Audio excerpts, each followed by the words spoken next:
everybody, and welcome to the weekly weebcast. At least it's supposed to be the weekly weebcast, but I've been moving, and that's made doing weekly podcasts a little difficult. We're going to be getting back into the swing of things, and what we're getting back into the swing of things with is something where just when I thought I was out, Digi pulled me back in. So Digibro, in case those of you who listen to this podcast don't know, recently released a video titled just 30 minutes of me shit-talking other anime YouTubers. Oh god, what have I done? Beautiful title, by the way. Fantastic title. Like, it encapsulates everything. All of my feelings about the video are in the title. Beautiful. Excellent clickbait. A video which I regretted before, during, and after making it. Hence the title. But, I mean, you still made it, and now you're probably going to get to write a sweet diss track about RC anime at some point. He'd have to come at me with something to make it worth it. Well, I mean, just before we get into the get right into the news is the best way to put that. Before we get into that, Digi did make a pretty bold statement before we started recording that I'd just like him to repeat for the record. Oh, that if RC Anime were to show up in a video with a t-shirt that says "Punk Bitch Motherfucker," I would patron him. Is that the statement you're referring to? That's it. That's it. It's on the record now. The people know RC Anime can get he can double the number of patrons he has right off the bat. Damn. Wow. That's. Can we? Never mind. I'm not going to be the guy who says let's not bully people, because that would be entirely uncharacteristic of me. So. To just start shit? Yeah, that's not something. Here's the thing, because I woke up when Digi made this thing, and everyone is like sending me this message, and it's just like, oh, Ninouh, Digi mentioned you in a video, and it's like, then the thing is said, people said Digi mentioned you in a video, and then I saw the title, and it was like me shit talking other YouTubers, and when I saw it, I was like, what? Digi, we've been bros for like what? We've been homies for that long. So I watched the video, and I, like, the entire time just waiting, all right, when's he going to start talking shit? When's he going to start talking shit? And then, at the end, he's just like, oh, who's good? Ninouh, he never makes videos, but he's good. I'm like, oh, wait, so he just talked shit about everybody else, and then said something nice about me, which was like, really strange for the first time, because I'm in this situation. Never been there before? Yeah, I've never been in a position where people say nice things about me on YouTube, so it's...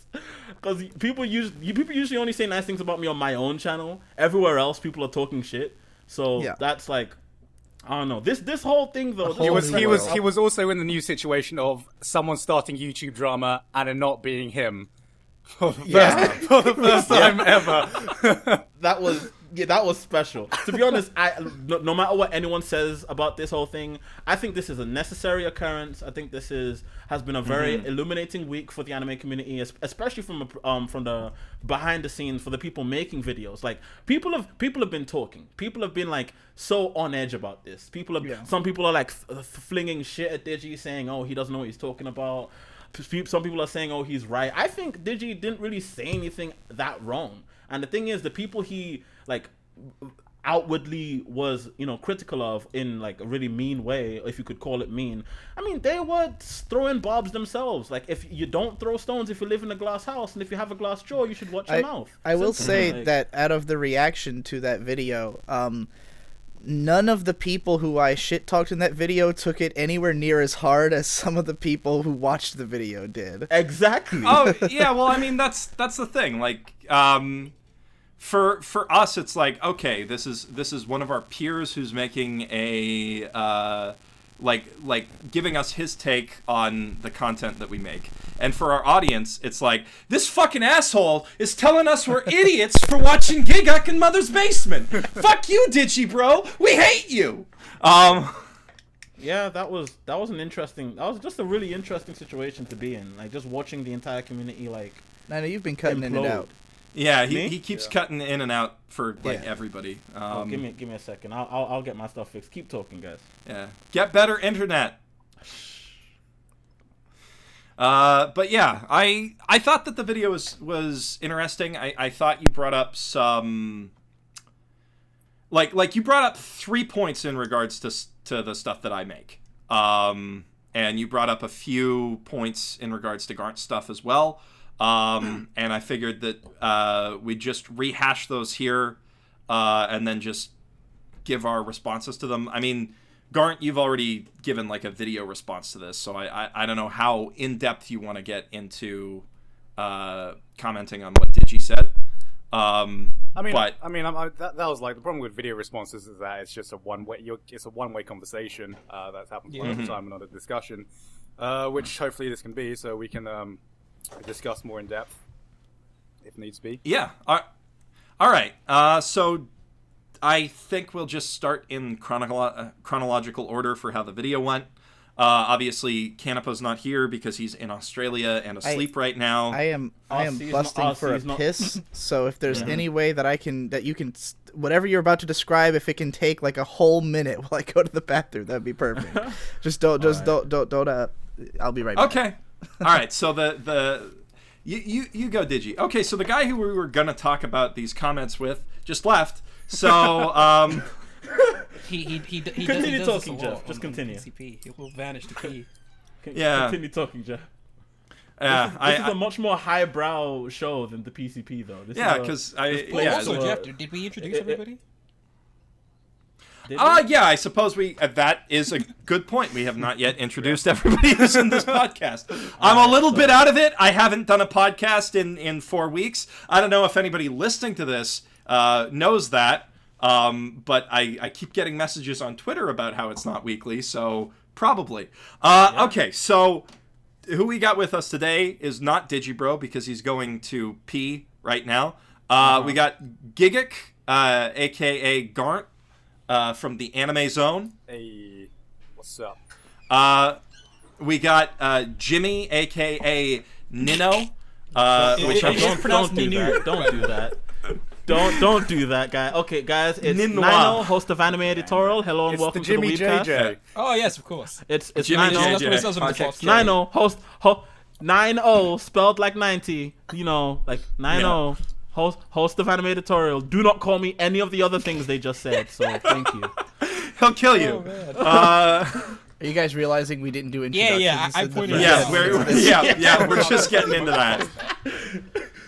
This is the best weebcast ever. This is the best. Oh, by far. And then we're also joined by Kamara, a.k.a. Subsonic Sparkle, who previously joined us on the ReZero debate weebcast to weigh in with his opinions. We'll fight about ReZero at some other point again, I sure. forgot about the whole show. I don't remember any of it. Yeah. So, I remember listening to that show in class.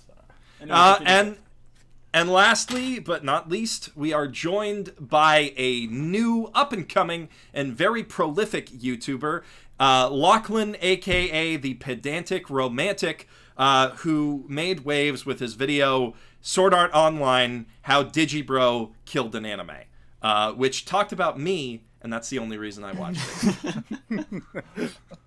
It's also the only reason I watched Digi's vlog, let's be honest here. But yeah, we got a star-studded cast here. We should. A few people here have already made their own response videos, which I will link in the description. Mine really covers the broad spectrum of details. I really comprehensive. Kamara's is the best. Kamara's is the best. You made a 30-second meme video. No! Don't spoil it. Don't spoil it, Jimmy. Don't spoil it. Oh god. You just need to know that Kamara's is perfect, and that one will be linked at the top. Anyway, so I'm gonna link a point that I kind of wanted to make about Digi's video. The thing that's always stood out to me is that a lot of what he was saying wasn't things that people hadn't thought before or expressed.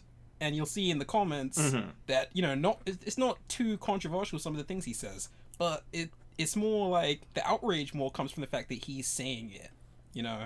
That bro, can I just point this out? Can I just and then I'm saying it laced with swears and insults while totally sloshed. It's not just that, right? It's not just that, right? Because as someone who is who has been in your position but in a lesser stage, the only reason you're getting this much flack for this video is because you had a target painted on your back years ago. Like, the moment you stepped into this community, you had a target painted on your back. And you just gave them an opportunity to fire on it with this video. Like, you just gave them an opportunity. I want to clarify for myself. This is nothing new for me. I mean, Exactly. people think of Jimmy as, like, a really controversial guy, because he has been, especially on YouTube. This is the kind of stuff I was doing back in my anime blogger days. I've never not been... it's the funniest reaction to me is when people are like, Digi, you've changed, or the alcohol is destroying you and stuff. I'm like, alcohol, man. before I discovered alcohol, I was an expert in starting shit. So I have spent like more time than I think anybody here talking to Digi in person, and I can verify that that's just how he is. But where I'm going with that is that people, it's not that they necessarily think that you shouldn't be allowed to think that, but that it's sort of like irresponsible or unethical for someone with your reach to express those kinds of opinions. And that's kind of the thing I massively disagree with. My argument with that would be that I think I have the most responsibility to fly off the handle and do this shit. Because I think that it's hard. I think it's harder for a lot of people who get into like positions like me where they don't want to do that for that exact reason. Like, you've got a big fan base and you're worried about how you're going to sway the opinions of people. But to me, the point of having this big fan base is so that I can sway the opinions of people, Exactly. So I think I'm taking it in a sort of different way. Like, some people would say, aren't you concerned that this is going to, alter people's feelings or something? I'm like, that's what I want. I want everyone to start thinking like me.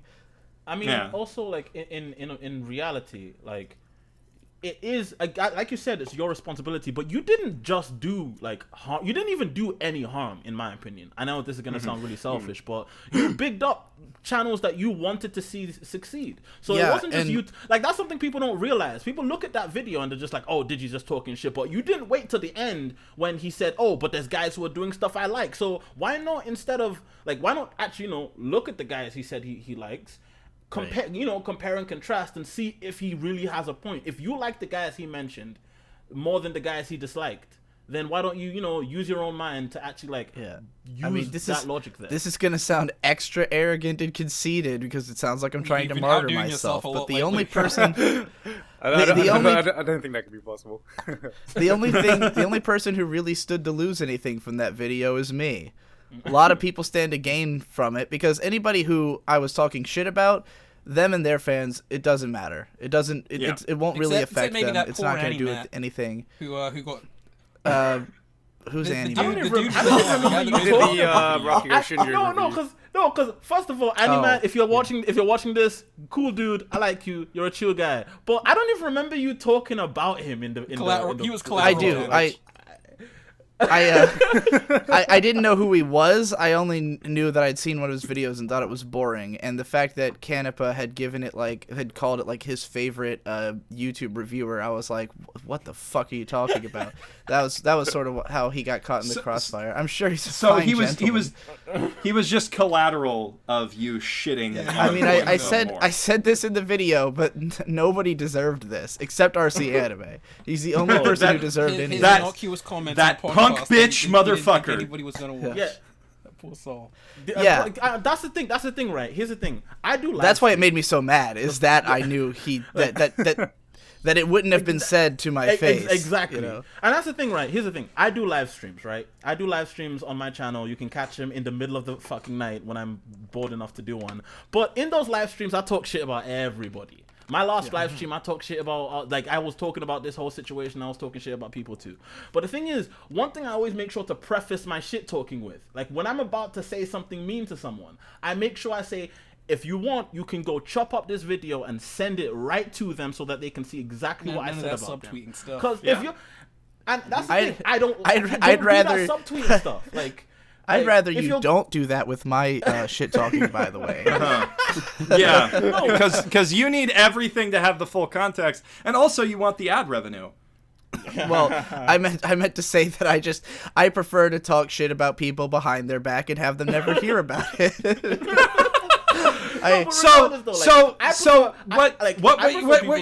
If people are talking shit, let me know so we can engage in shit talking together. It's fun. I like talking shit. But no, Jimmy, I think what Digi's saying here is that he is confirmed for also being a punk bitch motherfucker. Oh yeah. Well, I guess he thinks that maybe he doesn't deserve it, but everybody the guy. I totally understand the position RC Anime must have been in when he made that comment, because I do it all the time on like my Let's Play show and stuff. I'll just out of hand shit talk people, but the thing is, because it's not, those aren't like formulated points I'm making to like it's one thing to talk shit about somebody like that in a place where you think that person's never going to hear it, and you're not really trying to approach them with this criticism, but then their fans take it to them and they're like, look at what this guy said about you, and you're just like, that motherfucker, how dare he, even though you don't really know what the full breadth of the criticism is. So No, because the thing is, I had seen your Digibro's video with you and your brother, and I had heard you say that you weren't that big a fan of Gaunt's content. You're cutting out still really bad. I have no idea what you heard him say. So let's play where you said you don't respect Garn's content. Already these sentiments were out there, just more privately. Yeah, they were out there. You were also expressing frustration at Geoff Schilling. See, so the second someone took that clip out of that video and they sent me the upload of it, I was like, well, this is obviously getting sent to Gigguk, so I was like, well, I guess that's what happens when you just throw out all these, like the phrase, the specific phrasing, I don't respect his content, is particularly harsh. It's become kind of a meme. And that one sentence, itself just became a meme. Yeah, I've heard people say I think that's a perfect phrase to use, though. I think that phrase, even before the reason I said it is that I had also understood it as a meme from somewhere. Like, it's a reference to something. I'm not sure what, but that exact phrasing is a reference. But it's just the context of like this is off on a on Digibros, but as soon as it got posted, I'm like, well, that's obviously going to Garnt, and who knows what he'll have to say in response, or if he cares, but like it's a consequence of shit talking. But I was prepared for that consequence. I don't know if RC Anime was when he made that podcast. When people can back up the comments they make behind closed doors, it kind of gives it more of a authenticity to it. Because even if that was taken to somebody, you could still speak to them about it. But I'm not sure RC Anime could back up his comments if he was. The funny thing. The funny thing about it is that the only reason that comment specifically is what set me off is that I've never liked RC Anime's videos, and I've always wanted to, because he's one of these guys. There's a lot of anime YouTubers who I follow who I'm not that into, but I kind of think like maybe I'll eventually be into them. Like it seems like RC Anime is approaching things from an analytical lens, something I appreciate, and a lot of people like his videos. They send me his videos all the time. Like, I'm constantly being sent anime analysis videos by everyone, because everyone knows that I like them, so they just message me like everybody's videos all the time. So people are always like, oh, we'll talk about RC Anime. And generally, if you've never heard me promote a channel, it's not because I haven't heard of them. It's because I just don't want to promote them because I don't like their content that much. But I was subbed to him, So for me, it was kind of like when I have this moment of this guy who I had no idea what his opinions of me are at all. I've never heard anyone talk about him or heard him talk about me. And then to hear him make the same snide, baseless remark that so many people have made before. I've heard that exact same thing a million times. Are you talking about the really shitty? I'm not gonna make 14 videos about the same anime. The 24 videos about one to show. Tell us why one anime is bad. Can I just? Because the thing is, I have friends who people who I talk to, and Gaunt, you know exactly who I'm talking about. But I have friends who have levied that I have friends who have levied that same critique. I have friends who have levied that same critique at Digi, and And the thing is, I've tried multiple times to explain to them that's not a good critique of his content, because he made ostensibly he made 14 videos about one anime, but it's not really about one anime.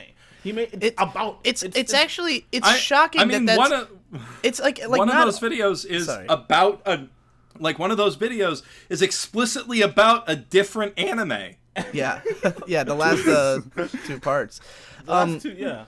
I mean, the point of it is that it's an exploration of the genre, and that's clarified pretty early into the videos. And I mean, I understand people like looking at it from a distance and not realize, like, I mean, if you just see 14 parts that they all have the same name, you might think, you might think that, but it's weird that some people won't even like believe you when you tell them otherwise. Like when I talked to Josh from Wave Motion Cannon on his podcast, and he had levied the same criticism, I went onto his podcast and I gave him shit for it, and he like took back what he'd said, but I kept like assuring him that that's not what the series was, and he was like, I don't know, man, it just seems like a lot, and I'm like, no, that's just not like it's outright not that. You're too much of a dumbass to watch videos, and you would rather just sit in your your fucking spot making memes about shit than actually fucking looking at content. That says a lot more about you than it does about the content creator. It means you're a dickhead and they just like to make videos. That's all it means. That's really all it means. Yeah, if you want to give meaningful criticism on someone, you really have to actually engage their content. Yeah, it helps. Yeah, that's true. And I think the problem that you face with that video, Digi, is that or that series, is that the way that it's titled, it seems like you're just doing like a multi-part takedown of the series. Yeah. Like, I mean, it starts when off Your that Anime way, Sucks sure. did The Walking Dead, or any, like maybe you're doing a fucking Cinema Sins bullshit thing where you go by episode by episode. A lot of them have subtitles though, like, or How to Ruin a Sci-Fi Setting, because I wanted parts of it to be watchable standalone. Like parts of it you don't even have to watch the rest of the show. The cliche characters one, or the A1 Pictures one, which are pretty much that one has like almost nothing to do with the Asterisk War. It's like analysis. I think it's just the way it was marketed, and especially with your history of just like doing really long breakdowns of really long video series, like you did one on Sword Art Online, Sword Art Online 2, and also one on Psycho Pass 2 as well. It's just this perception that you just really like talking about, or just talking about and breaking down one single thing. So the perception and the way it was marketed, which is funny because Digi dropped a series like that about Evangelion.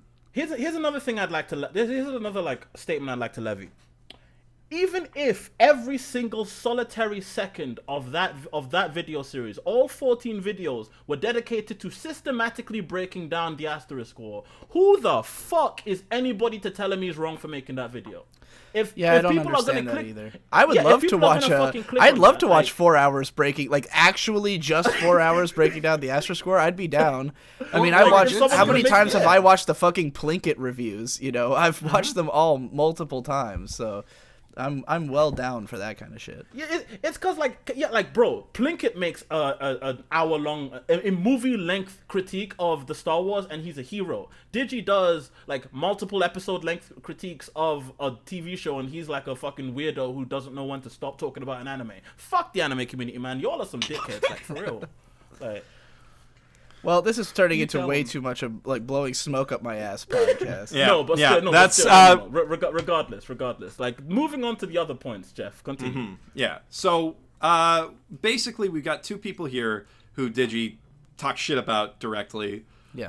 And I mean, to be fair, Digi also did give ups to the other three people in this podcast.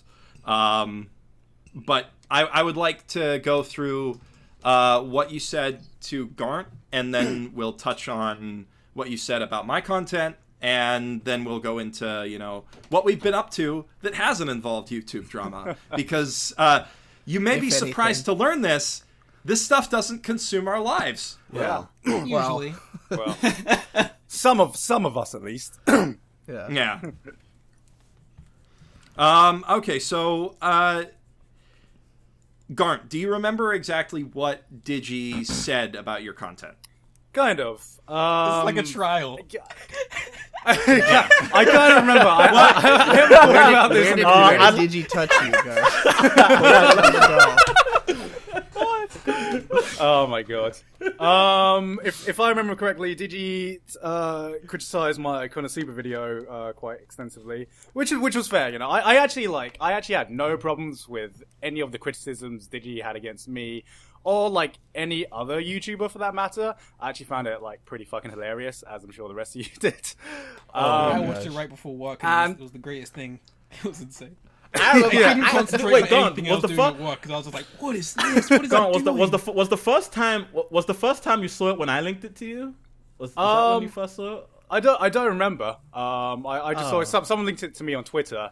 And I would assume it was immediately linked to everyone constantly. I think it must have been. I think it must have been. It was the drunken rant heard across the internet, bro. It was beautiful. Like everyone saw it. Like it's this won't help dispel the perception of me as a Digidick rider, but I legitimately watched that video like 12 times that day. It was the most hilarious thing ever.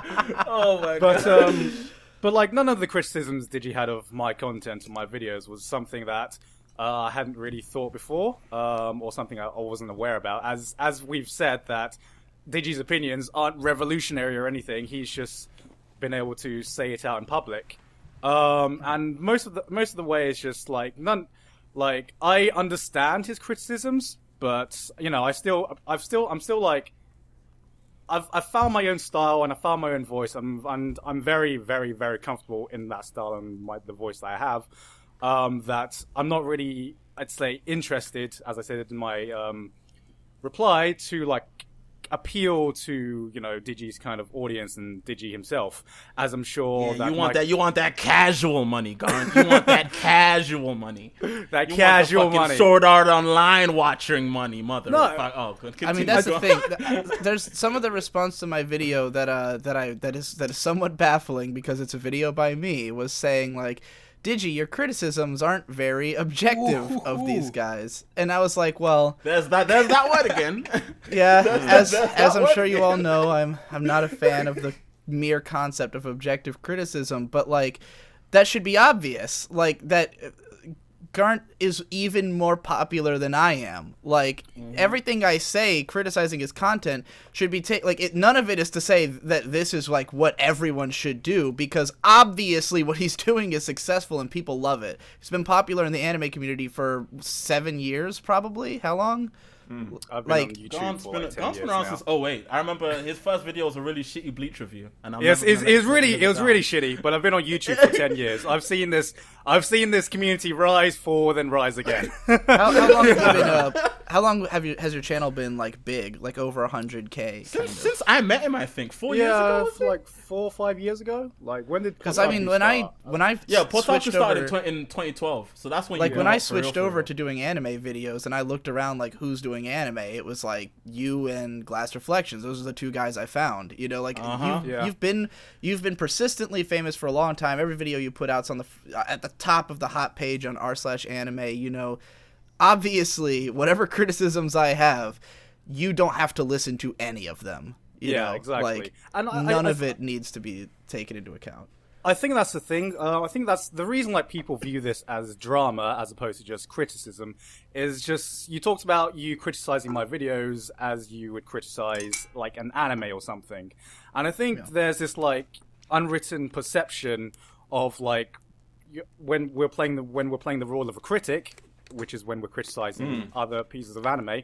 But when we're criticizing people in our own fields, it stops being a critic criticizing an artist and an artist criticizing another artist, because we're both we both have our own followings, we both have like a degree of success in our own fields, so it's no longer so the people. I think why people are saying, oh, you're not criticizing this objectively, even though you criticize me the same way you criticize any anime, is because of the perception that we're in the same field and there should be some kind of, I guess, mutual respect with how we handle this kind of thing.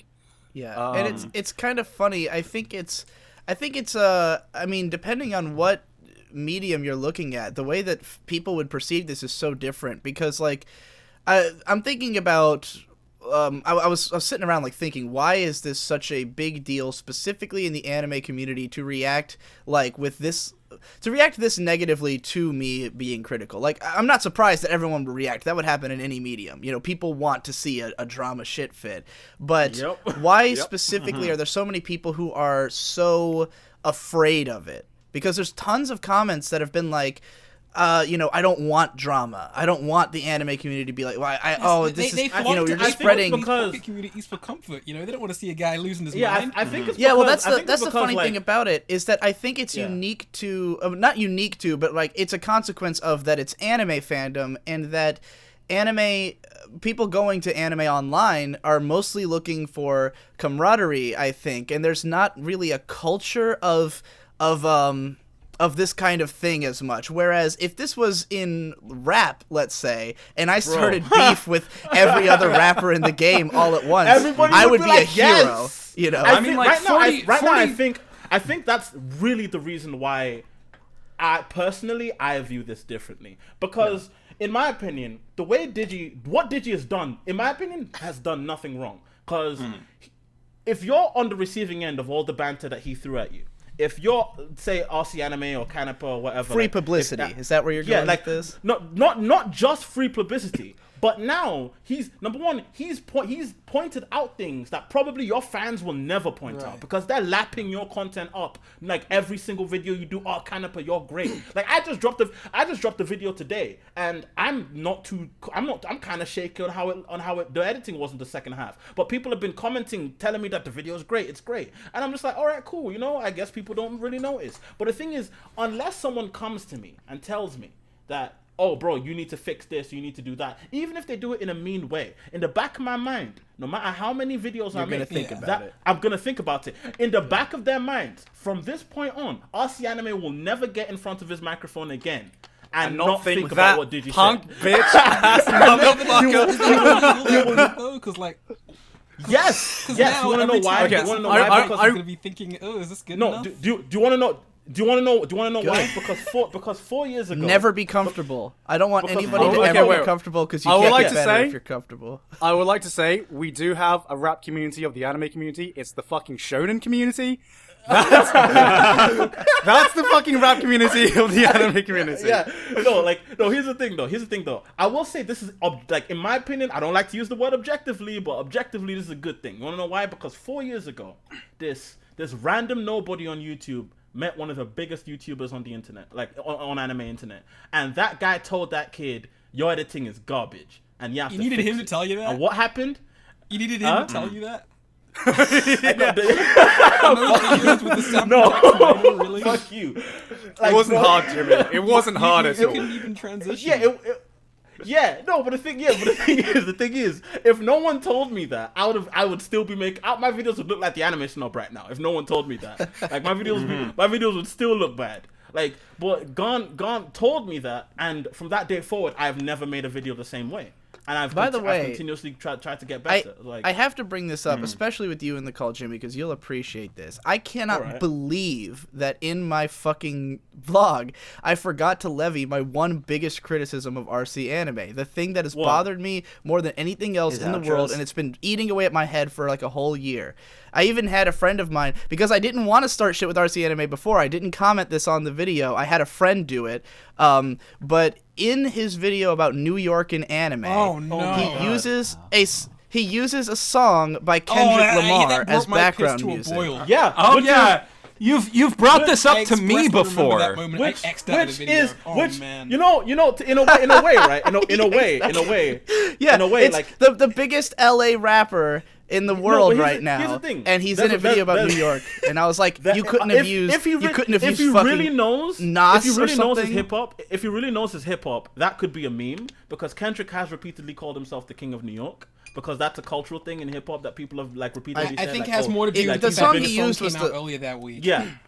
Yeah, the song it was from Untitled Unmastered. It was the one with CeeLo in it, and it had just come out. So, and bro, I get to RC. I made using hip hop. I made using chill hip hop music in anime videos cool. But use your brain about it. It's you gotta be sensible. Just I couldn't believe that you made a whole video about New York City and it wasn't exclusively New York music. Like that just seems so obvious to me. It's like using the OST of the anime you're showing on screen. Go find some Aesop Rock or some shit, bro. Like it's not in anyway. That's regardless though. But like, Geoff, is there anything else that on the docket? I would actually like to comment on the whole idea of like critiquing each other to improve. Mm-hmm. Okay, so I'll weigh in on that too. Yeah, so one of the reasons I made my response videos wasn't to levy. So it wasn't to respond to the criticisms made about me, but it's to respond to this whole idea of we should critique each other because that'll get everyone to improve. And the thing is, that can be like good and bad, because the reason I wanted to throw something against it was because I've seen like communities that have just basically become stale because they've just become a criticism community. And for my example, I'm not going to use the anime community directly, but since I've been around so long, the community I think I know who you're talking about, but continue. No, the community that I think has fallen for this because of this is the abridging community. Now, the abridging community started off as this place where it was just a fun community to do stupid videos. And then they even had a fucking forum, which we don't have. We don't have like a forum or central place to. I mean, we have Jimmy's Discord. We have Jimmy's Discord, and that's basically it. Which none of you posting. None of you posting. But okay. when I'm done making vids. But what? I when there's less titties in the chat, I'll come in. But what happened in that community was that people just started critiquing each other. People started critiquing each other on like their writing style, their comedy style, even though we know that comedy is a very, very subjective thing. Yeah. And you'd see what happened is the community kind of changed to become this all one style encompassing all writing with the bigger abridgers, and the level of entry for any new abridger became ridiculously high because they get judged immediately, they get put down under the guise that, hey, we're just trying to improve your stuff. And any kind of individuality kind of just became a bit stale, and the community kind of just slowly like fizzled out. It's not completely died now, thanks to Team 4-Star and whatever, but it's a shadow of what the community is. TFS is trying to like revive it with stuff like the Abridgethon too. Yeah. You mean Tiba? Like that whole that Tiba thing. Well, I mean, look, here's the thing though, like one channel doesn't make a community, and there was a long time when back around, I think, late 2014, the only notable anime YouTuber around was Glass Reflections, and everyone was kind of like,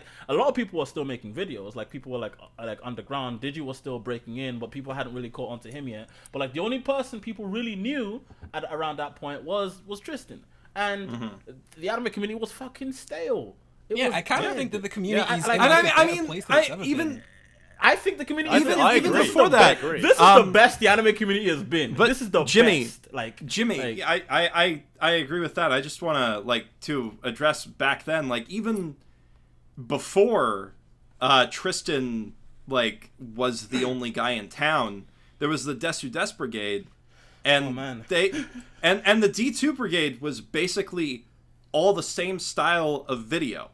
And then Jo came in and completely co-opted the Tick style of video, and that I mean, that's the thing, because Jo was still sort of in that style of video. Like, she threw in some sketches, or he threw in some sketches, but Jo revolutionized or didn't anime content? But Jo sort of lit a fire under the asses of other people who were making content to improve. And for a while, early Glass Reflections was basically just Jo Light. I remember finding Tristan through the Romeo x Juliet review. I remember that distinctly being the first time I ever saw Tristan. He did a collaboration with Jo. And I went and looked at his channel, or on his thing on Desu Des Brigade, because he wasn't. People were. This was mind you guys, this was early 2010s. People were still afraid of YouTube. People were oh, I don't want my videos to be taken down off YouTube. And so they were propping up their individual sites all over the place. If you had your own site, you were the biggest, coolest dude. But then Tig with Tig was still the biggest one that everyone. Oh man. oh, we don't want to get screwed over by YouTube. Let's go with Blip. Oh my god! I think it's. I don't know how much you guys. I don't know how. Oh, continue. Sorry, I don't know how much you guys know about the fallout that happened when when Blip shut Blip down? pulled the rug. Blip pulled the rug out is the thing. Yeah. They were originally okay, so this is kind of like way back when Inside Baseball, but I used to work for that guy with the glasses. Wait, what? Not making videos, but I used my first video game journalism gig that was really substantial was for Blistered Thumbs. That guy with the glasses. This was 2012. Man. Just before the ethics of video game journalists were compromised. No, that was 2 years ago. But no, so this was 2012. It had its own drama. There was this thing where Angry Joe interviewed Jeff Keighley. There was a whole bunch of shit that went down around this website.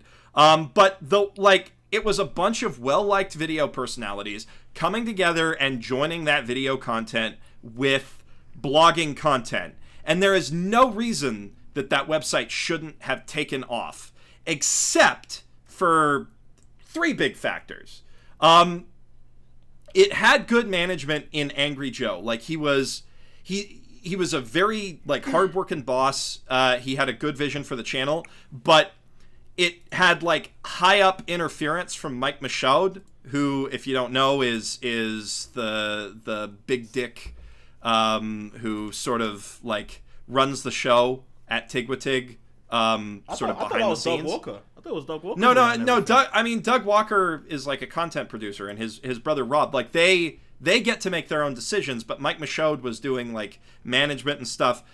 I wasn't Suge Knight. He was the Suge Knight of Tigwatig. Yeah, okay, I wasn't up in the management level, so I can't say exactly what happened, but I do know that Mike Michaud and some of the other higher ups made some questionable decisions regarding the direction that Blistered Thumb should take. And then the big thing was that they had such a good relationship with Blip that they contracted Blip to build a website for them. Oh. And then Blip changed hands and the whole thing imploded. Yeah. Oh boy. The whole thing imploded. And that's why... So, I just laugh when people are like, oh, I can't trust YouTube. I remember I started around 2013, and that was the tipping point for Blip. That was right around, and I was always wondering, should I upload to Blip? Should I also do YouTube and Blip? I was like, nah, I'll just stick on YouTube, because I remember around 2012, the summer of 2012 was a really big time for the anime community, because that was Gaunt really triggered the exodus back to the exodus from other places back to YouTube. I will say that I think a big reason to why I gained so much popularity initially was because I had no fucking competition on YouTube. Yeah, no, because everyone fucked up the Blip. And that's when I exploded. Around 2010, 2011, 2012, everyone left YouTube because they followed that guy with the glasses example, and they were like, okay, we're gonna make videos everywhere else. But then fucking some random British dude. They picked the absolute worst moment to do it, because that's right before YouTube explodes by changing the site design, and subscriptions become easier, and everyone's channel gains 30,000 subs in a day. Exactly. And YouTube becomes the definitive best video site on the all the competition. I don't think people understand this if they are watching videos on the internet now. Back before 2012, you could have gone many different places for content on everything. Oh yeah, no, there was competition at one point. There was The Escapist. There was Normal Boots. There was Tigwatig. There was fucking. In fact, you would have viewed as you've made it, you've become popular if you didn't have to go on YouTube. That's the signal. That was the signal to say, "Hey, I've made something of myself that I don't have to." Think of it. Let me actually think of it this way. Let's use cable companies as an example. Public access was YouTube. Anyone can get a show on public access. But to get on a major network, to get on TBS, or to get on Cartoon Network or something, to get on an actual network, that would have been like getting on Tig with Tig or getting on The Escapist. Because I remember like YouTubers where loads of people got their starts. That guy with the glasses, like, you know, Doug Walker got his start on YouTube. Fucking Zero Punctuation got his start on YouTube. Loads of people did get their start on YouTube, and then they graduated to other places. So like, but it's kind of funny because like a lot of those people never grew past where they were because they hopped on with these sort of conglomerates of video stuff. And like, I mean, if you think about like anime video content, fucking Bennett the Sage has been around forever. And he's still at around 50 ,000 subscribers, and that's not to throw shade at the guy. Yeah, fun fact of Bennett the Sage. Fun fact of Bennett the Sage. This is a quick off tangent story, and this has to do with Gon. I remember watching this video of Gon at Alcon, and he was he was at a panel. He was at a panel with Bennett the Sage, like showcasing his video about the end of Evangelion, and it's a really bad video. Don't watch it. But Gon's expression, if they panned the camera over to Gon. If you see his expression, he looked like a dead man. Like it was the most funny shit ever.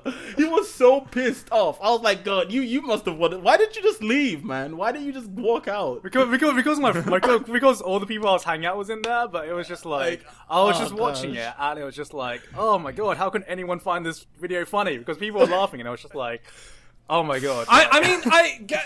That's an experience that you're gonna have at anything that like your tastes don't line up with the audience. I mean, I was at Sword Art Online Ordinal Scale, like in theaters, like 2 days ago, and people it's kind laughed of funny at all the jokes in the movie, which is just embarrassing. But you know what was really funny? Just as many people laughed at the moments that were supposed to be dramatic and sucked. Oh my gosh! Oh my God! So it was like this mix of like them actually laughing at the jokes. I think who were trying to enjoy. I think in wrestling we call that a stacked crowd. When there's people who like the heels and there's people who like the faces. Yeah. At so my showing, my showing, it was mostly just me and my brother and his girlfriend who were the definitive heels of the audience, literally shit-talking the entire time and recording it. That moment when I've got so much bootlegged fucking footage from that movie. Is that how you're gonna make your video? Yeah. Oh my God! Oh God damn it! Okay, well, if you can send me some of that, I need some sample footage. Wow, what trading bootleg footage of Osora Orlando Scale? Canapa had like a 10-minute preview video of like the first 10 minutes of the video, so I'm gonna build a lot of my video off of that. But like. Also, one thing that like emphatically disagreed with in Gigguk's video was the idea that that the videos kind of stayed in the same place for a long time, like since the olden days. Mm-hmm. Like that was the one thing that he seemed to disagree with. I kind of want to see reconcile. Wait, what do you? Which thing? Gigguk's response that in 4 years you haven't changed. Yeah, that you kind of haven't changed. That's a good one. Well, the thing is, and I don't. This will sound conceited, but I just don't have the impression Gigguk had watched a whole lot of my videos, so that's why I was kind of like, on what basis were you saying that? Of all the people in this call, I think I know Gaunt the best, and I'm not sure he's seen that many of your videos. Have you? Keep cutting out, Jimmy. It's so hard. Yeah, Jimmy's cutting out like crazy. Like the people at home can hear him. Yeah. But, okay. Well, I have seen a lot of the more shorter videos. Not any of your kind of long form or multi-part series, but a lot of your shorter, more digestible videos. I have seen. And I guess that's where I based most of my impressions of, because out of that content, it's not like I don't see you doing anything too differently, whether it be in presentation or in particularly writing style. From what I mean, for me, for me, mixing it up is less about changing the like overall style of the presentation and more changing the subject matters. Where my videos, like sometimes I'm putting out like this is an analysis of a show, and I'll do that in one way and then do it in a very different way, and then in the next video is like this is a broad general concept, or this is a very specific thing from a show, or this is. So I don't think any of my videos really have the same approach as one another. Like, the writing style is consistent and the editing style is pretty consistent, but the actual approach of talking about a show is almost always totally different. And that's the main thing I sort of look for. And like, and I think to put it another way, just to put it as I understand it, Digi, you're very much like a guy who cares about ideas first and like a little bit structure. Structure is important to you, but like your main thing is am I bringing a new idea to the table? Yes, that is very much what I value more than anything in my videos, is that it's something that hasn't really been said before, or that only I could have said, which can just mean, I mean, that could just mean a normal review of a show, if it just so happens that my stance on it is something I haven't seen represented, or that wouldn't be like, for instance, my girlish number video that I keep saying is one of my favorites I've done in a long time, because it's just a 24-minute analysis of the show, but it's very uniquely from the perspective of a YouTuber, and like, why does this resonate with me specifically as someone who has made a career out of shitting on light novel adaptations, which the whole show is dedicated to doing, and as someone who works in a creative industry that I have a lot of problems with, or that I think has that is a very cynical industry, you know. And so like, no one else, different angle. So yeah, no one else really could have reviewed the show that way unless they were like in the exact same position I was in, which nobody really is, you know. So like, in that case, that's more what I'm going for. It's not about having like the most like presenting the video in a distinctive way, as it is just having a distinct opinion that nobody else could have, you know. Yeah, I think that's what I was. I think that comes back to, like, Digi obviously doesn't make videos to appease people like me, because when I look for progression, like, in my opinion, Digi's always been good at coming up with like new, fresh ideas and like presenting them. But like, in terms of like the presentation and the writing, to me, which is what I look for when in progression for YouTube videos, that hasn't really changed. So that's where that comment really stemmed from. I mean, if you were to watch one of my videos from 2014 and compare it to now, it's, as the guy that's been following it's night and day out of everybody. I mean, just the addition of a beard to your face has helped a lot. Let me say, as the guy that's been watching Digibro content for the longest time, things have changed massively. Yeah. Like, I think stuff like the aesthetic is narrative, or any of the cool character design videos, like, aesthetic is narrative is a totally out there video. That one stands out no matter. I don't know how anybody could watch that. Here's the thing. It's crazy. Digibro. That aesthetic is narrative video, right? Is like, it kind of annoys me, because that's a point I was trying to make a long time ago, and I had written a script about it, but it was called Style is Substance, but like, right. Yeah, same, but like, thing. Yeah, the same thing. But like, when I saw the video, I was just like, "Fuck, this is something I would like." I think the reason I really like Digi is because when I first started doing YouTube, there was nobody like you. There was also nobody like me. So everyone was trying to do anime reviews, and anime reviews were the bread and butter. And people constantly told me, "Jimmy, you're not gonna get anywhere in this community if you're not gonna do anime reviews." And I was like, "Fucking watch me, like, seriously."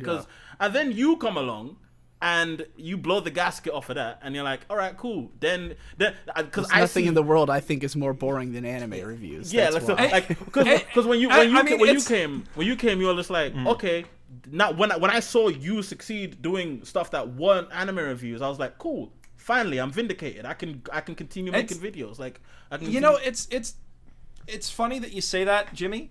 That you say that, like, at one point, it was anime reviews of the highway, because by the time I started my channel, the one thing that I was sure I couldn't do was do anime reviews, because like, who the fuck is gonna listen to my opinion, right? I think that this is the problem that a lot of the smaller anime YouTubers who wanna break into the mainstream face, is that, for me, writing reviews is something interesting to do, and I spent a lot of time trying to make really, really good critical reviews of video games for a website that just kind of wasn't the right place for that, and I still enjoy writing long form reviews, But when I came to YouTube, I was like, I saw that people had already had Arcata. People already had, other, like, everybody had, like, somebody they were already listening to. So why would they listen to me? And I decided that I had to do something different. That's exactly the place I was at when I started making videos. And, like, I remember my friend Holden Reviews, who is, like, you know, he used to be fairly prominent in the anime review scene. Like, he told me that the only thing people are going to click on is reviews because no other content is marketable, and I just thought that was fucking bonkers. And now when I see anime review, it kind of put, like, it's like PTSD. At least that specific kind of review where it's like the 5 point before the video begins. Yeah, the 5 point the 5 point breakdown. Here's story, characters, animation, styles, music, and enjoyment. Because you're a fan of the show. So the appeal of the video is the show, not really you. You know. Oh, that's one more thing though. Recently, I noticed. One more thing though. If you are an up and coming YouTuber and you have taken it upon yourself to make an anime review, and you have a section called you have a section for your scoring called an enjoyment score, quit right now. Jeez. Yeah. You don't want to go away. Oh, Get no, out. I section now. Leave so immediately. So here's just an important point. If you are doing reviews, the more points of delineation there are on your score, the worse it is. Exactly. I like the letter grade system. I like what I've got, which is like a star system where every level of star is like, I recommend this a lot, to I recommend this so much that I'm starting a cult for it. And if I don't recommend it, I just don't give it a score. I've always been against numbers. I've always been against numbers because, in my opinion, like, what's the point of a number when you could assess whether or not I liked the show or didn't like it based on the words I said? Words are always more important than numbers when it comes to writing. Well, I think the numbers are important because of sort of the secondary purpose that a review serves. Because the first purpose is obviously to offer criticism and say something interesting about what you're talking about, right? No. The second purpose is helping people, like helping your user base prioritize what they should experience next. Yeah, like, but then this is really like an important function.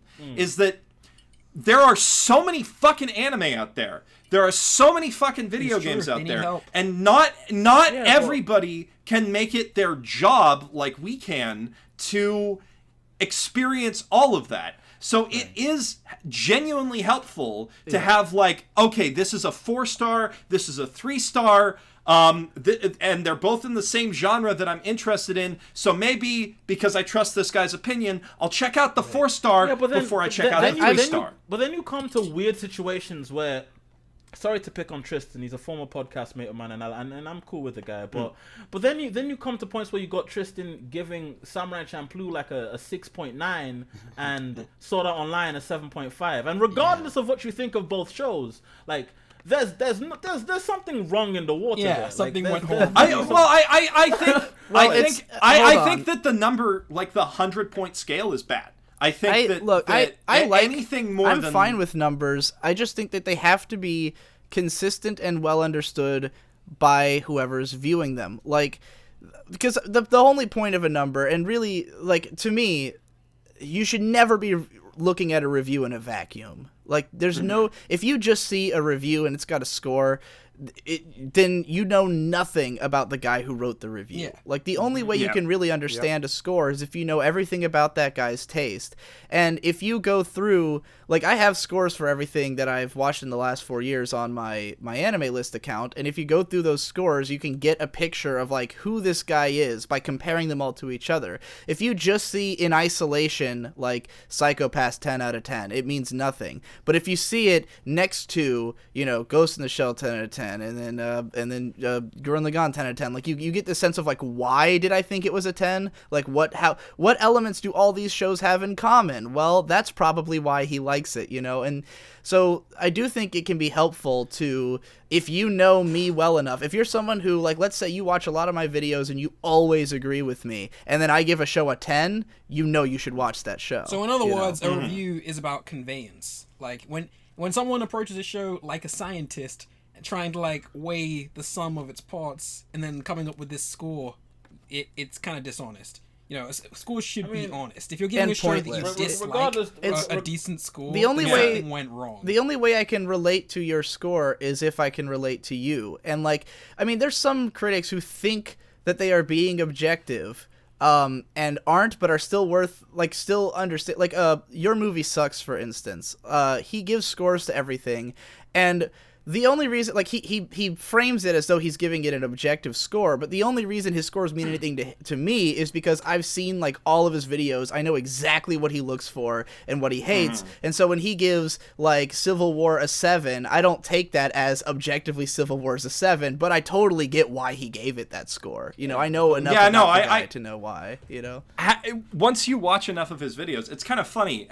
When I first discovered Your Movie Sucks, it was just after he put out his quickie on Frozen, and I was like 6 out of 10. What the hell? Because I liked the movie. I didn't think it was a great movie, but like I figured it was a 7 or an 8. But then I watched more and more of his videos, and at this point, by the time he's at the end of a quickie, I'm like, this is a 7 out of 10, and I get it right every time. Yeah, because because it's his taste. But anyway, we're getting very off topic here. Yeah, regardless, it's 2017. Anyone making a 2013 style review is dead in the water anyway, so I don't even get what we're talking about. Yeah, no, I mean, like, that's the thing, right? Like thing is, I'm so happy reviews are dead. I'm so happy. Like, it's the best thing that's happened to the anime community. I'm so happy. I'm not necessarily happy that reviews are dead. I'm ecstatic. Yeah. I'm not sure. I'm not sure when Jimmy's stopping talking or he's just cutting out. It's, no. Yeah. I'm like, I don't know if I'm happy reviews are dead, but like, because I feel like one of the comments I got a lot when I was a game journalist is people saying like, oh, I can just watch Let's Plays and get an idea of if I'll like the game or not, and I think that's a disgrace. Wrong for the same reason. It's wrong that you could say, oh, I could just watch a trailer for a movie and get an idea of if I'd like that movie or not. Here's how I would say. Okay, continue. So what so one of the points that I tried to hit with What's in an OP when I created that, like at first I really just wanted to talk about the openings of anime, but as I like started rolling into the series, what I realized is that I can use the opening theme song of an anime as an excuse to talk about basically whatever I find relevant about that show, and encapsulate that in a way that's not just like interesting and unique to somebody who's watched the show and is looking for more content about it, but is also accessible because it's such a short form piece of content to somebody who hasn't seen the show, or maybe even somebody who's not that interested in anime. And I've got a lot of and like, you found a great way to talk about it because people aren't going to be worried about spoilers because you can't get spoiled from I can't hear Jimmy sucking. No, sorry. It's making me really sad. Sorry, no. Okay, I said you picked a great way to talk about it because because like you don't have to worry about spoilers because you can't get spoiled by an opening. Yeah, like, it doubles as like a recommendation series. I mean, you absolutely can get spoiled by an opening. In some No.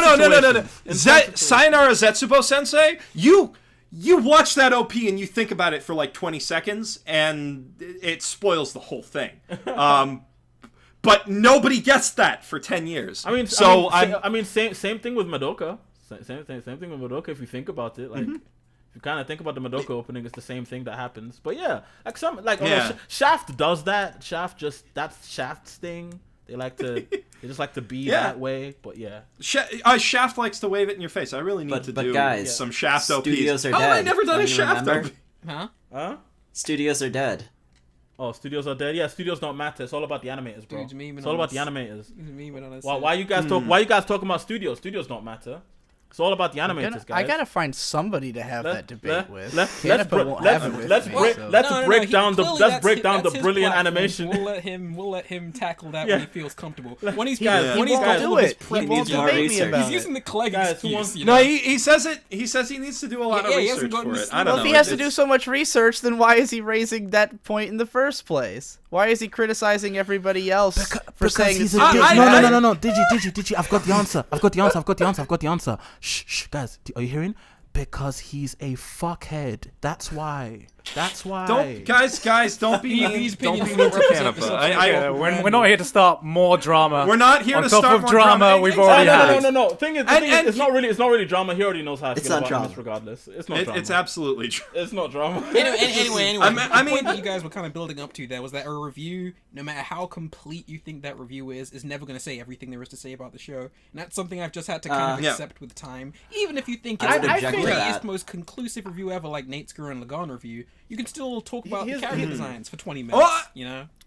That's no, in exactly. fact, that was when Nate made that video. That was why the cool character designs Gurren Lagann video I did was planned that day that Nate put out that video, and I went, oh, thank God he didn't talk about the aesthetics, because now I never have to talk about any other aspect of Gurren Lagann. I can just focus on doing the character designs video. You can always do that for a show. Like, you spoke about Gaulish Number for 25 minutes, and I was like so thankful that you didn't say any of the things that I wanted to say about it. Or I could. Here's the other thing about reviews for the rest of my life. It can be done. I mean, here's the thing. Jimmy and Super Eye Patch Wolf have both put out videos about fight scenes in anime, and his is great. His is great. Yeah, and I'm gearing up to do my own thing. That was completely removed from anything that he said. And it was also it's funny too, because he just, I haven't watched that video yet. I haven't had the chance, but I was going to make a video with that exact title. Like, I had conceptualized it, but I didn't end up writing it, and then he made it, and I was like, well, that's another one I don't have to do, I guess. You know. That's the most gratifying feeling in the world for me. Someone doing something and I don't have to. The thing about reviews, and like, this is my last word on it. The reason I don't think reviews are that necessary, and I don't think reviews or like scores are that necessary, like not necessarily not reviews, but like if you want a way to gauge whether or not shows are worth your time, kind of just engage with the community, engage with what people are talking. Like, if you are in any way, shape, or form involved in anime in any way, shape, or form, if you're on Twitter, if you're on Reddit, if you're on 4chan, anywhere, you'll see what people are talking about. Right. And then that could give you an idea of what to like check out. And I know that way you're only going to be finding shows that are like popular. But then some people don't want to drop into the community. Some people just, want to follow a couple people whose opinions they care about and be like, oh, okay, maybe I should check this out before this thing. Which is very unfortunate if you follow somebody like Jim Sterling, who's wrong about Legend of Zelda Breath of the Wild. Wait, what did he say? 7 out of 10. What did Jim Sterling say? I've been avoiding. He gave it a 7 out of 10, and then he got his site DDoS'd, which is fucking crazy. But that's a whole other can of worms. Are we done? I just think his review's wrong. I'm not. No, we're not. Because I mean, we're done with Digi and Garnt. But I just want to branch into talking about what Digi had to say about my content. That's what I was saying. Which is shillery. So Digi touched me on the doll in 3 different places. He's going to. So Digi had like 3 different points about my content that he made. One of which I think is somewhat valid, and 2 of which were kind of weird.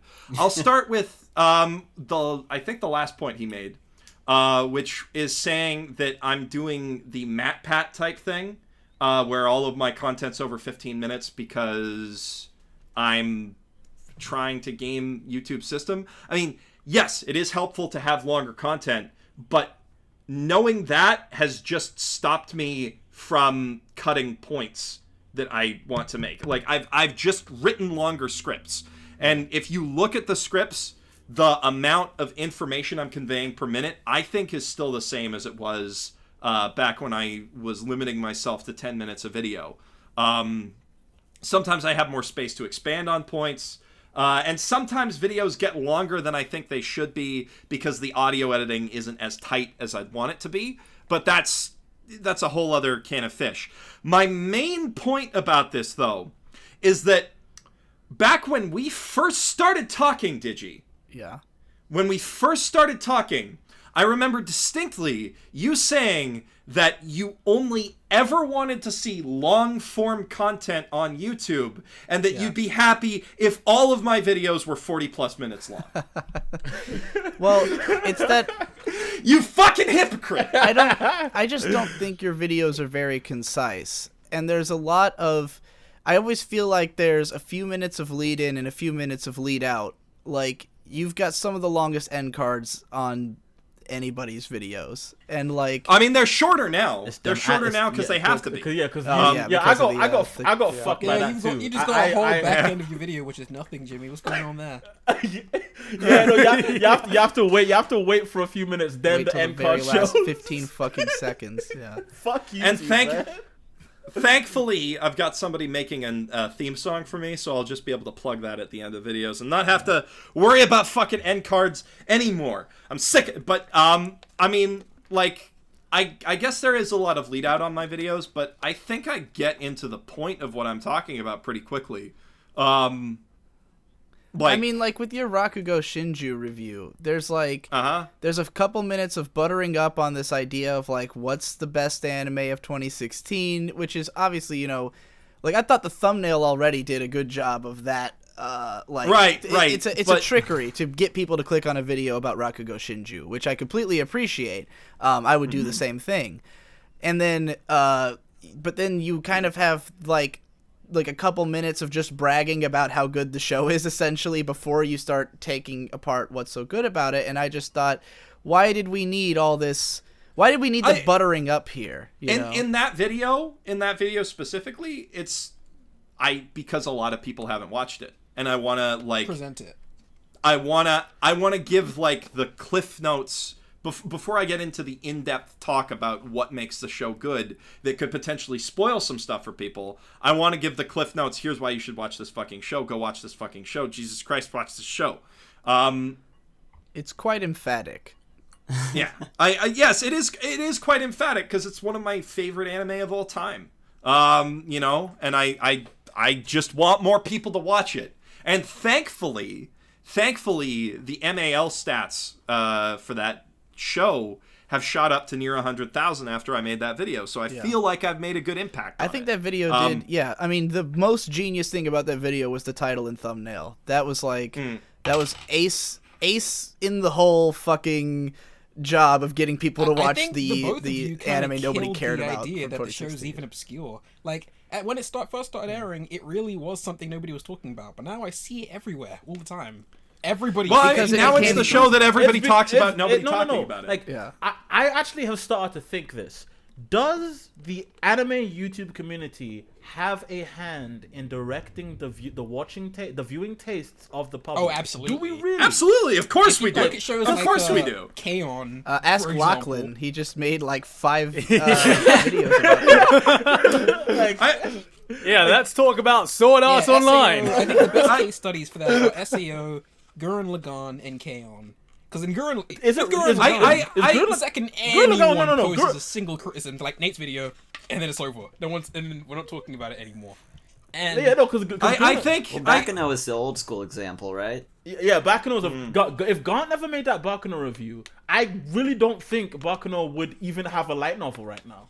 And I know that's crazy to like say, but think about it. Like the fact that so many people got into Baccano.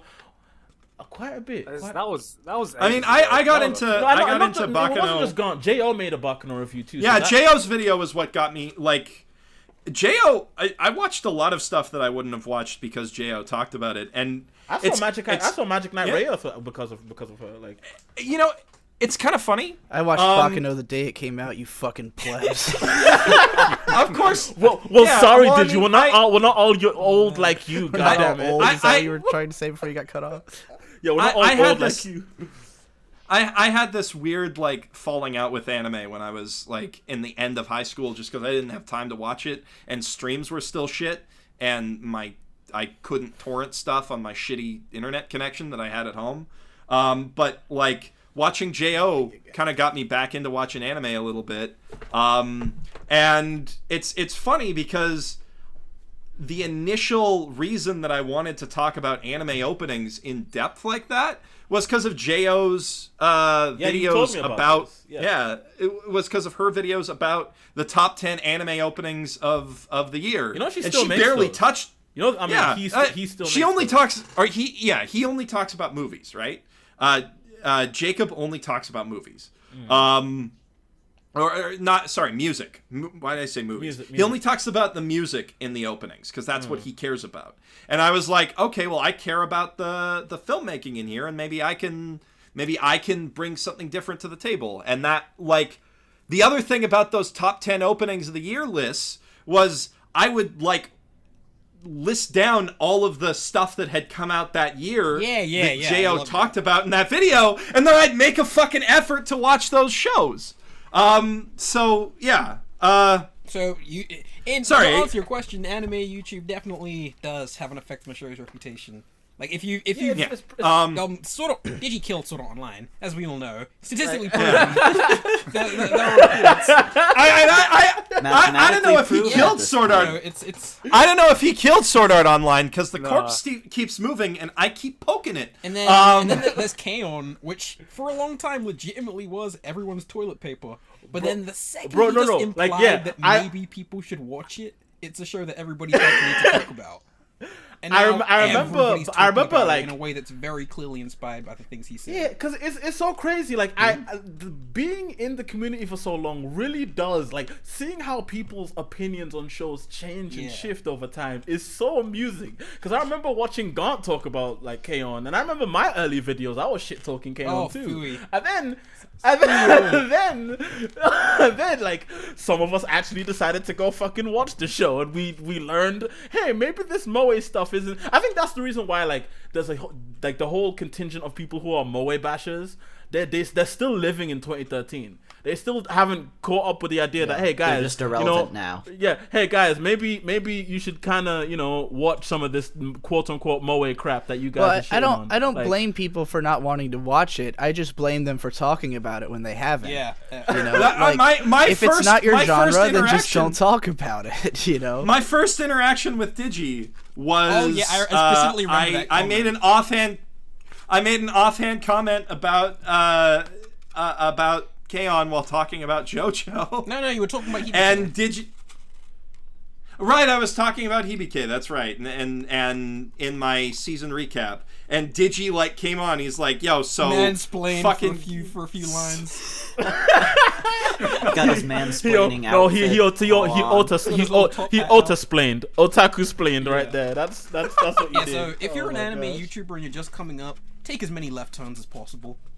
If you really want to have an influence and have make a difference, because do something like Digi said at do one something point, different. If some analytical guy showed up and said all the things that were great about Sword Art Online, he'd immediately boom.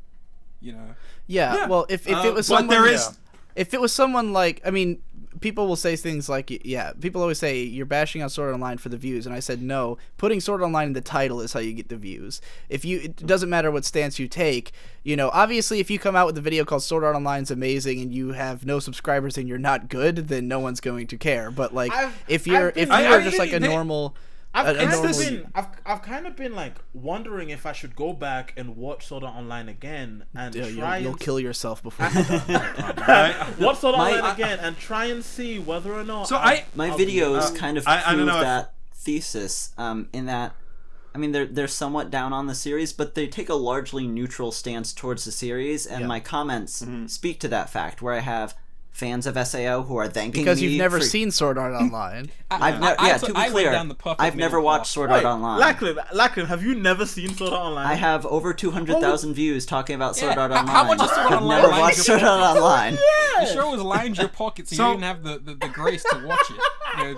I've been meaning to put together an image map called a visual guide to why we will never shut up about Sword Art Online, go to literally any anime YouTuber's channel and sort by most popular, and Sword Art Online is in the top row. Oh Garnt, my gosh. Mother's Basement's top 4, fucking By far my Subsonic Sparkle's biggest video. My top 3, actually. Yeah. Ninouh, do you have? You don't have any Sword Art Online. But soon to be- thing is, right, the reason I haven't made a Sword Art Online video is because, like, at first it was because when I first watched it, I was really ambivalent on it. Then I saw a bunch of Draconis. Then here's the thing: before you came along, Draconis March. Holy fucking shit, man. like, let me tell you something. But before you came along, Digi, and made that video, as like Lachlan said, everyone was lukewarm on Sword Art Online, and I didn't really care about it, so I really felt no reason to talk about it. So, and I didn't know it was a gold mine. If I had known it was a gold mine, I would have made a video way back. I mean, That's the thing. Nobody did, because everyone was looking at Shonen Jump for the next big thing. Yeah. And it was just like no one was looking at Sword Art Online. We were just like, this is just gonna pass in the wind, and that's gonna be it. And it just kept fucking growing. I wish I had a YouTube channel back when Sword Art Online was first coming out, because I got fucking lit about the end of that show and how bad it was, and I almost like if I had a YouTube channel at that time, I would have been saying similar stuff to what Digi ended up saying. I didn't know anything about this Draconis March guy, but he shows up in my comments of my SEO video and says that he invented the concept of criticizing Sword Art Online. And here's the thing. Okay, I think Garnt and I are the only ones. Who are around back when Draconis March was semi-relevant. Draconis March is like the anime snob 1.0. Here's how I like to phrase it. If the anime community is an anime, Draconis March was the season 1 villain. Like, he was the villain of season 1. Like, He's still in videos. Do you know? What? There's a guy called Cyanide Blizzard who does first impression videos on seasonal anime, and his co-host is Draconis March. Oh. And Cyanide's the good guy to Draconis March just being this out of touch person who hates everything. Oh, okay. So so what you're saying is basically if the anime community is Yu-Gi-Oh, then Draconis March is season 1 green-haired Kaiba. Yes, absolutely. And the anime snob is that weird dude who threw away the cards of Exodia. The anime snob is that weird dude who threw that bug dude who threw Exodia. Weevil over Underwood. The boat. He's Weevil fucking Underwood. Yeah, he's Weevil. Weevil Underwood. He's that motherfucker. That's who the anime. And then that punk bitch motherfucker RC anime is Rex Raptor. Oh my god. Oh, okay. No, but for real though, back then though, Draconis. I love how willing everybody in here is to shit on RC anime. No one even seems to care. I'm not even. I just like the term punk bitch motherfucker. I like saying it. No. So I don't feel the need. I have no problem with RC anime. Just the name punk bitch motherfucker. It's just too fucking catchy. I feel like he's gonna make a diss track and flame all of us at some point, and that's just. RC? I would hope so. I'd love to hear his fucking chirpy ass little fucking voice trying to do a rap verse. Oh my gosh. I'm RC Anime, and I'm here to say that Digibro is gay. Fuck that motherfucking pone, bitch. Oh my gosh. Do a little yachty. I have this tweet, and it says. Yeah, I guess he could auto tune his voice and make it tolerable. Yeah, like I have this tweet, and it says when at Digibra said this punk bitch motherfucker RC anime, and it has 30 retweets and 111 likes. It's a very popular tweet. People loved it when you said that shit. But Lachlan, you gotta get on this, and you gotta make a new video. RC anime. How Digibro killed the YouTube channel like that? Somebody already made that actually. Yeah, Oh, good. Kevin Yard did. Good. I love how I feel like after this that they Kevin Young made this weird thing where it was like the anime YouTube anime YouTube war, and he like listed everyone on sides, and the allied forces were like gone, Mother's Basement, RC Anime, kind of all the guys, all the guys Digi shit talk. The neutrals were a bunch of people like Kamara and like whatnot, and the people on the Axis forces were Just three. Digi, Ninouh, and me. I don't know why I was on the Axis forces when I didn't outwardly You just say said anything. Ninouh. You just said Digi, Ninouh, and me. Sorry. Digi, Lachlan, and me. Digi, So Lachlan. are you Ninouh or are you Jimmy right now? I'm at, They're both listening. I am Mr. Black and Platinum right now. That's who I am. So. All right, let's swing back because I do want to keep this on topic and get this. You tackled the first criticism, which was the long videos. Yeah, the first criticism, which is the long videos, and like, I can see what you mean on certain videos of mine. I do think that they're not as information dense as other ones, like the Naruto one that I just put out, which I'll talk about when I get to your last point, which I think is semi-valid. But like I think if you watch any of my videos, you'll see that I am making the same number of points a minute, and I'm not repeating myself as I was when I was doing 10-minute videos. Could you not? Well, I mean, don't you think that it's impossible to say that if you have a 2-minute advertisement in a video when you wouldn't have before? Okay, so that is I guess that's as good a point as any to branch into you saying that I'm shilling too much, which is your other. Here's the thing. My nigga's getting his money up. Leave him alone. Like, dude's getting his cash. If I was in Jeff's position, I'd do all the same stuff. I'm not even being. Yeah, I mean, okay, so I do think that with some of my videos, specifically that Naruto one that I just put out.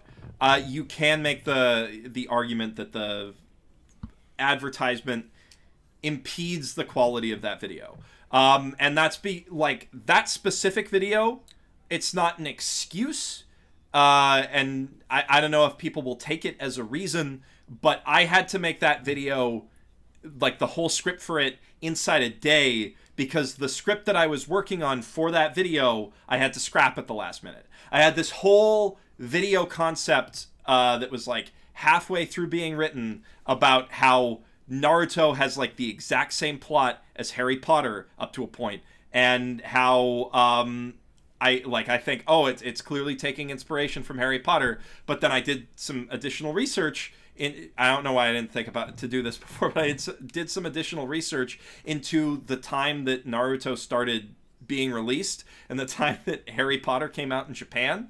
And it was the same year. So I was like, oh fuck, I gotta rewrite this whole thing. And I still think that there are interesting points of comparison beyond how like Orochimaru and Voldemort are eerily similar characters. But that video ended up getting scrapped, and I had to do the backup video concept that I had, which was all of the Naruto openings ranked. And I made one goof in that video that was not intentional, which was I was like, look at these filler characters, when it was in fact just really weird hip-hop designs of Gaara and a few of the other important side characters who are in the show all the time. It just didn't look much like them because of the hip-hop costumes. So that was a legit mistake. And then because of that, the ongoing joke that I have in those videos that I don't correctly remember anything about Neji, because he just kind of, like, he's not a very good character and he just kind of disappears from plot relevance after a while. You'd get crucified for that in certain circles. Yeah.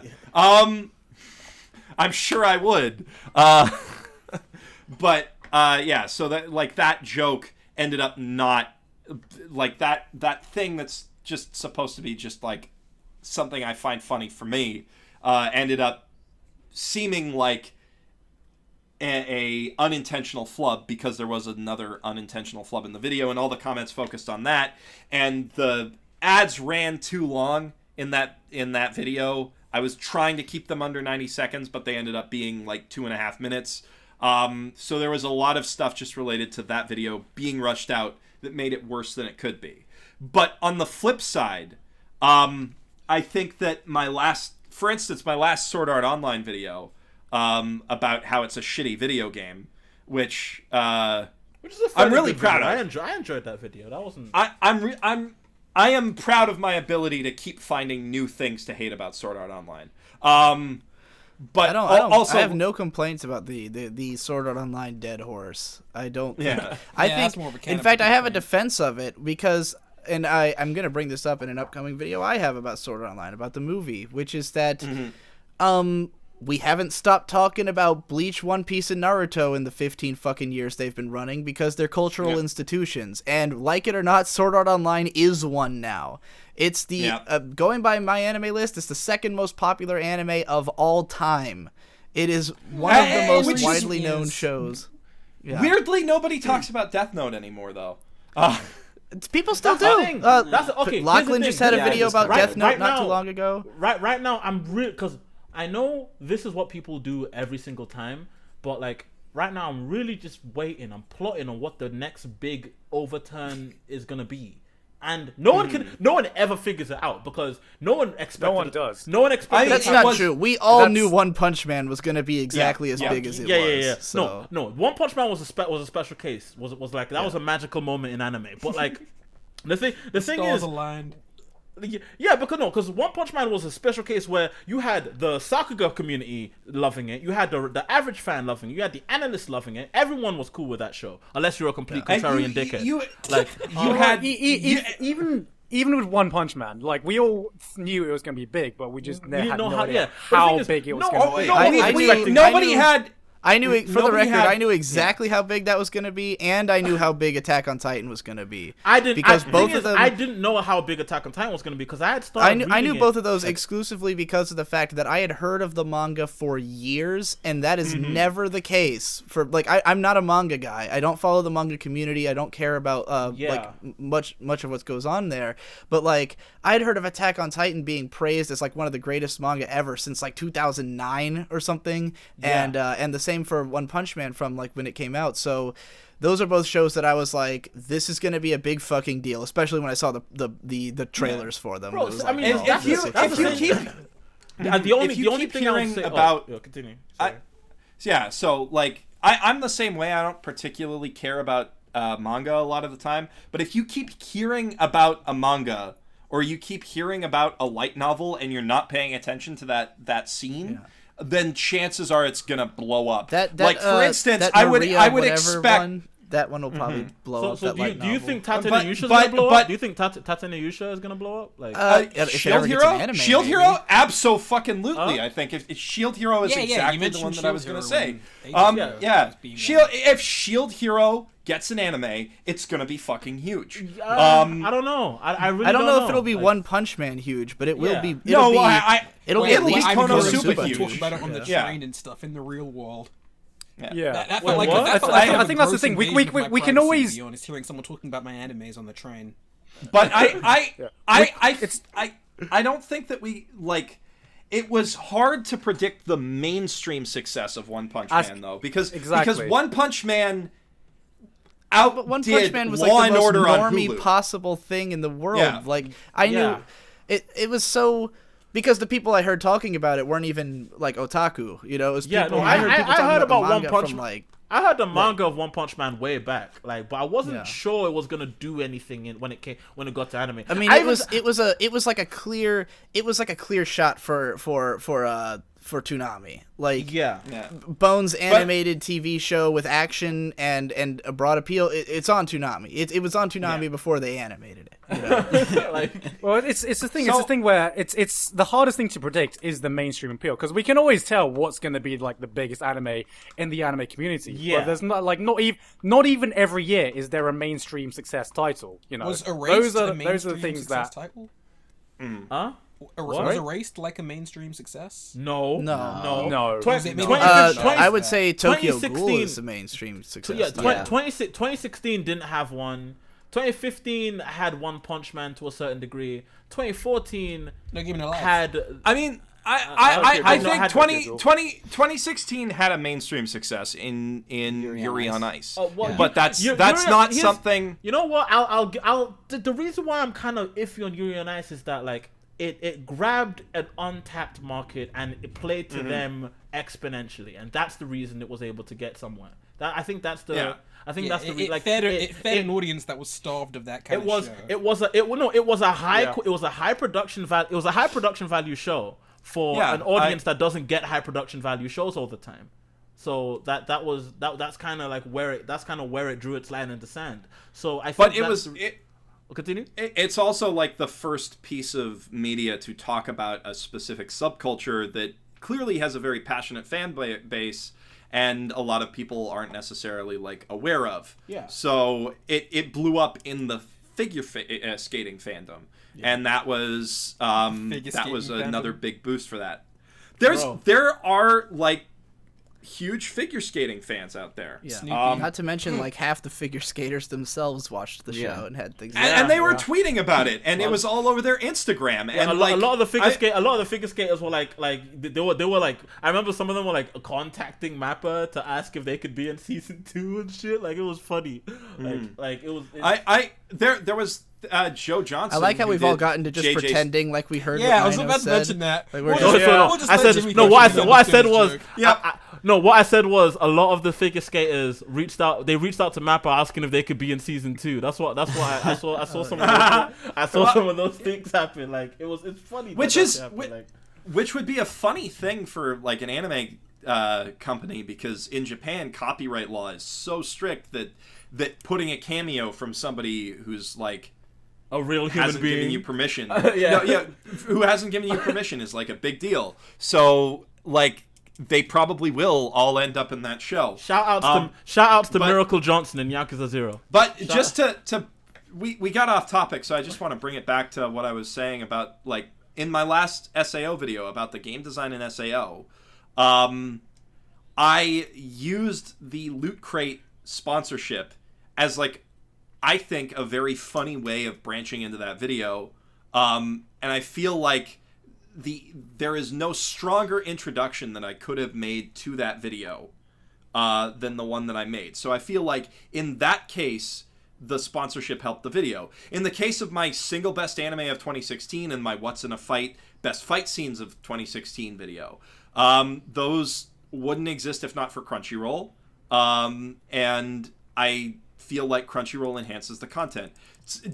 I try to make all of my advertisement spots interesting and fun for people. Do I always succeed? I don't know. Well, that's probably like with Naruto. That's just part of the challenge, because it's not only that, but speaking from experience as well, from someone who's had sponsored content, it's about the terms and the conditions of your sponsorship as well. How far you're allowed to go, how you're allowed to approach it. So I would say that we do the best we can. Well, Sometimes it. Let's not beat around the bush. That is the literal definition of selling out.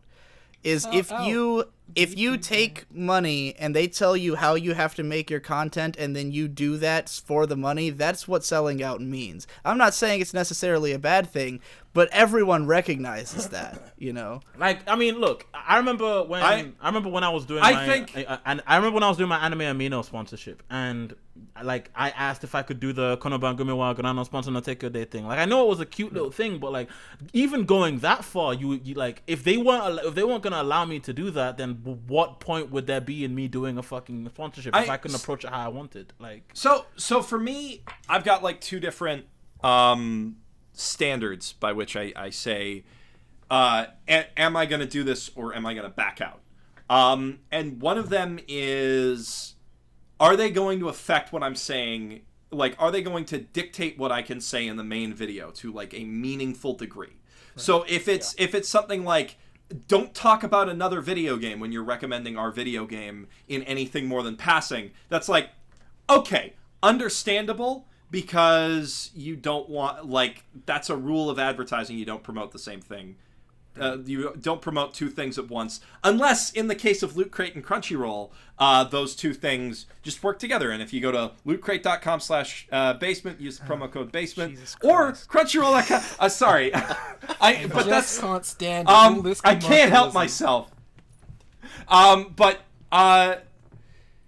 If it's something like I have to put in a legal disclaimer that is like clear and concise because they don't want somebody coming after them like the FCC or whatever, that's okay.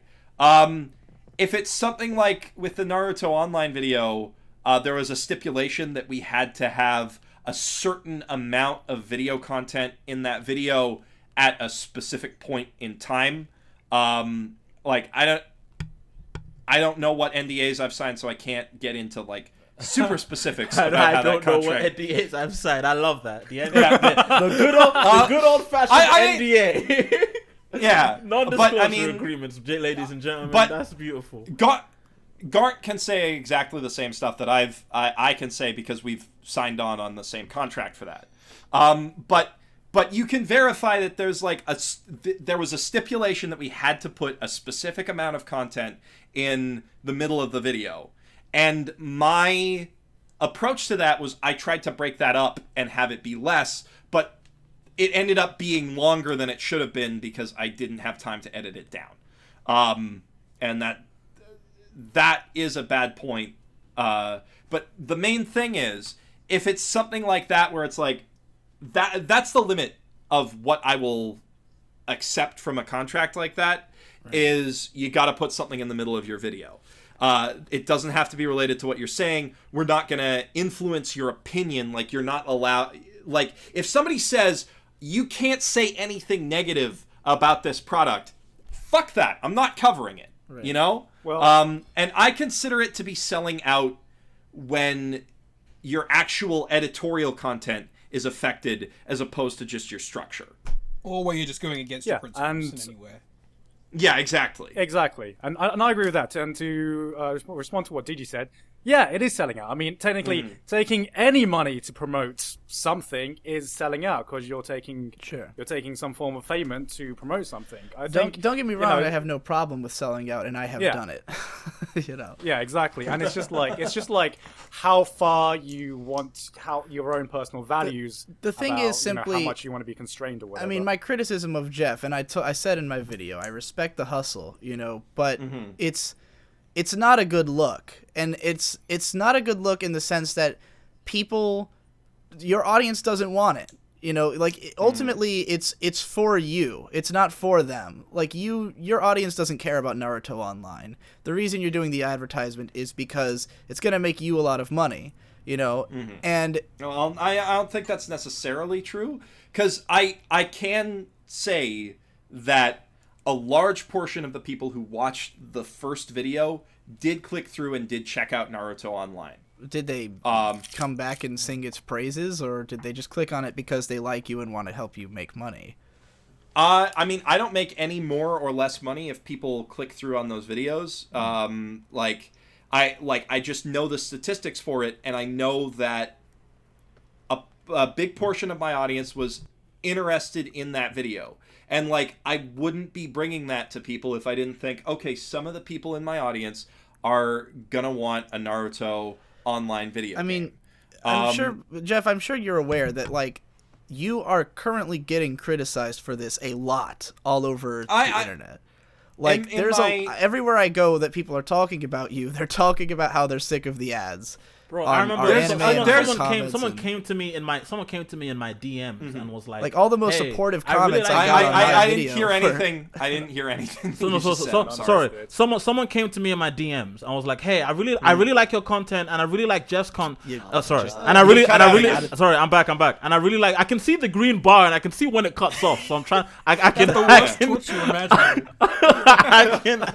trying to make sure it doesn't cut off. So he came to me and he was like I really like your content and I really like Geoff's content, but I'm really worried about him, and I'm kind of tired of all the shilling he's doing, and it's kind of weird that he's selling out. And I was just like, in my opinion, bro, I see nothing wrong with talking about stuff or like giving advertisements and shit, because you're just getting your money up. I can't disrespect somebody getting their money up unless they're doing it unless they're doing it through means that disparage me. Like, if someone's making money talking shit about me or stealing my ideas, certain people, but If someone's making money, doing either of those things, like, then I have an issue with them, and then it's war. But if someone has if someone's just making money, if someone's just making money like through their own, like, you know, sponsorships and like trade agreements and all that shit, then there's nothing wrong with it. Let the person do what they want. A lot of it comes down to kind of a lack of perspective from a lot of the viewers. Okay, sure. They're shilling a game that you're never going to play, but you're getting 22 minutes of a video that you wanted to watch in the first place. Well, that's the thing, though. For me, with the advertisements, what bothers me is that, you know, I'm a guy who's all about conciseness, as I keep making this point. Granted, my own vlogs are not concise at all. They're fucking, you know, rambling bullshit. But, like, when I get to those parts in the video, I'm always like, do I skip this? Is he gonna make a point? You know, like, why am I, like, I don't care about this fucking game, you know, like, get me past this part, you know? And it's just that Geoff has so thoroughly embraced it as a joke that it's like, I'm the shill supreme. And I feel like to a lot of people, it feels like you're trying to cover your tracks with that you're trying to, like, say, hey guys, I'm giving you a wink and a nod, so that means it's okay. But people aren't okay with it, you know, and there's a lot of people who are expressing some kind of being upset with it, especially, and I think it comes down even harder on you simply because you also have a Patreon where, you know, it's like, I think some people might have the sense of like, well, this guy's already making $1,000 a month on Patreon. Why does he have to shill in all these videos constantly, you know? And I'll tell you about a criticism I got for this recently, which was that you told me about how much you can make through mid-roll ads. And so I went, fuck, how have I been missing out on this train, right? Yeah. Now, my initial thought is I'm not going to do mid-roll ads in a Patreon video because, you know, that's what people are paying for it, so that they don't have to watch that. But if I'm making a video that's not going to be marked on Patreon, sure, I'll add mid-roll ads to it. So I make this Yuri on Ice video that was me and my brother discussing the show for 45 minutes. And my intention with it was that I was going to edit it and put it up like I do with all my podcasts, and it wouldn't be marked on Patreon. Now, unfortunately, this video was recorded right before RadCon 2, which tied me up for 2 straight weeks, so I couldn't edit it, so I handed it off to the Devu, my editor, and I had him edit it. He put in all these ad breaks, but he put in way more work than I was anticipating into this video. So he makes it like a full-on video that has to be patron marked because he needs to get paid for it. So now we've got this video that has ad breaks and it's on Patreon, and one of the comments I get is, disliked because of mid-roll ads. I thought I paid you on Patreon, so you didn't have to do this. And I responded, well, I encourage anybody to use ad blocker on my videos. And he said, kind of hard to do that on mobile. And I was just like, you're fucking right. You're fucking right. Yep. You know, I should not. Like, the circumstances of this video were so bizarre that it had to be patron marked, and it was already made to have ad breaks. So that was going to happen. But from that point forward, like, Devu was editing my next video, and he was, like, editing in ad breaks. And I was like, no, we don't do that anymore. You know, not if it's patron. Not if you're touching the video, it's not getting ad breaks, you know? Yeah, that is another interesting discussion. Like, I'm okay with putting an ad break in for every about 10 minutes of video. Like, personally, it turns me off when I watch an H3H3 video and there's 2 ad breaks in the middle of a 10-minute video.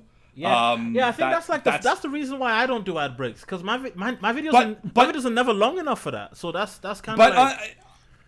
like, on the flip side, like, I feel like it's not justified in H3H3's case, but at the same time, I've told you the numbers that the SAO video, which was 40 minutes long, and I feel like a 40-minute video with 2 ad breaks is acceptable.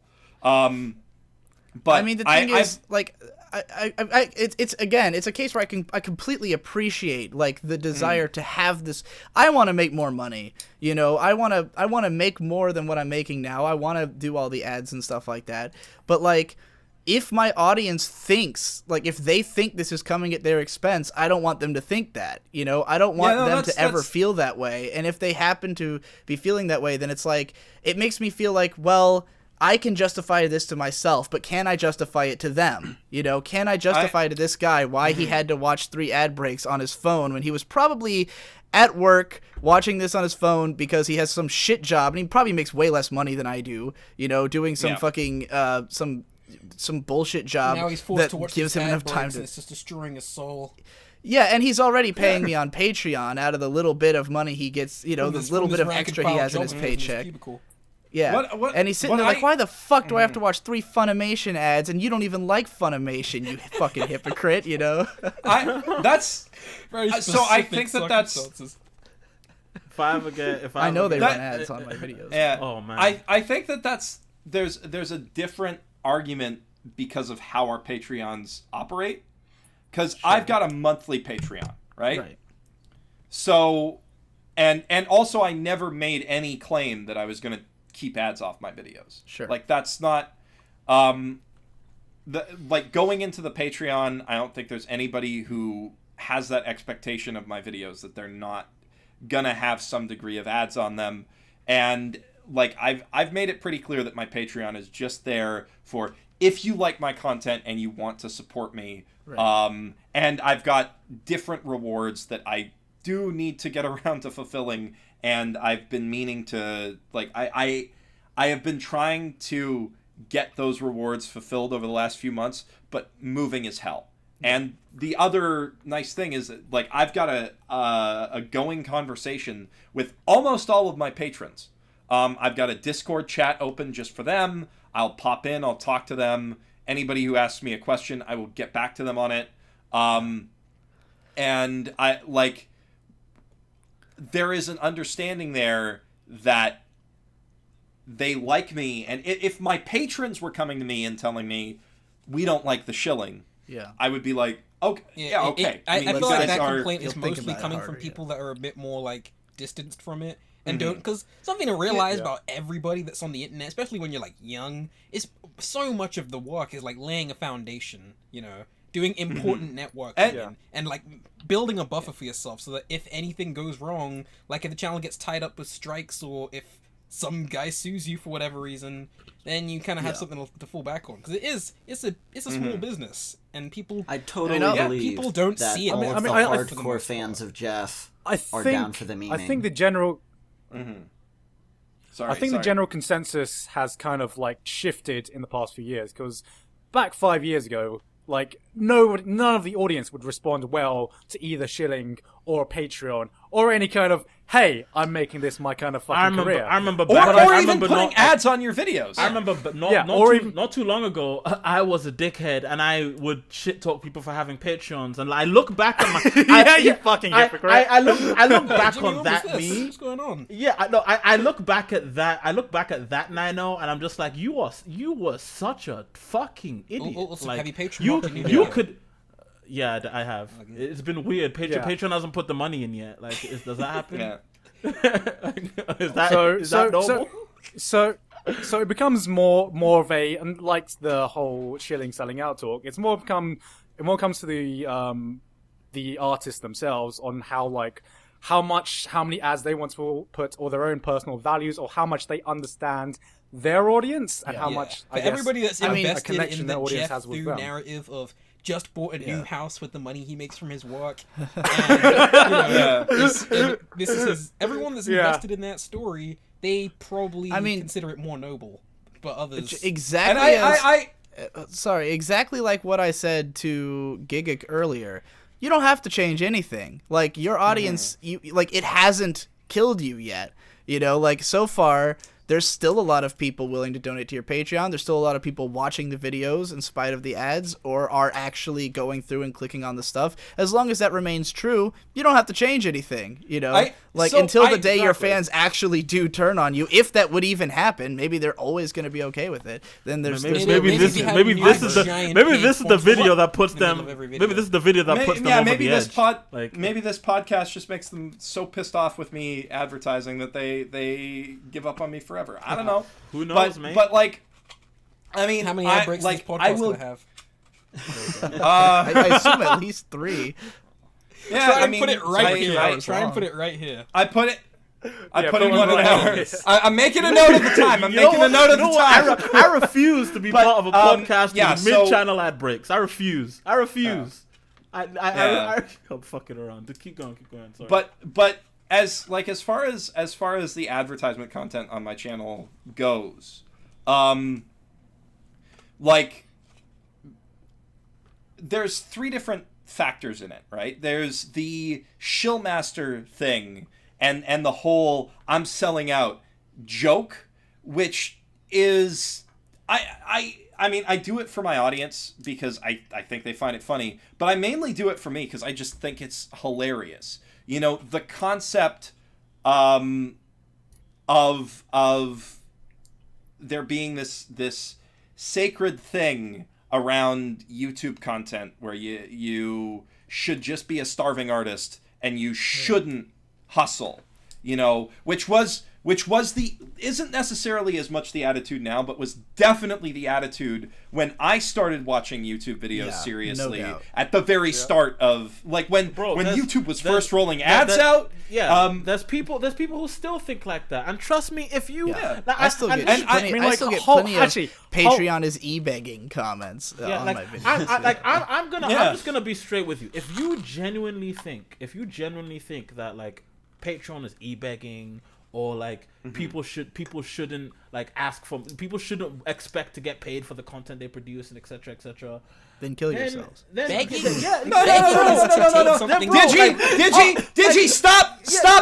That's a fucking felony in Canada. Yeah, okay, that is a felony in Canada. You can't say that. You didn't say it. I said it. Fine. I don't kill yourself. Just sit on a really huge spike, and let it go all the way into your intestines, and hope you don't die. Just take that dragon dildo you were gonna send to my PO box and use it yourself. Yeah, exactly. That's why you reflect on your life and then end it. Cover it in acid. No, cover it in acid. No, that's an actual felony. You can't tell people to kill themselves. Well, sorry, we did it. It's okay. Nigga, we don't live in old bum ass Canada, nigga. What the fuck? We don't live in old bitch ass Canada. It's also probably a felony to do plenty. Well, you know, Don't kill yourselves, is what I'm saying. Don't kill yourselves, even if you like Sword Art Online. You know, like maybe sterilize. That's an option. But hey, that's not against the law, is it? You can't tell me to sterilize. Hey, there's no law against advocating for eugenics. Wow. Well, yeah. So to wrap up this, and I'll come right out with what is perhaps the most honest reason that I would attack you at all for this, even though it's something that I support people doing in general, is jealousy. It's because he makes more money than you, nigga. Well, yeah, he makes more money than me in spite of having. Yeah, it's about having fewer subscribers. He makes more. Y'all didn't know. In spite of having fewer subscribers, and that's the dirty secret of the anime community. Jeff makes the most. Jeff make the most money in the anime community. I don't think I make the most money in the anime community. I'm. Are you willing to disclose what you made last year by chance? Okay, I still haven't compiled all my taxes, so I'm not 100% sure.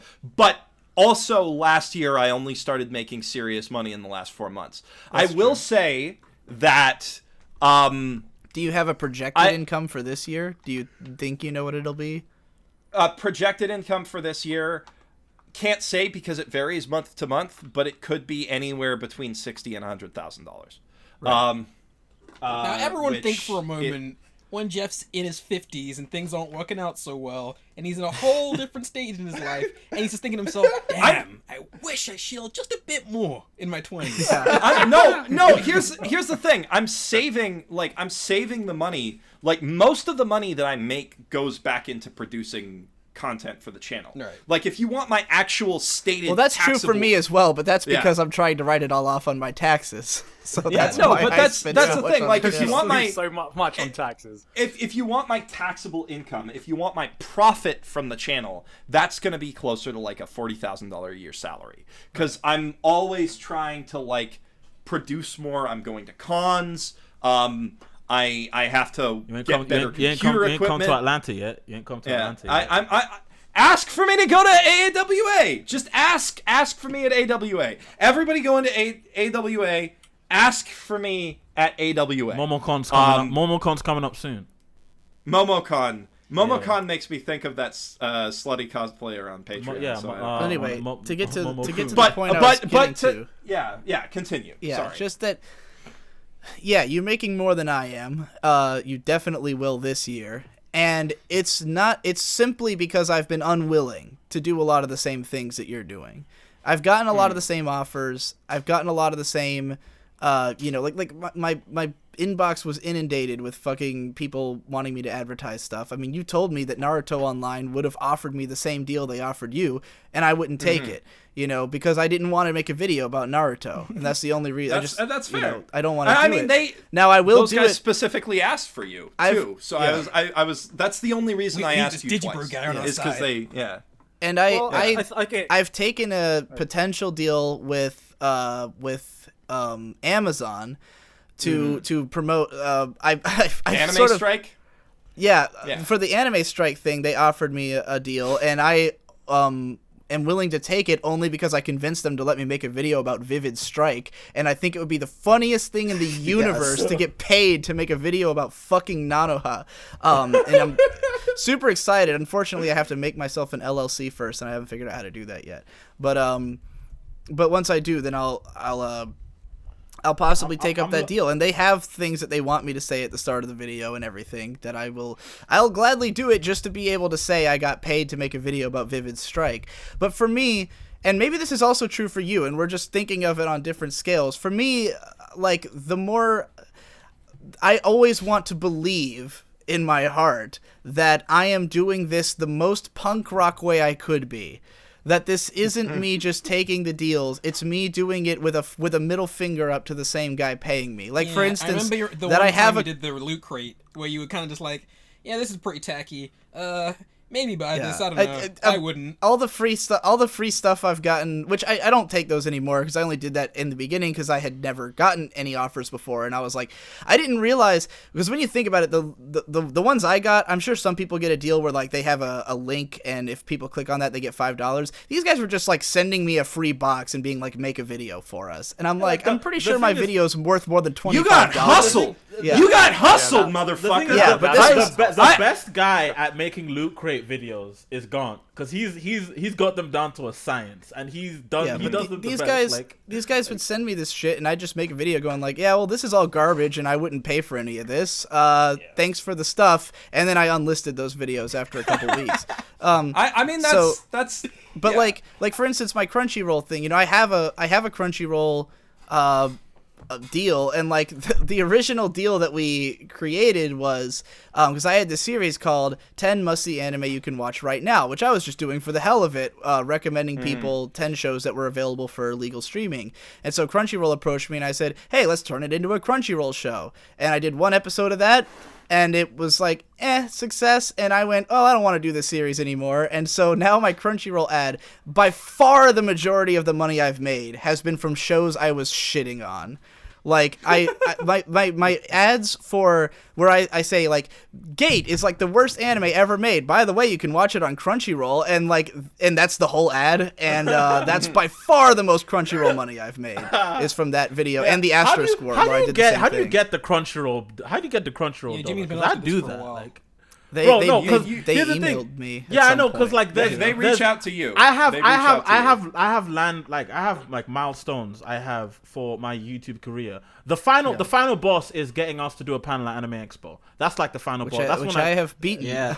Yeah, I know. Just a couple weeks ago. That's when I. Wait, you got a panel? Digi, Yep. get me on there. Get me in there. When I'm I'm asked to do a panel at I'm Anime joking. Expo, that's when I'm like, okay, cool. I've won this YouTube thing. But, I actually have like, my own Anime Strike sponsored video in editing right now. oh really? Really? I'm Impressive. How'd you get contacted by fucking Anime Strike, Lachlan? Because he got 200,000 hits on a video. I Jimmy. got hustle better. 290,000 hits on a fucking video.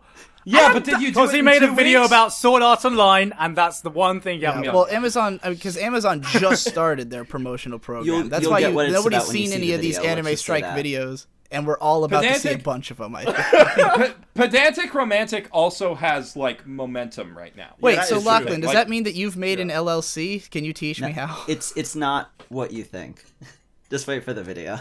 Okay. I've never got, mind. What is an LLC? yeah. They've talked Limited limited licensing liability company. corporation. It basically means No, I turned limited myself into a liability. company. Limited liability It's liability. corporation. Yeah. And it's basically a buffer between you and any legal action that might be taken against you. Yeah, I've been it's my a dad's been separate telling me to entity make myself that- one for like a year, and I've just been putting it off because I'm fucking lazy. But now that there's like a couple $1,000s tied up in it, I'd really like to get it made. You know, Digi, your dad gave you a house that has like part of a castle in it. You should listen to his financial advice. sure. Well, yeah.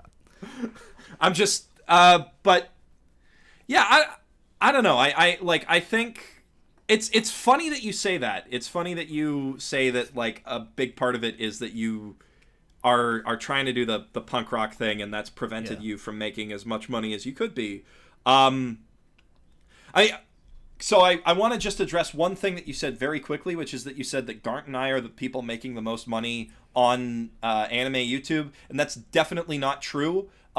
It's almost certainly the Anime Man. And wait, bro, Oh, yeah. like in my like I'm sorry, in my mind, I'm still stuck in 2013 where Garnt is the ceiling What? of the anime community. I No, think sorry. he's trying. No, in my mind, I'm sure he's in gonna my say mind, that. no, in my mind, I'm still stuck in 2013 where Garnt is the ceiling of the anime community, and after him, I don't pay attention to anyone else. I'm Like, kind of It's the always same. been Misty. It's always been Misty. Like for me, I always associate like. Misty's only been around for like a couple years. Well, like for me, it's like Glass Reflection and Garnt are the top because all the other guys who are bigger are just not the same genre. Yeah, they're more not- they're not YouTube making vloggers. analytical. Anime. They're making vlogs and comedy videos. Yeah. basically. I mean, I would say that we have an audience overlap, a kind of audience overlap. Please, where hopefully I- not, Jesus. And hopefully so. I want to hit 1 million subscribers one day. I'm but blown I away mean, by like, how if far- you Whereas with the Anime Man and Akazirus, they go for a completely different audience. Yeah. And actually, if you really want to say it, the biggest anime channel in terms of profit on YouTube is probably Team 4-Star. I mean, Like, technically yes, but Yeah. that's true. but again, it's like it's a slightly different genre. Yeah.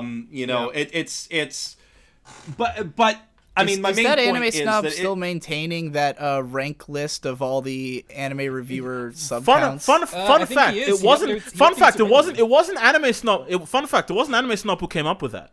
It was actually Holden, Gaunt, and I were the people where that list originally started, and it just really? grew and bolded into something disgustingly huge. And people like when it first came out, everyone in the community got really butthurt about it. 'Cause it How? was like- Why? It's just a list of people and what their sub counts are. Gone. You remember what I'm talking about, right? Like The list doesn't how- have an opinion. Yeah, like people are like, how am I not on it? Like, bro, cause you fucking got like 10 subs and no one fucking knows who you are. Yeah. like seriously, mate, what the fuck? Like, I know, and I think the what people really got mad about was because Holden gave it ranks, like in One Punch Man. So like, Oh, if you yeah. had over 10,000 subs, you were like that's why in my mind 10,000 subs to this day is like the threshold, because like 10,000 subs was S rank, and like the 5,000 to 10,000 was A, and below there was like, so people were like, would jokingly say, oh, don't talk to me if you're like a D rank or some bullshit like that. Oh, Like yeah.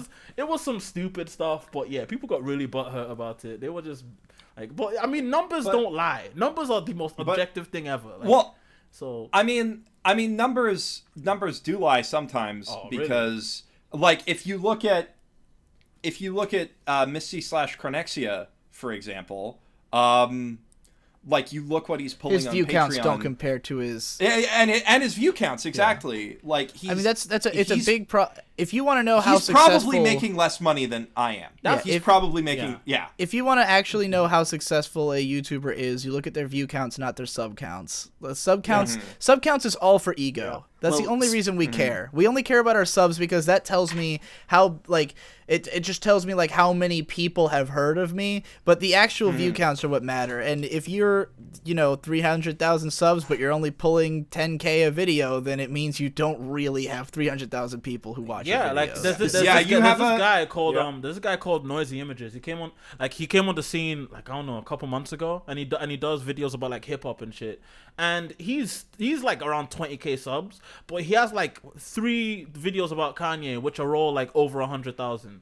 and Right. he's got a few videos about chants that are like 60,000. So like he's consistently like going above his sub count. Like Yeah, he's consistently going iPatch above Wolf's his sub doing count the with same. Yeah, iPatch yeah. Wolf has iPatch been Wolf pulling too. fucking ridiculous numbers, and that's why. I mean, if anything, his sub count is less indicative of his pull. Yeah, like that's like the his position you want his to be in, subs. to be honest.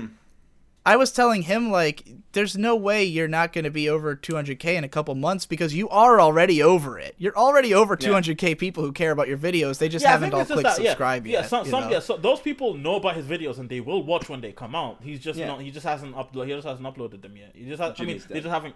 No, sorry. Those people will click on his channel like if at some point, but they just haven't done it yet. Like they'll click subscribe at some point, but not yet. I mean, like, the thing is, like, with iPatch Wolf stuff, everything that he makes gets pushed to the top of almost every anime community. Because it's all great. Everything he Because makes it's all is great content. very accessible, very good, all about important or, like, highly relevant shit. You know, he almost exclusively covers things everyone's always wanted someone to cover in exactly the way he's doing it, you know? Like, everyone has always wanted someone to make that Bleach video, and he did it, and at the perfect time, you know? So Yeah, like that Bleach video is probably where he came in and just blew the gasket over his career because he like I it's remember got I over found 1 million hits. yeah I found Possibly him over through 2. that video and that was the video because he released it like a week the same week Bleach ended and I was just like Yeah. fuck if I had done this man, That was jeez. smart.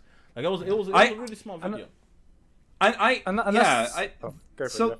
So the thing, like, when a channel is growing, you're gonna see it consistently hit above its sub count in views. And when a channel is sort of stably growing, which, like, my channel fluctuates between, like, big growth and stable growth at this point. I consistently get an average of about 200,000 views on a video. Some of my videos get half of that. If I ever get sub 100,000 views, I am concerned about that specific video. I you know? am too, even though I almost always do get sub 100,000 views because, and that's part of the punk rock thing that I was referring to before is also that I refuse to talk about the popular shows, and that I won't because I know. Oh right, I would we were be hitting talking those- about my advertising. Yeah. Yeah. So I do want to just, like, finish off that point because, man, we get off topic on the weebcast. Yes. I don't know if you listeners have noticed. Way off in the weeds recently. Yeah. But, like, it's so aside from, you know, other like the profitability of channels not necessarily being reflected by their sub count. I would say that I'm not necessarily trying to do the punk rock thing, but my attitude towards a sponsorship is it's always got to be something that I can either see my audience enjoying or that I would personally, like, use and recommend. Yeah. And it, like, in the case of something that, like, is not necessarily something that directly appeals to me on a I'm going to use this every day basis, like, for instance, Naruto Online, I have played enough of that to know it's a pretty good video game and I've enjoyed what I've played of it, but I'm not necessarily going to get hooked on that like Breath of the Wild. But it's got to be something in that case that impresses me, you know? Mm-hmm. And in Naruto's case, I was impressed by the graphics and the gameplay depth enough to be like, yeah, somebody could sink a serious amount of time into this. Didn't you say you did like a nerd block thing though, or one of those? A what? Didn't you do one of those random box things though? I did Loot Crate. He had the SAO light novel gag. The wee. Yeah, right? yeah. That was a good. And gag. that like, I'm proud as fuck of that gag. And also, I actually do like getting Loot Crates every month. That just makes you weird. Wait, did you say that you're planning to incorporate more of this kind of thing into your channel, and that you want to? I want to do the anime strike one. That's for sure. Because you want to get paid to do a Ninouh. Yeah, to do a video about Ninouh and to get be paid clear, for it. a show that currently has 13,000 people listing it on their mouths, Yeah. and that's it. a tiny show. video that this is the kind of warped mindset that I do these things with, which is so sad. Is that I don't know. I don't know if me disclosing this will interfere with Geoff's NDAs, but that I told them how much Geoff had made on a similar video, and then I said, well, because they asked me what to pay them. Like they didn't give me any kind of number, any kind of quote. I didn't know what they were like, what ballpark they were in. So I start trying to spitball a number, and I was like, well, I know a guy who made a video and he got paid this much, but the video I'm going to make for you is not going to get anywhere near the amount of views, so I'm quoting you half of it. You know, like that was I cut my own balls off because I knew this video will not get views. Like doing this advertisement. Like anything they pay me is fucking them, you should have fucking fleeced So the shit out of them. Digi, I have a question, them, bro. Like, I can't bring myself. I know because they won't do business with me again if I charge them the amount that you could have, and then the video gets no views. But Digi, I have an important question about that negotiation. And I'm also not gonna really praise Anime Strike. I'm gonna suggest it. I think it's because I'm Nigerian that like the concept of you're thinking of all the best ways in which you can embezzle somebody. Exactly. So the advertisement they're gonna get is Anime Strike's pretty okay for something that they gave me for free. If you can't get it for free, then I mean it's up in the air. You know, find out for yourself. Oh my god. So Digi, and also I'm already breaking the NDA I signed. By the way, that's also part of it. That's not good. You definitely don't want to. I think they will find out. I mean, hopefully they won't see. Someone's this gonna podcast. snitch. Somebody's gonna snitch. No contracts have been drawn up yet. So. Somebody's gonna snitch. Do you want to know who's gonna snitch? I haven't. Yeah. I was about to say Jimmy, that punk bitch motherfucker, Aussie Anime, is gonna snitch. Aussie Anime is gonna out us. Yeah, that's his DG's plan all along to ruin brand deals.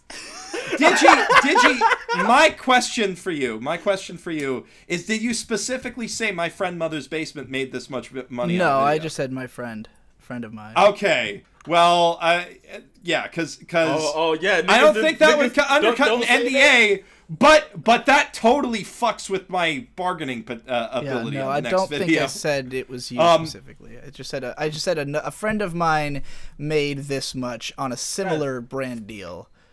Okay, can I ask this question? Do these people who? Yeah. No. So here's an interesting thing. Okay. There's a website that you can go to called socialbluebook.com. Uh-huh. If you log into it and you put in your YouTube information, it will tell you how much a video on your channel should be worth. It will give you sort of like a median based on performance of previous, like the performance of all of your videos and your sub count, your view count, all of that stuff. So Social Blue Book tells me that for a shout out, so like a 30-second spot at the end of a video, I should be charging $3,000. Whoa! And Social Blue Book tells me that for a dedicated upload, I should be making $8,800 on average. Money. But there's a huge variance with that. I don't necessarily use that as my like bargaining point because and you shouldn't.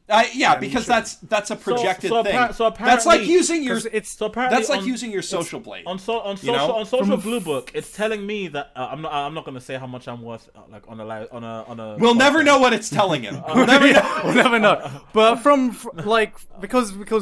It's the fucking Wild West up there. There is no defined standard, and coming from like someone who's been in a corporate background, you know, it's nothing like it's nothing like when I worked for the BBC where it was like there was these defined standards you could adhere to. In here, it's mostly up to the individual or the creator's ability to sell themselves, to sell their content, and how much that's worth. That's in my opinion has been the most valuable lesson for me. Changing from a corporate background to something like this where nobody really knows what they're doing. The companies themselves don't know how much your videos are worth. They just have like a projected budget, which is mostly what a lot of brand deals depend on, which is their budget. Yeah. And it's your ability to figure out how much information you can gather about, how much they would pay for that. Can I ask this? Would you guys I like know, how we've- do you guys know if any of these people running these deals, if they watch us? Like, do they watch the community? Sometimes they say they do, but I have my doubts. Okay, so Miles from Crunchyroll I does. can't Miles remember- from Crunchyroll I does. can't remember what the lady who did Amino does. She claimed to have been watching my content, but I'm kind of iffy. Yeah, I I'm a get big the fan feeling- of the source fed stuff. Yeah. I've had the feeling that the reason Geoff gets offered a lot more deals with Crunchyroll than I do is because they do watch my videos. I think that's probably Hearing why all the he gets venomous more stuff you're deals. saying No, about yeah. your favorite Wait, show. what- Well, Crunchyroll- considering that I've mostly advertised them by shitting on their shows, I don't think they want too much more of that, Yeah, Crunchyroll, they do keep their finger on the Ayo, pulse. I know that for a fact, but, Hey, they're Victoria, way- Victoria, Sailor B, if you're watching this, yeah, it's NINOUH. Like, Hit me up. I'm probably not getting invited to be on the judge panel of the next Crunchyroll Awards after I made a whole video about how that thing's a clown fiesta. Anyone sitting on that panel should feel bad for themselves. Oh no. your friend and colleague Arcado is on that panel. Friend and colleague is a bit stretchy. That's a bit of a stretch. Oh. But but we're not gonna go into that. Not today. We actually did an interesting podcast about that. If you guys haven't seen it, I'm have. not I've seen interested. everything. Hey, I'm you not got interested. you got I've seen crap it on all. a previous episode of a show that you're currently on, there's Jimmy. there's no such thing as a anime video that Lachlan has not seen. It is not a thing that exists. Did I wait, cut out in the middle of that? Because I saw my comments. you did. Who has not seen? Who has not seen? That Lachlan Lachlan. hasn't seen. He's Oh, seen okay. every conceivable YouTube anime video, which is hadn't why I seen- knew about that punk bitch motherfucker RC anime talking Oh, we're shit making it about public me. now. Yeah, Because I someone started. linked it to me. Yeah. I No. sparked- By the You'll way, notice that yeah. he's actually been around this community, starting a few conflicts actually. Like Believe it or Lachlan not, actually sowing the seeds of Lachlan actually reignited a little fracas on Twitter between me and another penguin boy. Me and penguin boy. He showed me a tweet where he was saying something that I disagreed with, and I just took the tweet and I just kind of said some asshole stuff, and it snowballed into some bullshit from there. But Lachlan, you're the fucking Jafar of the anime community. I'm the He's Isaiah been really You're the playing star the scream. angle. You're the You keep star saying scream, Oriha, bro. but it's Orihara. Oh. Isaiah Orihara. Isaiah Orihara. Yeah, it's been a few years. Isaiah Orihara of the anime community, bro. That's Or Orihaya, True. rather. Not Orihara, Orihaya. Okay, we were When both you get right. a And it's all. pronunciation. I don't Oh, fucking... I just But, know there's another yeah. syllable on there. But, yeah, as it's like a random aside, It's about Orihara, how, We should stop making random asides. We're running up on 3 fucking hours. Fine, okay? fine. Come on, I knew come this on. would What? happen. This So- whole podcast has been random. Come on, aside. I know, and one I last do- random aside. When No. Jeff earlier said, Let's keep I it said, short. how long... An Someone hour and a said, half. yeah, he said, well, keep it short. And I just looked at him and I was like, what the fuck are you talking about, Jeff? You invited I me was onto a trying to keep it podcast. short. There's Oh, no way hey, this is going to be kept short. This has been an excellent podcast. It has I been an resigned excellent my discussion. night the second it was offered to We've me. had so much, touched up on so many interesting points and had so many great topics. We covered a lot of topics.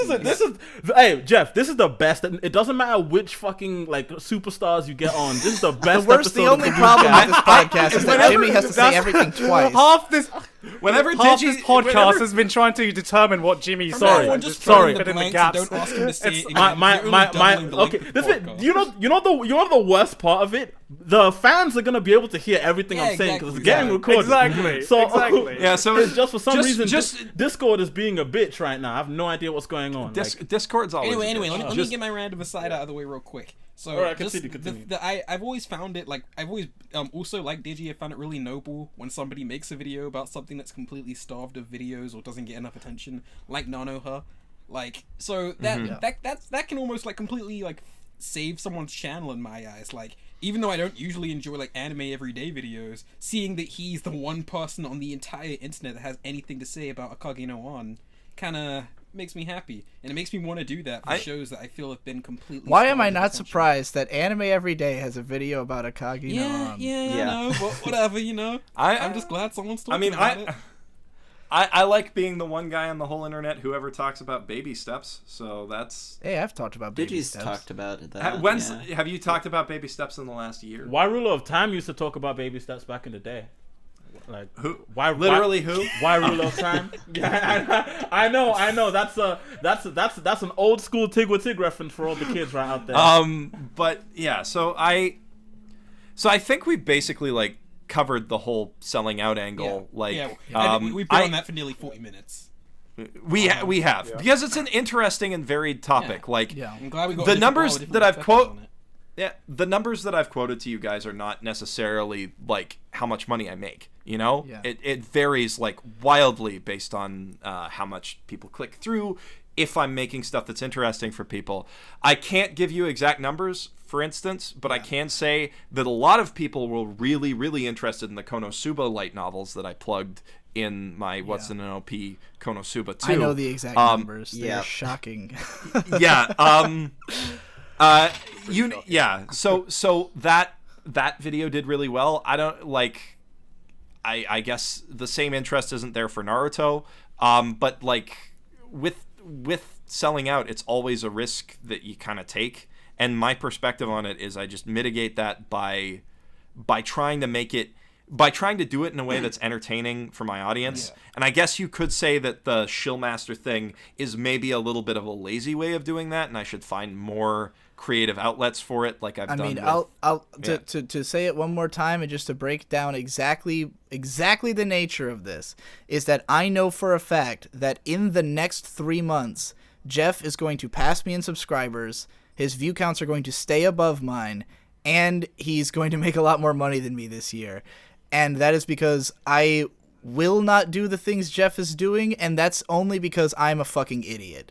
That's the only reason I'm ever upset about any of it, is that I'm too stupid to do what Geoff is doing, which is to just capitalize on his own talents to make a shitload of money and have a really big channel. The fact that you are like openly like stating that, and I know you're an open and honest person about a lot of the stuff you think and feel about shit, but the fact that you're openly stating that is going to delegitimize, for a lot of people, they're going to try to use it to delegitimize the other points you made in your entire rant.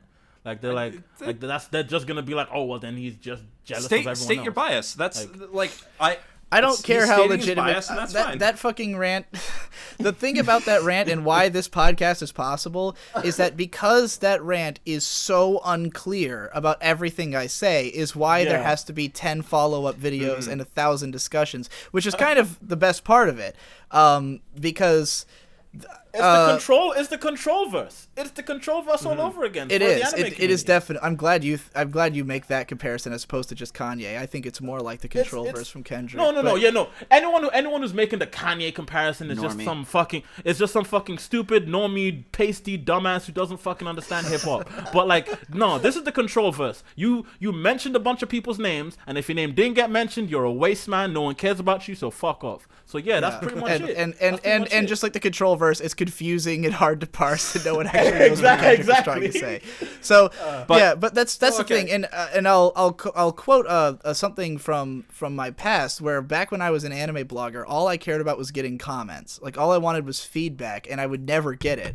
And my mentor Ghostlightning would get tons and tons of comments, like 70 comments a post, and he was responding to all of them and stuff. And I asked him, like, why do you get so many comments and I don't? And he said it's because you always present a case as open and shut. You don't leave any room for discussion. And I think the reason that a video like this gets so much attention, if anybody wants to know how to spark discussion, leave everything open. I'm never very declare, like, my points all have so much clarification that should have been done that wasn't. And that's why there's so many podcasts springing from it and all this discussion. So yeah. And yeah, I think to just make a nod to one last thing you said, which is that, like, that you wouldn't be capitalizing, like, that not capitalizing on this makes you dumb. I don't think that's necessarily true.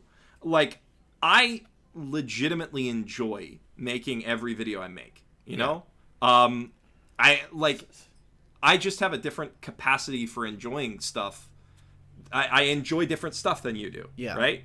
And like, you're that like you are. Well, that's why the I'm kind of calling it guy jealousy. Who wants to talk about like, Ninouh. Yeah. I'm willing to say it's just jealousy because obviously we're just built in for different mindsets, and it's weird even that I would be jealous because of the fact that I take pride in the fact that I am a niche creator, and I feel like I shouldn't have this many subs. Like, it's weird to me. Like, there's a lot of my following who doesn't understand me, and that's why Digibro After Dark exists. That's why there's another channel that's for like the quote unquote real fans, you know, like the people who will listen to the unhinged part, and the main channel is kind of a little bit more presentable and normy, just because like I never should have been a famous guy. I'm a fucking weirdo. Like, you know? It's to the point where, and I know a lot of people feel this way too. I'm not the only person who thinks this. Like, I associate you more with Digibro After Dark than I do with the Digibro channel. A lot of people do. Like, Because a lot of it people updates do. way Like, the fuck more frequently. When I'm scrolling down my sub list, I'm like, oh, Digi uploaded a new video, and I'm not thinking Digi uploaded a new video on his main channel. I'm like, yeah, Digibro After Dark, and that's like that's where I hear your voice most of the time. Like.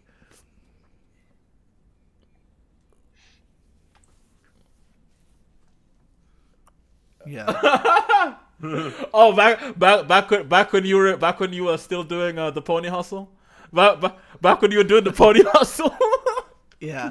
Well, and the funny thing about it is that if you, depending on how you look at it, you could say I'm a bigger sellout than Geoff, because Jeff's just doing this stuff because he obviously loves doing it. You know, whatever his motivations may be, he's enjoying himself. And for me, I definitely am. Like if I was being completely true to my feelings, the main channel would stop existing, you know? I need money, so it's gonna keep going. And it's not that I don't love making all those videos, it's just that, like, I don't love, you know, editing. I mean, I pay a guy to do it. You know, I don't love trying to ever make, because sometimes I do make videos because it's a popular show, you know, and I don't want to always have to do that. So, like, if anyone's being more dishonest, it's probably me. But it all just depends on how you look at it and how you phrase it. And, you know, again, it all comes down to how the audience is going to interpret it. If you look at Geoff and you see a shill, you probably won't be a patron. But if you look at him and you see a guy hustling and you enjoy his content anyways, yeah, there's nothing to complain about, you know? I think it's kind of like I think it's a different mindset. Like, do you appreciate people working hard at what they like? I think that's a fundamental human thing that people are just different on. Do you appreciate a person working hard at what they like doing and being able to support themselves on it, or do you just want a guy to give you stuff that you like? Well, that's my narrative. Like everything else be damned. Like, if we're looking at my Patreon, it's relatively successful for my size, and it's because from a very early point it was, okay, I'm leaving college because this seems somewhat viable. You're what's making this viable. I'm leaving my career in your hands.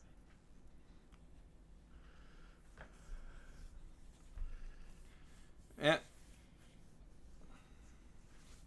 I think that's the biggest thing at the end. Like, all of us are appealing to our audience, and that's the thing.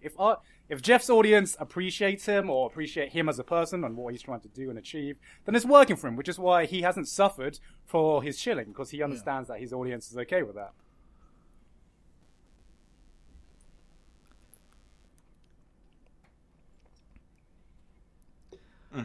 I mean, I do think, in specifically Geoff's case, I do think it's worth keeping an eye on, just because I do get lots of comments of people telling me they used to watch Mother's Basement and they don't anymore because of the shilling. Yeah. So there's, I think, a solid 1,000 or so people who have that, like, strong opinion, at least judging by the comments that have been left and the dislike ratio on videos where I do sponsored content, at, like, specifically the bad videos where I do sponsored, like the bad video, I guess, where I do sponsored content. Just judging by how people have responded, I would say it's a vocal minority that is signing off from the channel because they're turned off by the shilling specifically.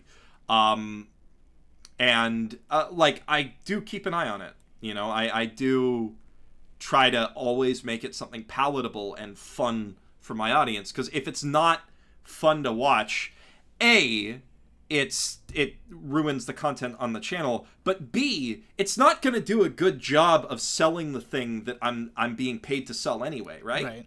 Like if people aren't enjoying the advertisement, they're not going to buy it. Yeah. There are so many people who buy Old Spice deodorant now because Old Spice made some really fucking good commercials. I'm one of them, and that's why I was able to be so successful with those Crunchyroll ads, in spite of it all being shows I was shitting on. Is that in every case it's hilarious that I've done it. Like, it's because who would expect me to literally like dovetail the sentence, "This anime is terrible," with "You can watch it on Crunchyroll," and like people love that. Yeah.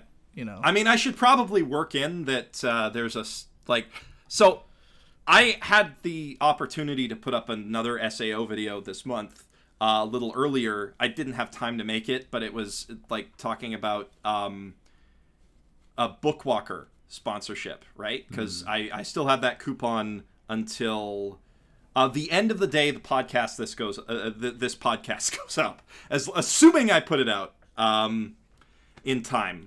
But Bookwalker wanted me to do a thing about Sword Art Online because they had a Sword Art Online contest going, and your stuff is funny because obviously people are going to Crunchyroll to watch stuff other than the thing that you're shitting on.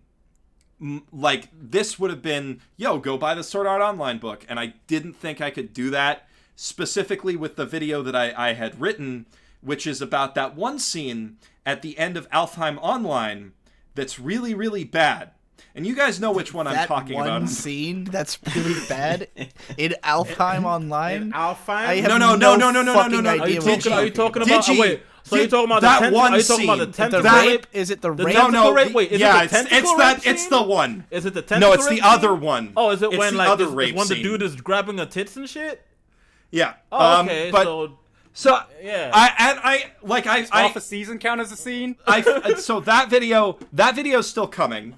But I felt like I couldn't do a good it wouldn't be good for the sponsor and it wouldn't really be good for the audience. So I didn't make the video at that time. I guess I can say that right now Showa Genroku Rakugo Shinju and what's it called?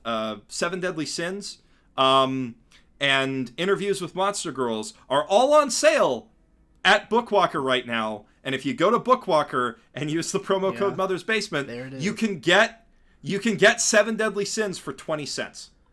Shit. You can Is that you can digitally also or like physical? yeah. So for the next, it's digitally. It's an ebook. Well, 20 no, cents for a 7 Deadly Sins ebook. 20 cents for a Interviews with Monster Girls ebook. $1.20 for a Rakugo Shinju ebook.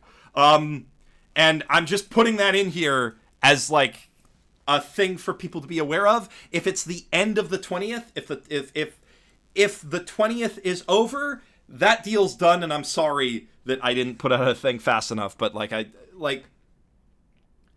what I'm trying to say there is that I do pass up opportunities to shill all the time.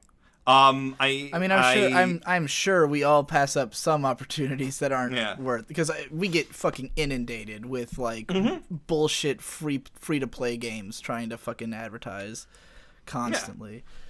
And fun fact, I got given this one advertisement, and I shit you not, it was for, I think it was for like slime. Like, it was the same kind of stuff like Nickelodeon slime. And I am not shitting you. I got a yeah. Y'all like slime girls, right? Get your own personal slime girl. I was given that, and I was like, should I make a Monster Girl video as a pretense to have this? I was like, should I? You gotta do a video about how Sue is best girl. Oh my god, that's like I think that might be like an actual really good idea to just chill like something just far out in left field and be like, yeah, I don't care. I just want to talk about this. Oh, by the way, monsters. This is why I wanted. Like way back in the day when Digi got that shitty knockoff Dakimakura company knocking at his door. I also got that too. This was before I was big enough that people were like, "Hey, give me, hey, sell stuff for us." But like when Digi got that, I was like, "Digi, you have to make a fucking video about harem comedies." Oh my just well, I had a whole plan. Dakimakura. I mean, I did do the Dakimakura endorsement just for the free Dakimakura, which I love. But my plan with that was that I was going to, because I got one of Shinobu from Bakemonogatari, and my plan was to bring it up in a Bakemonogatari video, but they never gave me a link, like a thing by which to make more money and not simply to get a free Dakimakura, so I just didn't, well, I mean, I never made a Monogatari video anyways, but I just, I didn't bother following up. If they never send you, like, if they never send you a contract and all they send you is a free thing, like, this is something that I think a lot of YouTubers need to get used to. If all they send you is a free thing, unless it's a very expensive free thing, like a bed or something. Well, for what it's worth, the Dakimakura is $100. I never would have paid, well, something like that. Yeah. I never would have paid whatever it cost, and I wanted it. So that was, and I just made like an After Dark video about it. So it was actually worth it for me because that's 5 minutes out of my day for a free Dakimakura. It was kind of awesome. I'm very much hoping for one of those. Yeah. But what I'm saying is, to any like mid-scale YouTubers out there, Super Eye Patch Wolf, if you're listening, if somebody says I'm gonna, if somebody says I'm gonna send you free stuff to promote this stuff, make sure that they also pay you, because like the free stuff they're sending you is the bare minimum you need to do that job. Like by the same token that if you get paid for writing game reviews in free video games, you are not getting paid. No. And that's.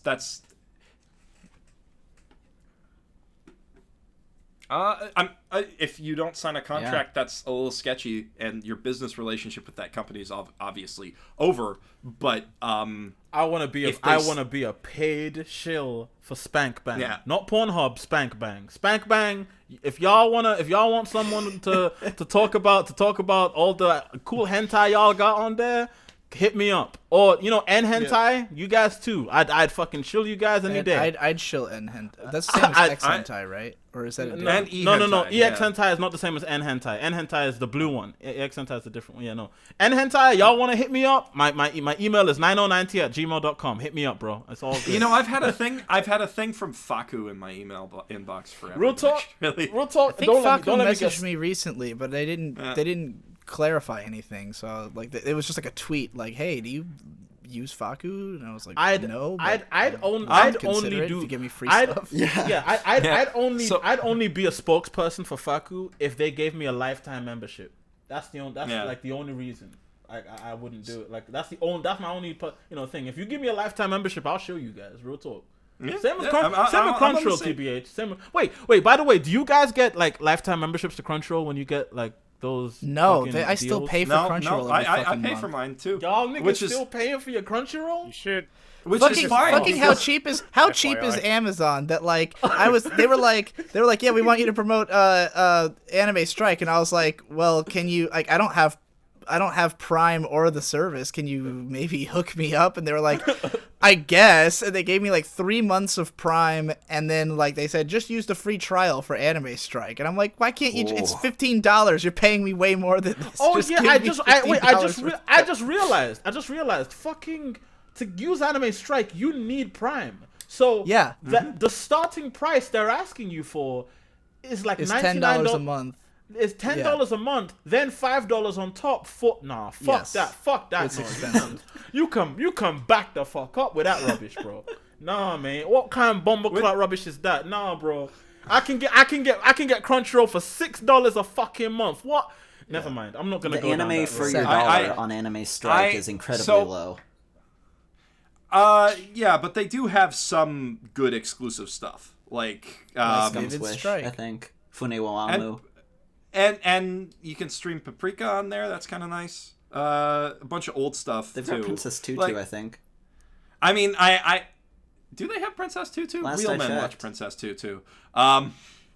All right, But what do we have other that things? is to an add? old That's an meme. old This is- fucking meme that this is shouldn't getting be. ridiculously Desu stretched. meme. This is okay. I'm so hungry. the last thing that Digi said to me, and I swear we're gonna get through this really quick, is he said that I am plagiarizing him. Yeah. Which Did I use the actual word plagiarism? Because if so, you I used the apologize, actual because that was a you used terrible the actual word choice. You that I think you said you feel like he's plagiarizing. yeah. Yeah. And that's like borderline libel, but whatever, we're friends. Well, I'm sure there are certain moments in that video where I used the worst possible word of all the ones I could have because it came to mind first. Plagiarism's one of them, and the other one is when I said I've done so much for this industry. I did not mean industry. I was part of the kayfabe. Wait. Yeah. So yeah, when you were like, I've done so much for this industry, that's the only part of the thing where you I kind meant of to lost say me. community. Like, yeah, when you to the alcohol. That whole ending To the speech, character. I was like blindingly drunk by that point. like you at that point, like it was the best promo it's the best promo anyone's ever I think the reason that Jimmy keeps cutting out is every time you get loud. I think. Oh, sorry. Yeah, I think that's why it's happening. It's the best promo anyone's ever cut in the anime community. Like, yeah. Nah, it's my roommates I'm keeping up right now. I've had to recently lower my voice because apparently our next door neighbors knocked on the wall. So podcasting's gonna get hard from now on. Oh boy. Or I might have to do it during the day. Heaven forbid. Heaven forbid.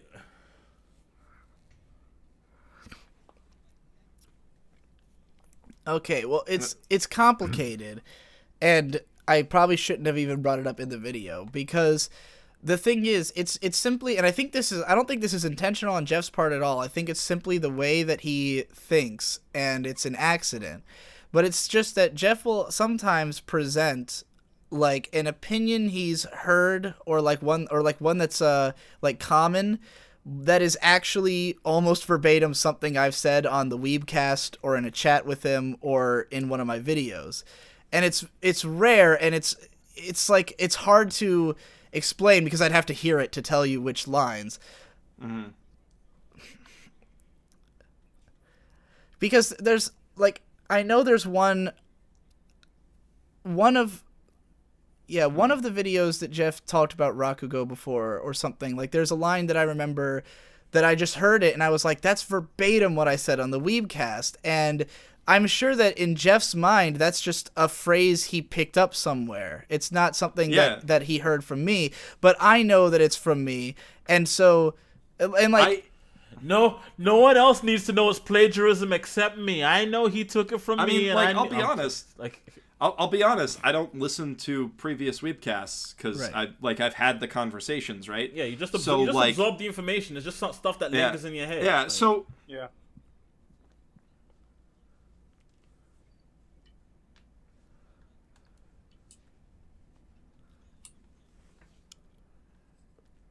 Right. Exactly. It's just so you're saying the same thing. Yeah. Like, bro, I think that's just how communities work. We all just say stuff. Yeah. And I can't. What? Well, it's just it's simply a matter of that I just really love getting credit, and I also love because like I often. Well, I mean, I give credit all the. Well, the thing, I mean, if you watch my videos, I often will credit, like if I bring up something that I know somebody else said, I always will say, as you can hear about in this video, or as you can hear about in that one. Yeah. And so when I hear other people saying something that I know I said, then I'm always like, well, why didn't you link to my video where I said that, you know? But then I know that Jeff's not doing it intentionally. I know he doesn't remember where it's coming from. I will give you this much. When Digi gets an idea for something, he'll let people know where he got the idea from. Like, I remember he made this one vlog around Christmas where he was talking about how he didn't feel like you should, be paying for anime and all that stuff. And he got that idea because I sent him the second verse to 100 Ways, which is a song I made, and the second verse. I start talks off the video saying Jimmy sent me this song he's writing, and that inspired me to make this video, just because I didn't want Jimmy to see that video and to know, because he would know that he gave me the idea. Like, there's no way I would just coincidentally make this vlog right after he sent me that. And if I didn't say anything, then he would be like, "Oh, I inspired this, didn't I?" You know, and I know, and that I know that's what you would think. You know.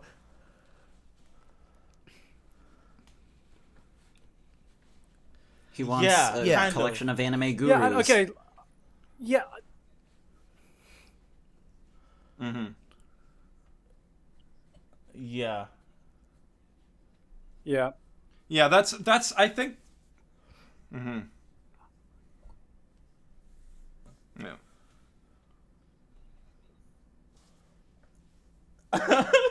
I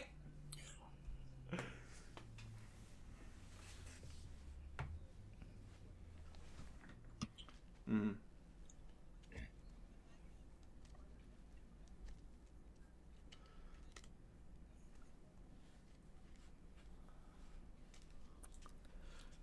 Yeah.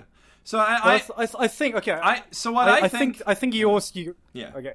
I think you also run the risk of just building like this kind of narrative where like everyone has to follow each other's video before making their own, which I feel sometimes hurts the community, because when you're not allowed to talk about the same thing, then you kind of restrict your own approach. At least that's what happened to me a few years ago, where I kind of focused on what everyone was doing, and it just kind of stunted everything, like my own creativity and my own approach. So and it also sets this expectation that you think your audience has to be following what everyone else is saying as well, and that's just to not clarify. the case. I'm not saying it bothers me at all that someone talks about the same thing as me. I just want to. Like, I like to cover the same material as someone and then say, go watch their video too, just because I want the audience to have as many opportunities to consume everybody's shit. You know, I just I really like to send people in the direction of other channels. And I mean, if you,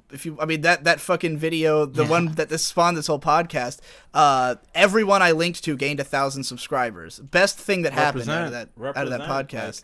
Like, and the thing is, I just dropped the video to capitalize on you. Like, I just dropped the video to capitalize on you. Like, exactly. Because I made that video with the mindset of, okay, fuck, people like are looking at my channel now. They're looking at me now. Yeah. So if I'm gonna make a video, it has to be something worthwhile. So I decided to.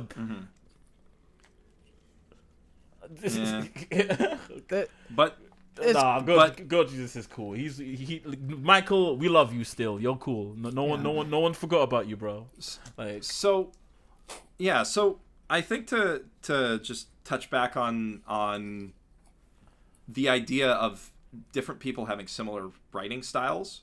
I think to an extent that is definitely true for me and Digi, that we probably draw from a lot of similar writing voices. And approach our script writing in a similar way. So it may make sense that while we're talking about the same things, we'll accidentally end up turning the same phrases. Because I can say I haven't watched all of your videos. So if there's like if there's something in your Sword Art Online and analytical diatribe specifically that I've said something similar to, I haven't watched past the first 10 minutes of that because I mean, most of the ones that I'm making reference to are ones that I know you've seen because it would be a weebcast or something. And that's why I know you don't know it's me. But there are, like, because the way that I think, and this is how the video that kind of made me figure out what I at least think is why this is happening, is you made this video about the Ghost in the Shell and the clown standalone complex. And in that video, for the first about like 7 minutes or so, you're explaining the concept of Ghost in the Shell as a standalone complex, like what it means, how it relates to the show. And then at the end of that, you say, go check out Digi's video where he explains this in more depth. Now, what was weird to me about it, and I mean, I'm glad for the credit, fine, but like what was weird to me about it was that I've never seen anyone talk about that before me. Like, I've never seen anybody break down how that show is a standalone complex or what exactly it means in that way, like the way I did it. So from my perspective, what I was presenting in that video was something like just a completely original thought.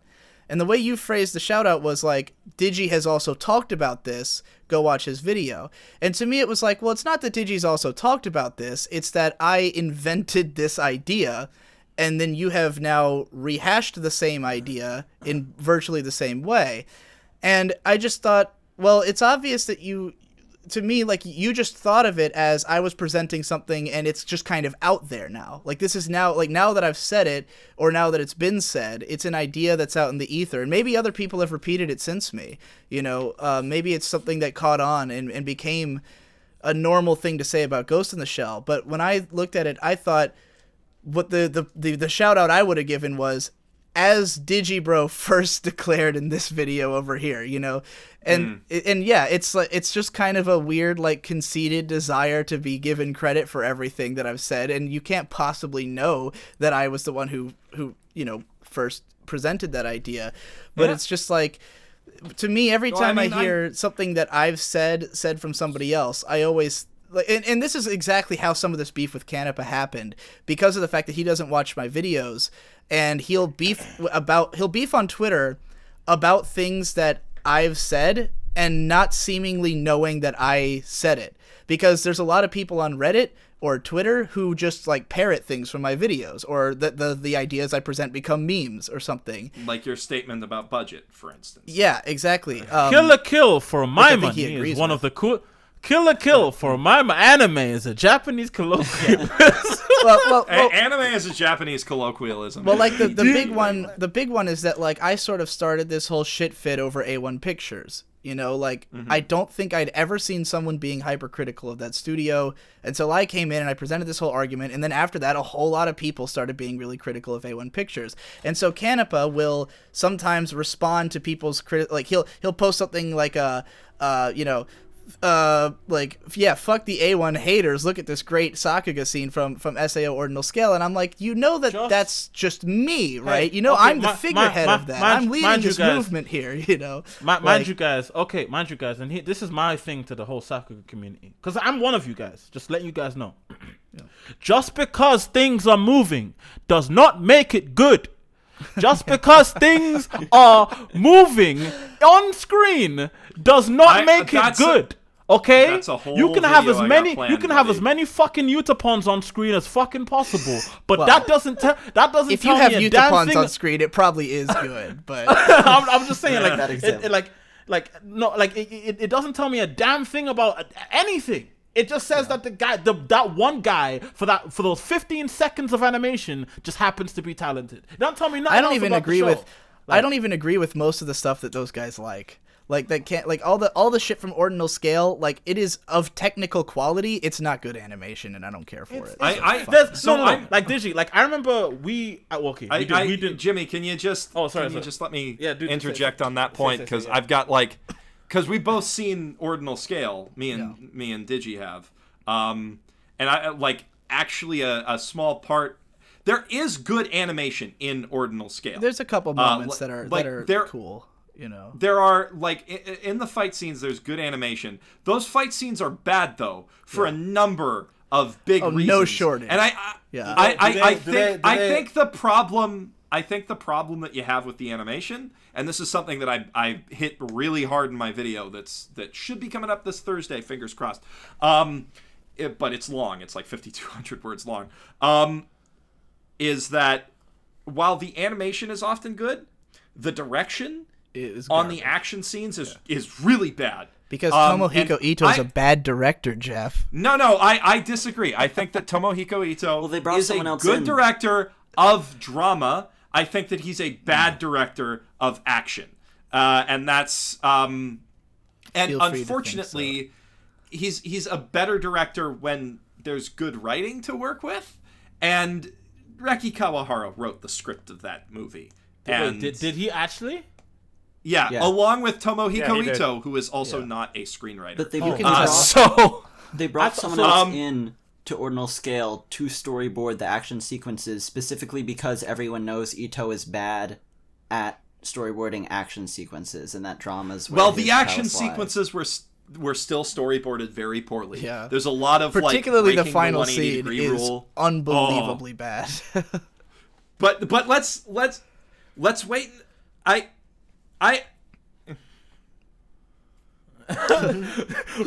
No, took him that long. He told me. Kamara has told Let's- me this already. Kamara has told me this already, and it's like they ruined SAO, and Let's- I was like, bro, I think we was should- there anything to ruin? well, Jimmy is dead. Sorry. Sorry. I was think like- we should. Yeah, I think we should save this part of the discussion for maybe next week, because ordinal scale is definitely worth doing a podcast about. Oh, on yeah. its own. I've got an hour and 20-minute Yeah. podcast with my brother that should come out at some point about it. And I've got, like I said, 52 minutes talking about, or 5,200 words talking about how it makes no goddamn sense. Yeah, it's bad. It's a bad movie, but It's entertainingly bad, unlike most of SAO. It's actually kind of awesomely bad, in my opinion. yeah, it's better than, it's not offensive. My back of the box quote for it is, "At least nobody gets raped in this one." Yeah. Mother's Basement, 2017. Oh, God. That was in one of the interviews, I think. Like, they specifically mentioned, like, we cut out that. Like, we talked to Reki Kawahara, and we told him, like, you can't. I'm sorry, you have to stop. Yeah. It's like, this is going to be rated by the MPAA. You can't do that. Yeah.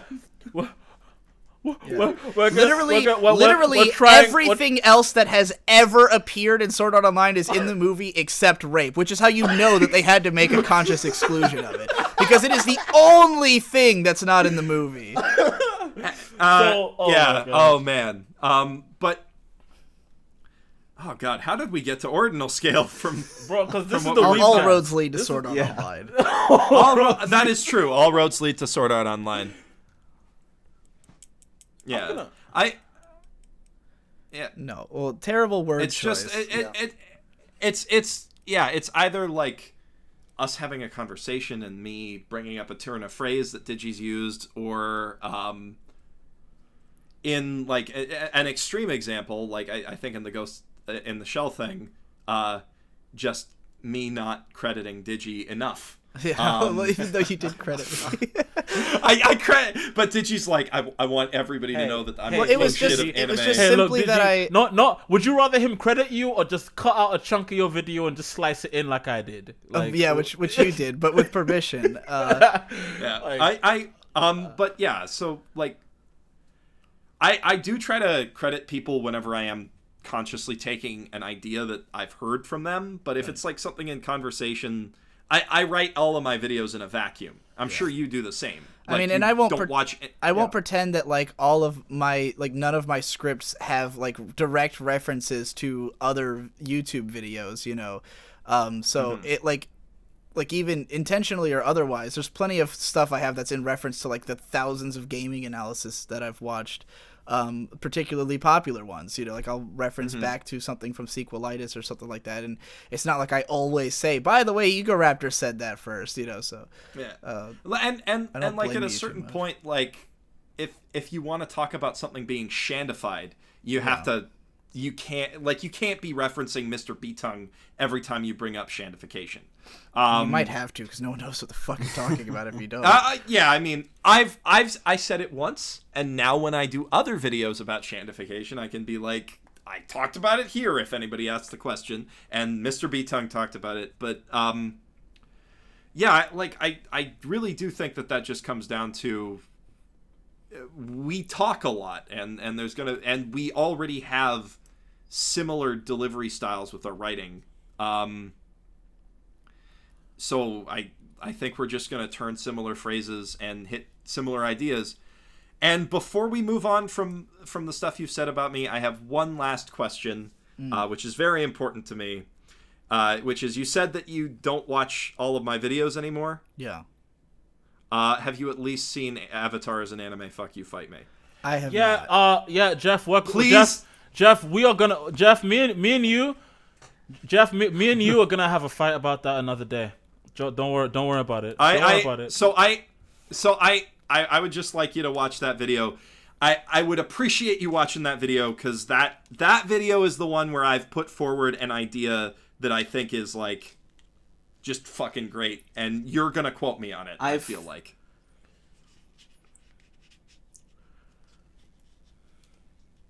I've actually got a response video. Someone summarized it to me, and I said, "Yeah, that sounds right." So I've got a response to that video in editing right now. yeah. Oh we'll have to boy. wait. Oh, that's It's not mean though. Don't worry. Lachlan. It's not mean. Lachlan. Well, I You can just take Lachlan's video as my response. I just want to see like the idea of anime as a movement take off and have like people talk about that a lot. Like, what do you mean? What do you mean by that exactly? Like,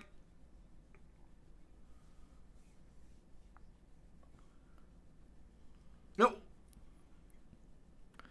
Well, that was the.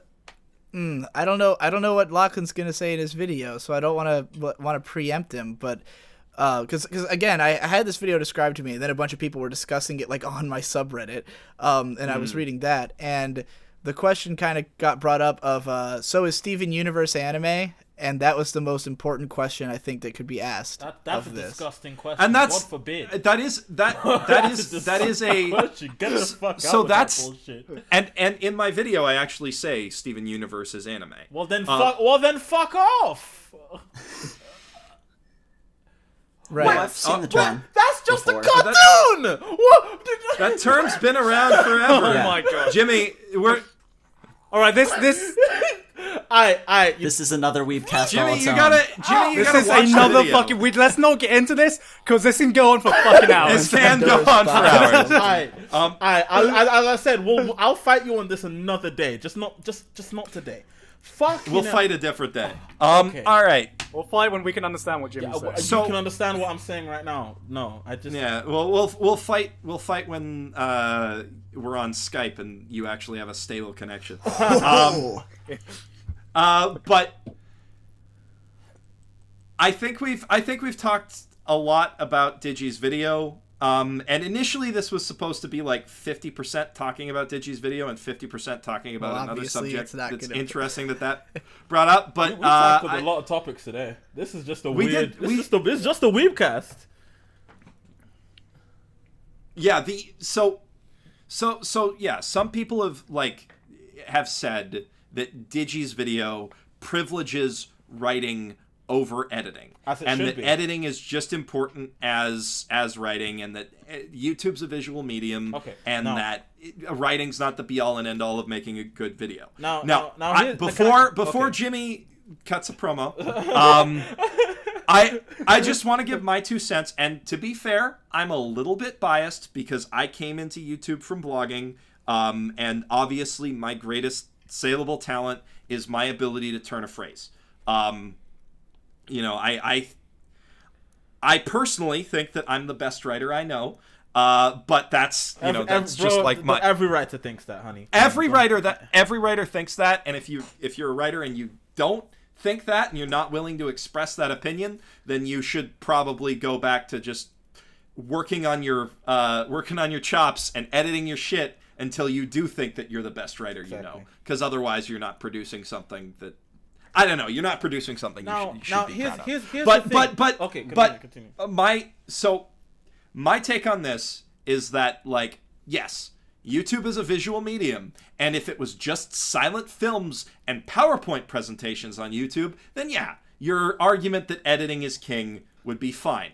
But film, in general, is not primarily a visual medium after the introduction of the talkie. It's an oratory medium. Film is about the words and how people say those words. Acting is just as important as direction. And direction is very important. Editing is very important. I care a lot about what can be conveyed through direction and editing. Obviously, that's like the that's the foundation of my channel. But there is no way to more clearly and concisely convey an idea than to say it clearly and concisely with words.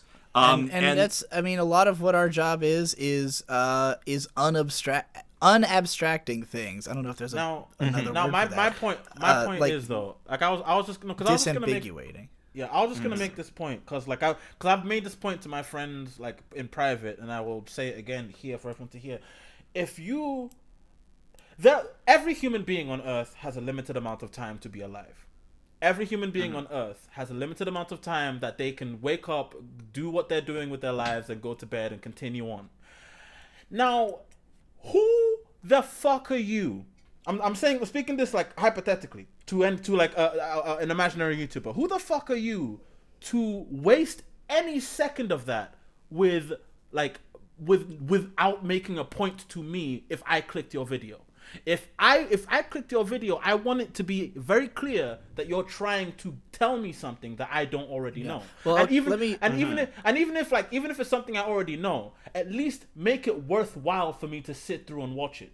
And that's where writing comes in. I agree with both of you, except that I'm going to take this back a second because my statements about writing are somewhat misunderstood, again, because bad fucking phrasing in my video. Yeah. I'm sure people who follow my channel know that I am one of the like most in defense of visuals and aesthetics in anime of anybody. Yeah. Half of my videos are about how important visuals are. Visuals, I mean, I made the video. It's called Aesthetic is Narrative. The problem I have with people's editing is not that there's not a narrative entirely. Yeah, there's no narrative. RC Anime, for example, what bothers me about his videos is that I start up a video, and as I described, it's got this cool looking imagery, this cool jazz music, this very intricate logo comes on screen, and it's obvious that what's supposed to be happening is that this is supposed to feel cool. This is supposed to put me in a mood. And then when the voice cuts in, hey guys, RC Anime here, it's not cool. He's defeated the mood. He's not doing what he's setting out to do. And that's why I made fun of his voice in that video. And everyone was like, how are you going to make fun of a guy for his voice? Because his voice is a part of the narrative. And the narrative's been shattered. And I think that there's a lot of YouTubers who are doing a lot of editing that tells me nothing. There's a lot of flashy little intro cards that don't mean anything. I don't want to see your fucking logo spin around in 360. And sorry to call out a friend of yours, Ninouh, but the most pointless editing I've ever seen is Holden's fucking videos. No. I would like to say. He's a few bottles deep. I would like to say. I think the community is actually past that phase. And I'm glad for it, because shout out to Holden. He fucking made this community go through a phase where all that matters was this fucking After Effects transition. No, Gaunt. It wasn't Holden. Holden just exacerbated it. It was Lathan. We have to be. Yeah, it was Lathan who started it. We'll never know. It was Lathan who like started the whole push towards editing. Crow. Like, okay, yeah. Lathan Crow started it, and then a lot of people adopted it, and that's why I feel we're getting to a better place where people are trying to actually use their editing to enhance their points. And you mentioned RC Anime. I think RC Anime's editing is good, but as you said, it's not his editing that's a problem, it's his voice and his delivery, which is completely a different... Yeah, I mean, I think they're just at odds with one another, and I also just think the graphic, I don't, to me, like, every time I see a fancy graphic at the start of the video, I just picture you jacking off in front of me, like, showing off the fact that you knew somebody with enough art design skill to put together some shitty fucking logo. I have to watch it at the start of every video. I get the point, I know who you are, your name's on the fucking channel. I don't want to sit through your fucking logo, but hey. Hello and welcome to Anime Editorial. I'm your host, Ninouh. Anyway,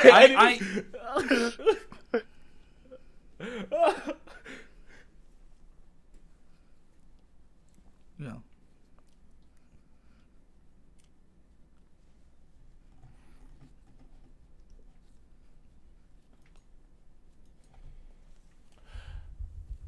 like the thing is, I know I'm tooting my own horn when I say this, but I think I have the best way to introduce videos, like with the way I do them.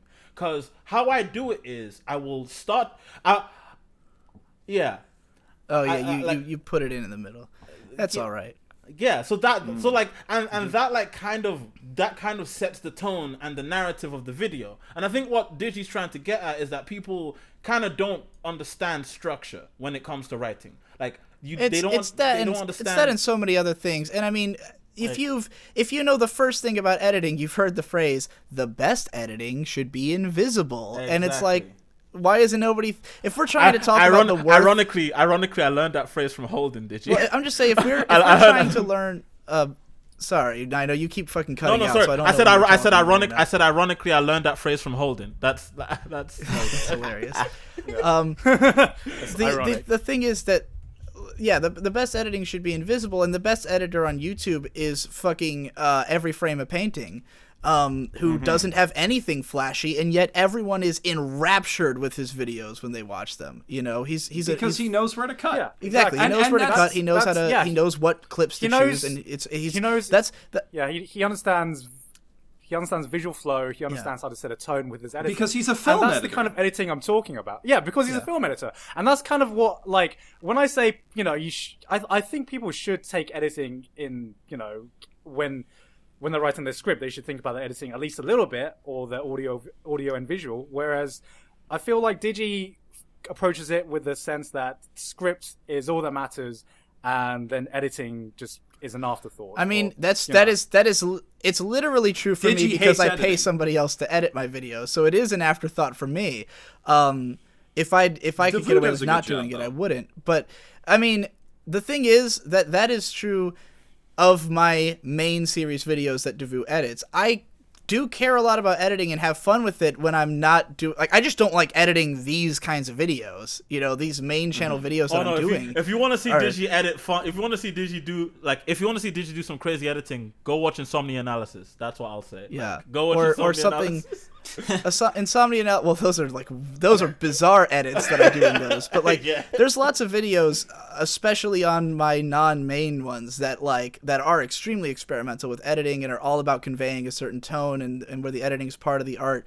But like with my main series videos, the artistic element of the editing is entirely in Devu's hands, and Devu is very, very particular about what kind of editing he thinks works and what he likes. And me and him, both of us, we think the most important thing is just clip choice. It's like, is what I'm showing either relevant to what I'm saying, or is it just does it have good flow? Do these images flow well into each other? And as Devu phrased it, anybody who thinks that Digi's videos look boring must not find anime inherently interesting to look at. Because that's, for me, I just feel like I'm watching anime and it's fucking awesome, you know? Like, I don't need to do anything to it because it already was created to look cool, and it already does look cool. Like, as long as the images aren't jarring, why don't you do any masking? Why don't you do masking? Why don't you fucking crop out the characters to make them look like they're when I see that shit, like it's like those AMVs that have like a million visual effects. I look at it and I'm like, I just wanted to see the show. Like, I was excited at the idea of hearing this song and seeing this show. I didn't want to see you masturbate over it with your fucking After Effects shit. You know? I'm like, I barely use After Effects or motion graphics at all in my videos. Yours are much closer to mine in style. My editing style is I'll try to pick something relevant. I do think that the cuts are important and where you make them is important. Obviously, in what's in an OP, that doesn't come up much because I'm talking about something and the video is a visual aid to understand what I'm talking about, you know? Yeah. But when I'm doing like an editorial type thing, when I have time to edit that type of thing on my own, I like to match cut. I like to have elements flow into each other, and I try to emulate the visual flow that I see in something like Every Frame a Painting. Yeah. Obviously I'm trying to rip off Every Frame a Painting. That's like half the idea of my channel. Because he's the best. Been there, done that. Don't want to do that anymore. But Every Frame, like, okay, you look at Captain Christian, or you look at Nerdwriter. I mean, if you are gonna try to do the whole graphics thing, do Captain Christian. He's perfect at it. And go again. Exactly. I know I'm putting this guy out there, go watch Noisy Images. He's like a slightly higher production value version of Captain Christian, but he's got fewer subs. Yeah, but yeah, I mean, my point is, like, if you're doing motion graphics type stuff and it's not like goofy like Game Theory or super fucking polished like what they do with Captain Christian and Nerdwriter, just kind of maybe don't do it, you know? Because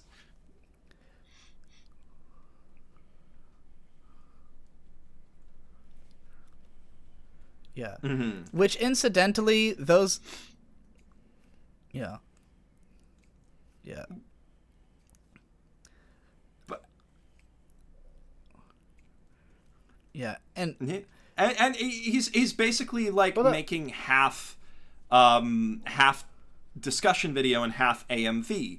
And again, if you're making half AMV, then you come up where you're like competing with god tier YouTubers like Baka Opai, and I just want to say, if you're trying to copy Nerdwriter and you're not as good as Nerdwriter, all we're going to think about is how you're not like all I do when I watch like an anime everyday video, now that he, like, a lot of his style is copying the style of Nerdwriter, I just think, yeah, but Nerdwriter would have done this. Nerdwriter would have he would have had a sound godizer on his voice, you know. That's kind of why I don't watch RC. That's kind of why I don't watch RC anime anymore, because, like, especially like back to that anime in New York video, it was literally just the Vancouver video, like stripped down and reapplied to anime. Yeah. Mm-hmm. And it's kind of like, well, it's kind of why Vancouver never plays itself. Great video. Yeah. And very, I think very relevant to me. But yeah, I think the important thing is that in the same way you have to find your own voice in writing, that this also definitely applies to editing and whatever your visual style or your delivery is. Mm-hmm. Because I can say that all of us have our own voice. Yeah. You know what I mean? Especially not only in writing, but in delivery and how we deliver our scripts as well. You know? Uh-huh. And this is as important an aspect. If you're going to take on editing in your videos, that you have a very distinct editing style, you know, and it doesn't copy from other people. But don't get me wrong. I do encourage everybody to copy everybody, but to never stop copying and to copy anything you think looks cool and then figure out how to work it into yourself. Because, like, a lot of how my writing style has come to be is that I will just do, like, I'll find somebody I like and then I'll do a full bore parody ripoff of their style, and then whatever I think works, that's now part of mine, you know? And so it's kind of like, I would encourage people to constantly cannibalize other YouTubers, but you have to then immediately figure out what parts work. Like, if you cannibalize Nerdwriter and your video is not as good as his, you need to move to the next. You need to keep going. Mm-hmm. You know, like I did one time. I did Should You Watch Kaiba, which was a Demolition D style Should You Watch video. You know, like a deliberate callback to his style, and it wasn't as good as a demo video. So I could look at it and I said, well, clearly I should never do a just demo video again, but it made me understand how to do off-the-cuff speaking into, because Demo doesn't really write his videos. There's like notes, but he just kind of like, you know, rambles, and that's why he has that distinct delivery style.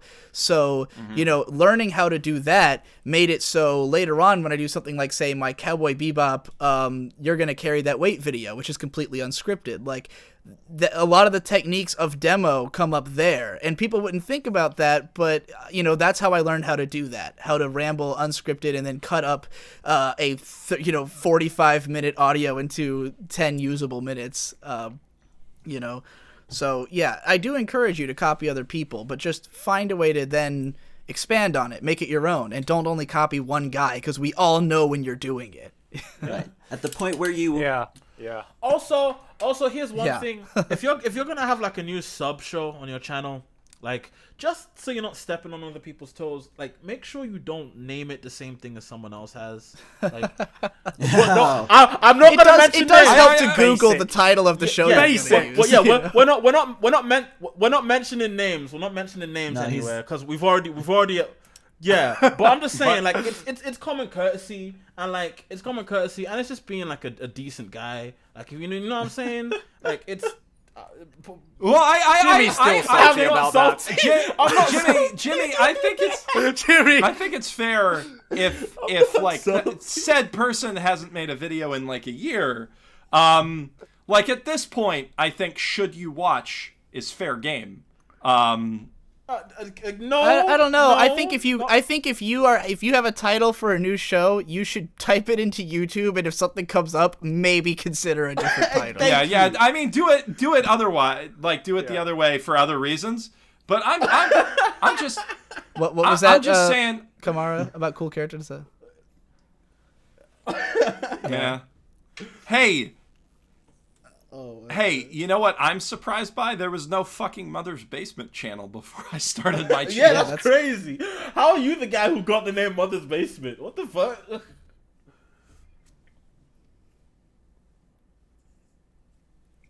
Yeah. Yeah.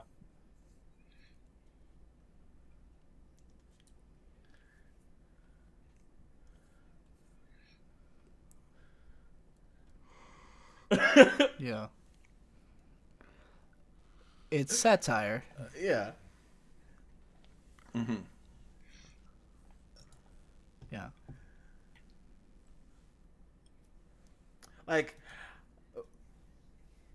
it's kind of crazy because Flip is such an interesting guy because he's become the YouTuber's YouTube. Like, he's become the YouTuber for YouTubers, if that makes sense. Yeah. Like, he's Yeah. He's the Ahmed of the anime community.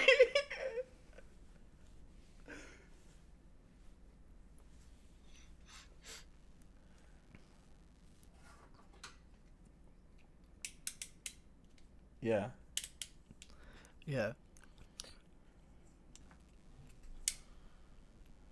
Yeah. I mean, Which is kind of what the point I was trying to make in my response, which is like, when you look for criticism, like I'm all for criticism. I think we should all look for self-improvement. But the biggest thing you should remember is don't forget what you're trying to achieve. Because, for example, if I wanted to improve my writing, I obviously wouldn't go to Digi. I'd go to someone else, which I do. But I know exactly what I'm trying to achieve and the message I'm trying to portray in my videos. So, like, have some responsibility with your own criticism, which is what I'm trying to say. Yeah. Like, don't. well, Yeah. I think like an important thing to note for how all of us take criticism from, say, our communities, like the people who watch our videos, is it just because you have something that you don't like, something rubs you the wrong way about our videos, that doesn't mean necessarily that you're correct about what we need to change. And that doesn't mean that you're capable of articulating what's actually wrong. And that's not like an indictment of anybody who's leaving comments. Yeah. That's just, most people do not really know how to be properly critical. Yeah. That it's I a think, talent that you develop. I mean, I will say that I think that the only way criticism can be considered constructive is if you know the intent. You can only, like, if I say, if I go, again, I've made this analogy before. If you go to, like, a sandwich store and you get a sandwich and you say, this isn't I wanted a pizza, and it's like, they didn't, the intentions, it's a sandwich store, like, this criticism is not constructive, that it's not pizza, Yeah.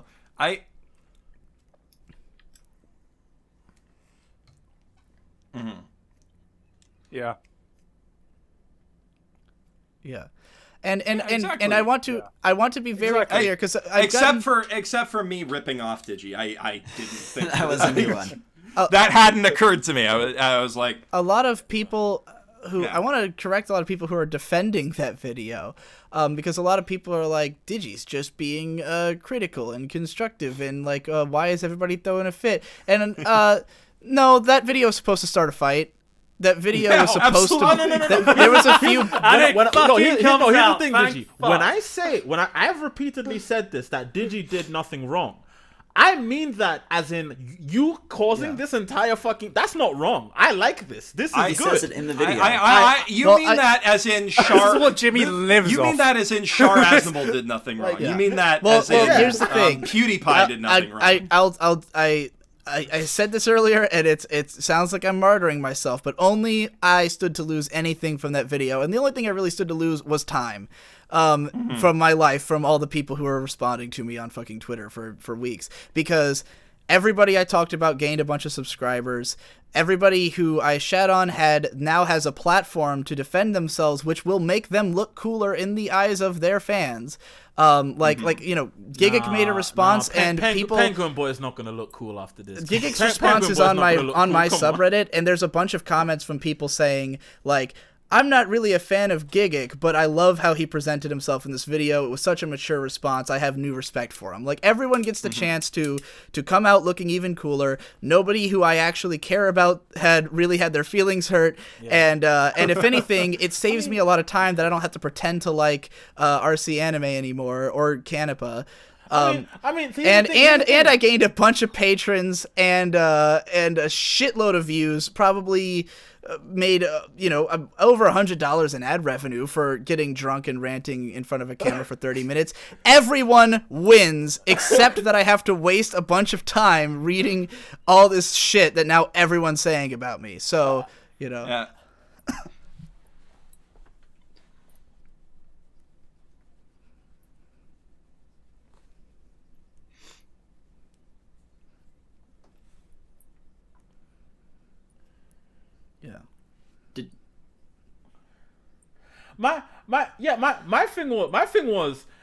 My thing was the people who came through the woodwork. Nobody brang them. Nobody said nothing to them. There's a lot of people. A lot of the people who were the angriest about that video are the ones who I went like. It was like a relief. It was like, thank God. Now I know that this guy's a fuckboy, and I don't have to. And I can form an opinion of this guy.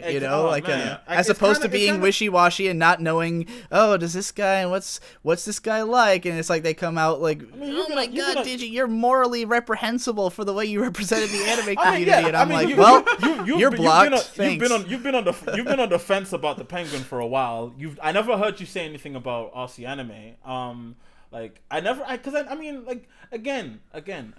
First of all, I will say this about Garn's response. Garn, how many times have I told you that if you actually did the whole serious YouTuber thing, people would not call you the Reddit of anime YouTube, I know that's not what you're trying to go for, and it's so frustrating because I know Garn's one of the if he wanted to, he could do the Digibro thing easily. He could do the whole hardcore and analysis of anime thing easily, because I've heard him talk about shows before. But the fact that he's chosen to do this shouldn't be a critique of his shouldn't be a critique of his character in a way. And I think he proved himself with his response to Digi, and I think that's a really I feel like that's a positive thing that Digi did bring up. Everyone kind of won in the end. Yeah.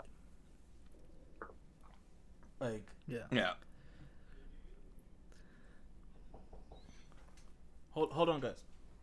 Yeah. Oh yeah, sure. Mm-hmm. Sorry. Yeah. Yeah.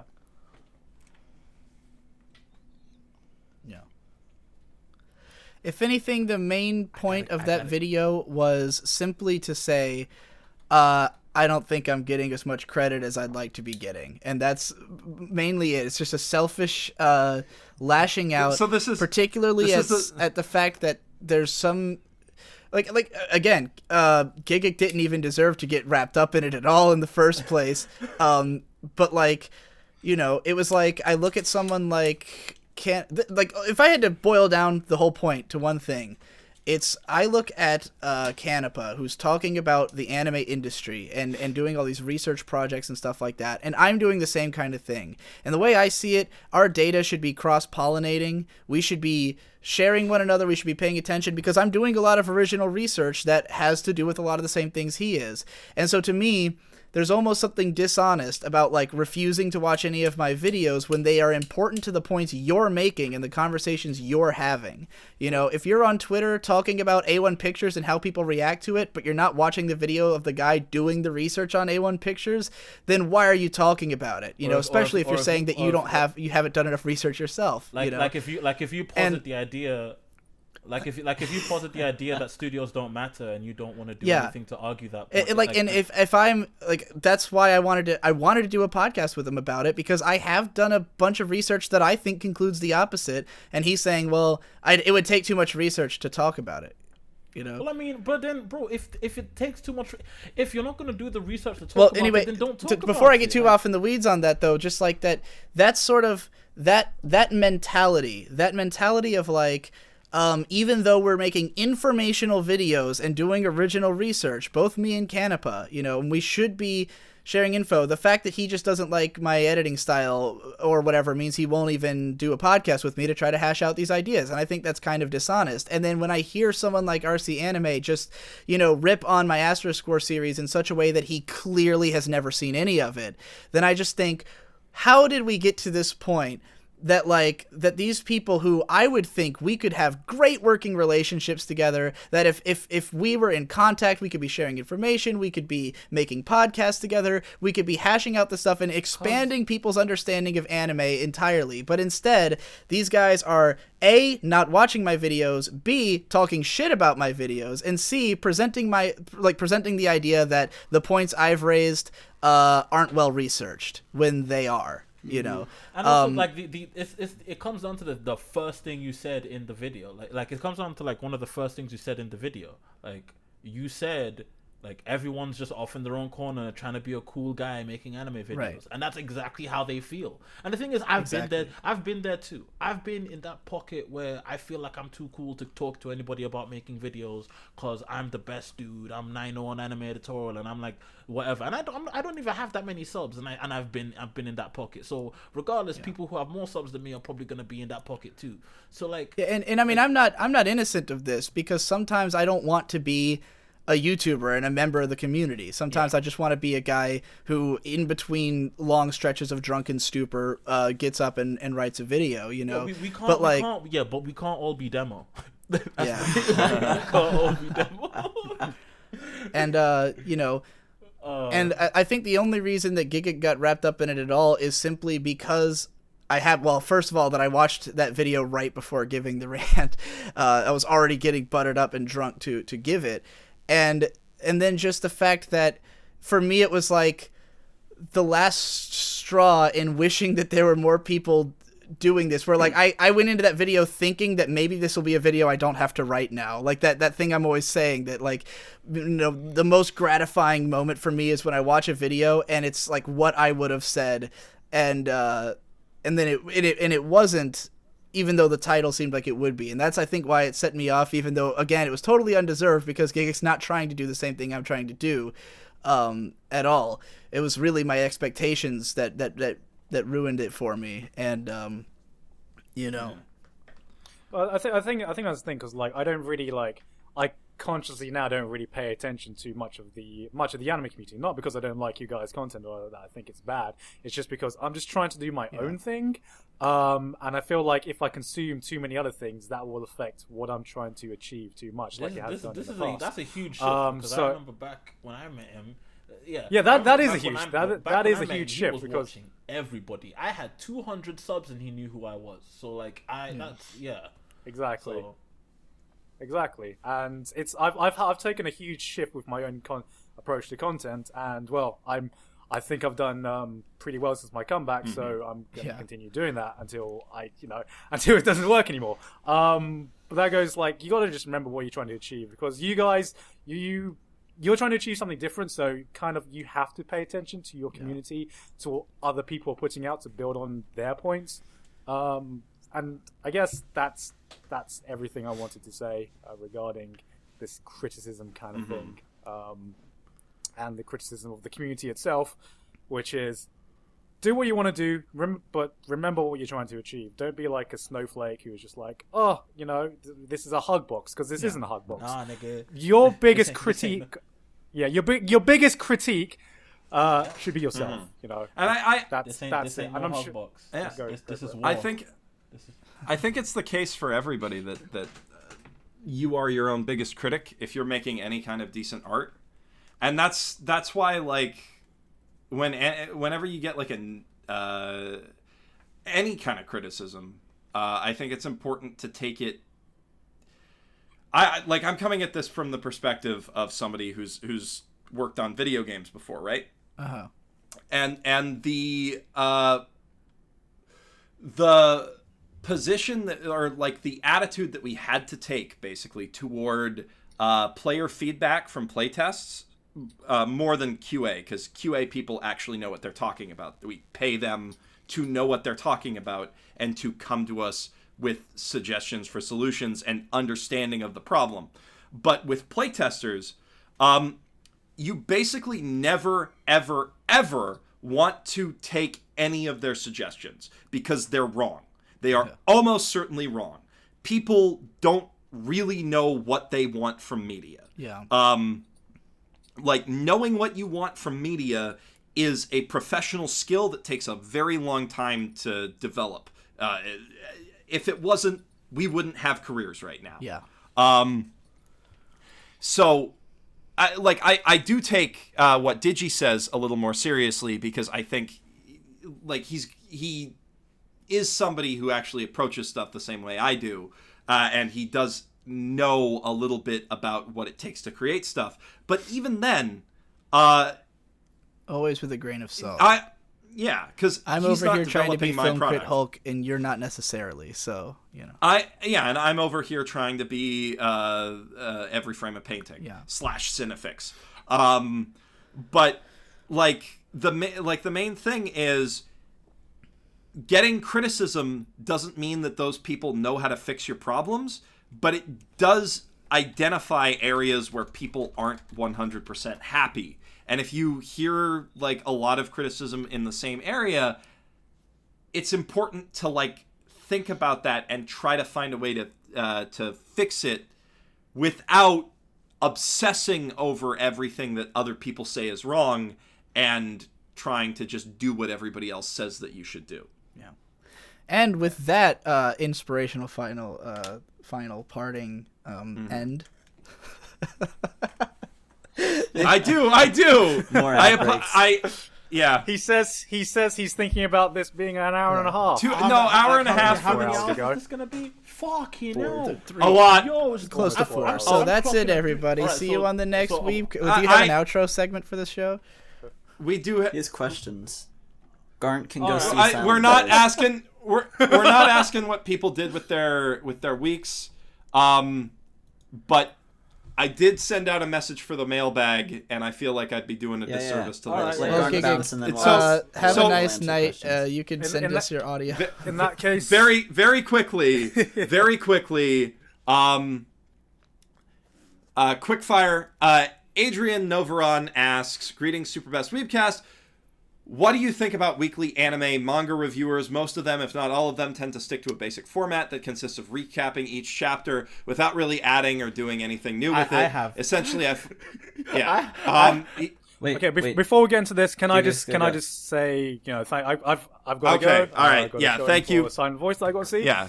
So it was good to hash things Thanks out. for coming by, and I'm have a sorry. good rest of the I'm cast. sorry this wasn't 2 hours long like I said it would be. I have a worries. problem. See it, Garnt. See it. And yeah, enjoy that movie that I have to wait All right. like a year to see. Um, Peace out, man. No, but like fucking Peace out, man. jeez. Thanks a lot. Like that's the fucking weekly shonen ghetto is the community that I was most connected to before I started doing anime content. So it kind of holds a weird near and dear place in my heart. I was a big fan of Otaku Assemble back in the day, and I thought he was pretty cool. I also really liked Uba Hikari, but all the other guys like Foreverworld, etc., King of Lightning, it's disposable content to me, bro. I have no. You want to talk about you want to talk about anime drama too? Holy fuck! Yeah, the shit that those guys. I've never watched any of the vlog ones. The only weekly shonen review show I watch is the Podcast, which is the One Piece podcast that's on the Procrastinators channel. That if you're a fan of One Piece and you read it weekly, you should check out. It's Best Guy Ever and Hypocrite. It's a lot of fun. I listen to it, and I don't even read One Piece. But I've vicariously experienced the entire Big Mom arc through this podcast so far. And they've said some nice things about a couple other guys who do it, so I guess some of them are okay, because I trust their judgment. Yeah. But oh my gosh, get out, get out, get out. Get out. His stuff's really original. Yeah, and my gosh. Oh god. Leave. Yeah. Come on, leave. Leave, please. So my opinion on these guys is they're a step up from reaction channels, but they've been around for way longer. That's the difference. They've been around. They've been around for longer than us. But the first form of anime commentary on YouTube was chapter reviews, or like anime or manga commentary on YouTube was chapter reviews. Like that's how most of what anime blogging was, even back in my days, was episodic or by chapter.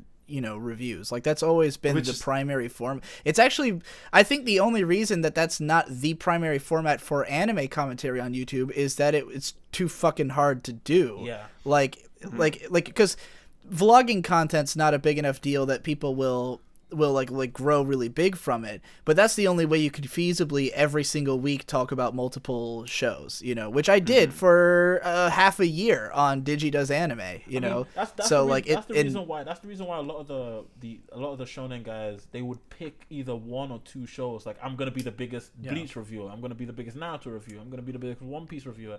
My friend my friend Studio Period, he's called Studio Period, but he used to review Medaka Box. Ironically, he used to review the Medaka Box anime week by week, and like that was his thing. He was the Medaka Box guy, and it's even to the point because no one even cares about Medaka Box. It's to the point where if he ever meets you, the first question he always asks you is, have you ever seen Medaka Box? It's that's his stick. That's his stick, yeah. But so people usually just pick their one show, and I think that's the reason why it was a lot easier back then, because people would pick a specific thing to centralize their whole channel on instead of becoming like it's just, I mean, if you do that, like if you don't have a big three, which you don't now unless it's One Piece, that's why the community's dead. That's why their community is now dead. Like that Naruto and Bleach are gone. We can't do this anymore because if you pick one show a season, you've completely alienated most of your audience. You have DB Super. That's gonna sustain a lot of people forever. You got Dragon Ball Super, and you've got there's probably a community like that for JoJo. I haven't looked. The JoJo community is still around, kind of, but their manga is monthly now, so that's their thing. All right, do we have more mail questions here? Yeah, we do have more mail questions. Mozilla Fennekin asks, "Hey Shillbags, if every anime YouTuber were stuck on an island together and had to kill each other until one lives, who would be the first to die, who would be the last man standing, and who would try not fighting and instead work to live peacefully? Also, drama should be settled through rap battles and waifu wars." Oh my gosh, bro! Please let people want to settle their drama with me in rap battles. I beg you, please. Bring us another cipher, man. My biggest regret as an anime YouTuber is that I don't have a solid enough waifu. Like, I wish there was a waifu, like fucking Ninouh's got Hanekawa, like, pretty on lock. Yep. And so if we got into a waifu debate, we know he's got his fucking girl. I don't have a solid enough waifu to, like, I would probably pick Tsunemori Akane, but I got Maho Manami from Beck. That's pretty. No one's gonna argue that because no one knows who she is. But also, if nothing else, she could take your waifu in a fight. First of all, my waifu could take all your waifus in a fight all at once. So that's probably true. Black Hanekawa is pretty fucking strong. Exactly. So don't even try talking that shit, dog. Like, it's no. None of y'all's waifus can bench press a mountain. So anyway, let's continue. Next question. Oh wait, no. We didn't. Well, I guess we skipped the main point. Okay, so if we were on an island, the first person to die. Yeah. Yeah, he would probably be the leader of the society, and I would be the guy on the other side of the island that everyone's afraid to go to because they've seen me eat a man before. and whoever dies first is who's the fattest YouTuber anime you can name? I don't know. Bennett the Sage. Yeah, Bennett the Sage is the first. Isn't he short? I need a tall fat guy. No, I think the first to die would probably be. God, no! It would be somebody it who's could like be that anime snob, just because he's. Oh yeah, I'll eat that anime snob snob first. Yeah. Yeah. Like who's defending Somebody him? loud, Bro, somebody loud and opinionated. The second person to die would be whoever eats the anime snob. Oh, I die of food poisoning. Yeah. Is Monkey in the anime community? Do we count him? Okay, so Monkey would be the last man standing if like no, standing by far. Like there's no way. He'd kill himself before he got to that point, I think. Yeah, Monkey would be the first. Monkey would use it as an excuse to finally kill himself. No, the last man standing would be Demo because he's already used to like living out in the wilderness and not interacting with society. Yeah, that is true. He's. He would commune with all the animals and like become like they would Yeah. He would leave our human society and go to be with the animals in the jungle. There would be just like a lizard army that would descend on the. Oh my god. Yeah. Him and Yusuf would just like do battle every single day. They would just fight all the time. Him and Yusuf would just. Actually, no. Can I take it back? The last man standing would be Jess. Oh, of course. It'd be endless If Jess. he counts as part of the anime community, then yes, Jesse will outlast us all. Yeah. Yeah. But yeah, we'd all fucking die. He would kill He's all a real of life us. superhero. Yeah.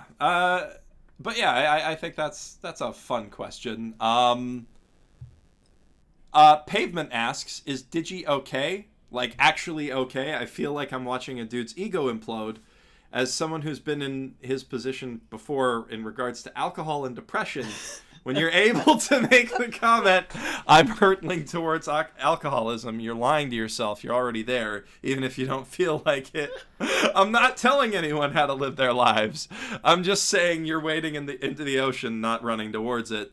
This may be too personal to answer / shoot the shit about on a podcast, but hey, it's the only thing I can think about. The answer is probably not.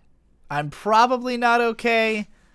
But it's fine because I know what to do. That's all I can say is like people all day give me they're like, are you okay? Here's advice, here's things you should do, and I'm like, guys, I know what to do. I might not have done it yet.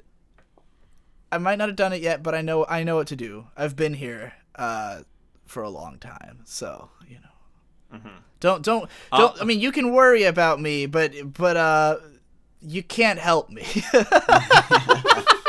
I sent a random uplifting message to Digi a few days ago, and it was like, what brought this on? And I was like, sometimes people just need it, and it was just like, thanks. And in my mind, I was like, this is out in one ear, out the other. Digi's not gonna take this to heart. Like, Digi's just gonna pass over this immediately. But yeah. Well, it just seemed kind of out of well, that's the thing is about when people hear you say like, I'm depressed right now and I'm rattling towards alcoholism, like I don't know if they're imagining me like just sitting in the corner all day with Hello Darkness, my old friend, playing in the background. But like, that's not why I imagine. You probably sent me that message like when I had just come after reading some porn manga and I'm like sitting there like fat slovenly with like jizz all over my hand and panties on my face, and I click over and it's like, Digi, I want to give you this very heartfelt message. I'm just like, I'm not ready for this right now. No, because like I know exactly what you mean. Like, but like, because I mean, I've been there. I'm kind of there right now. But like, the best you can do for a friend who you even think is going through that kind of thing is just like reach out. Like, no matter what happens. And I think it's Digi. If he looks okay, he's okay. As far as you guys are concerned, let the people. Well, do I ever look okay? There we go. Looking okay by your standard is he uploading on his channel? Does he look like he just drank? And is he sucking on his vape? That's how I know you're okay. If you're not doing, yeah, the fact that I haven't gone full back into smoking yet,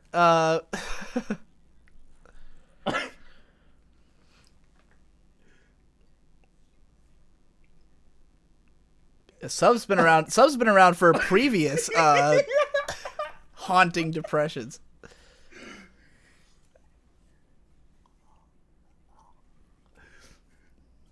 Yeah, I feel like everything's gonna be all right for Digi. Well, yeah. Next question, Jeff. If there's another one. Next question. Jaraspat asks, in light of the recent Anituber civil war, what do you think are the most pressing problems in need of fixing within the Anituber or even general media analysis community? I think that was the entire. First of all, leave the man alone, Kabara. Second of all, I think that was the entire like podcast we just had. That was everything we discussed. So I don't know. Maybe. I like, if we're talking about general media analysis, that's the only reason I bring this up. You know what? Actually, somebody needs to take Cinema Sins out back and just put two barrels through it. As far as the anime community is concerned, and I know this is gonna sound gay, but I want community again, because it wasn't always this segmented. It wasn't always this like regimented. People used to talk to each other. People used to be friends with each other. And I don't know when it happened. I think it's after like Potaku died or some shit. But like, I think people need to start talking to each other again. And I know I talk shit about a lot of people, and I'm willing to bury the hatchet if people are also willing to bury their hatchets. Like, I'm willing to make up to I am make as up well, with, for the record. Yeah, I'm willing to make up with anybody. Like, if you're with it, like, I'm cool. I don't want to be at war with everyone forever. Like, I'm friends with people now that I used to throw barbs at all the time. Like, this goes for everybody up and down the community. So I think I just realized that this is the most ironic thing to hear me say this. But, like, I do think that we do need a sense of, like, community and, like, a big, like, get everybody into one giant fucking Discord where we can all just shit on each other's videos 24/7 and talk about Konosuba every time it uploads a video. Like, I don't know. Like, just let's do that. How about that? I don't know. Maybe that's a problem that needs to be fixed. Bring peace. I mean, the biggest problem I see that I need fixed is I need 10 more Digibros. Yeah. I need 10 more people who write exactly like me but watch totally different shows and can give me entertainment for the rest of my day. Yeah, I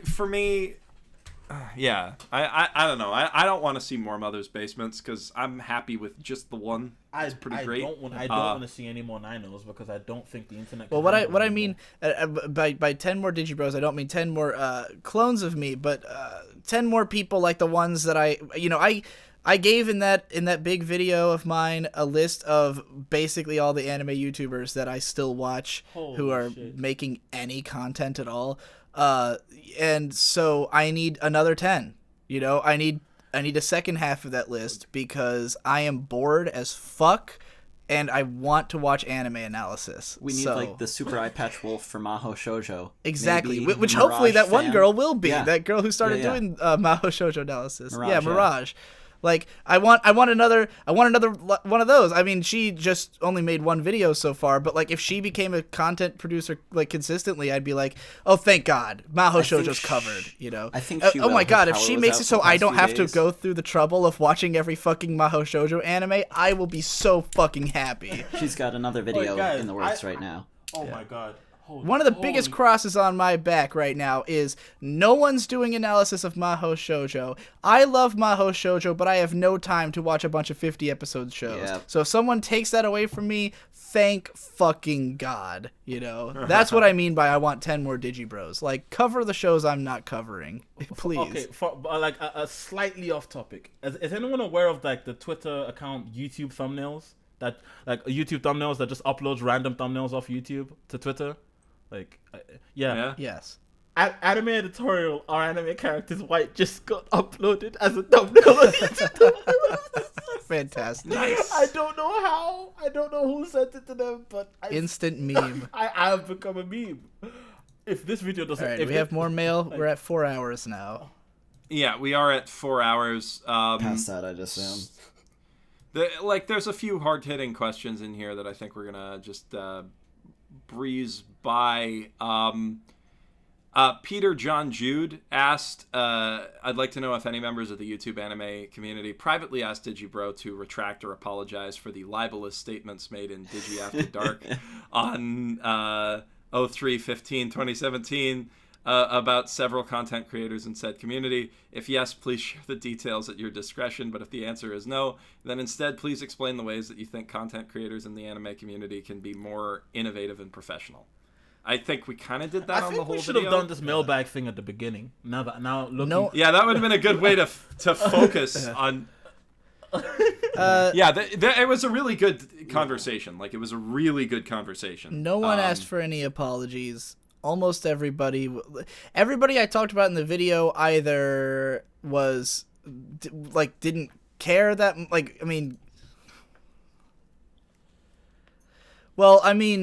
Gigguk and here's the thing. Everybody I called out has a platform, so they were able to say something, you know. Except poor Annie Matt. Yeah. And he's such a sweet kid too. Like, I don't know. I don't know the first thing about the guy. I watched this video in 2 times speed, and that's all I know.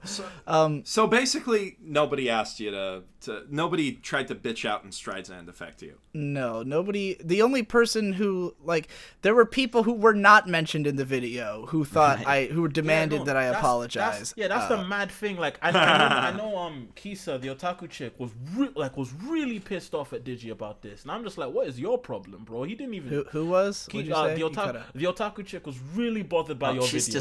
The otaku chick was bothered because I've blocked her everywhere because she's an asshole to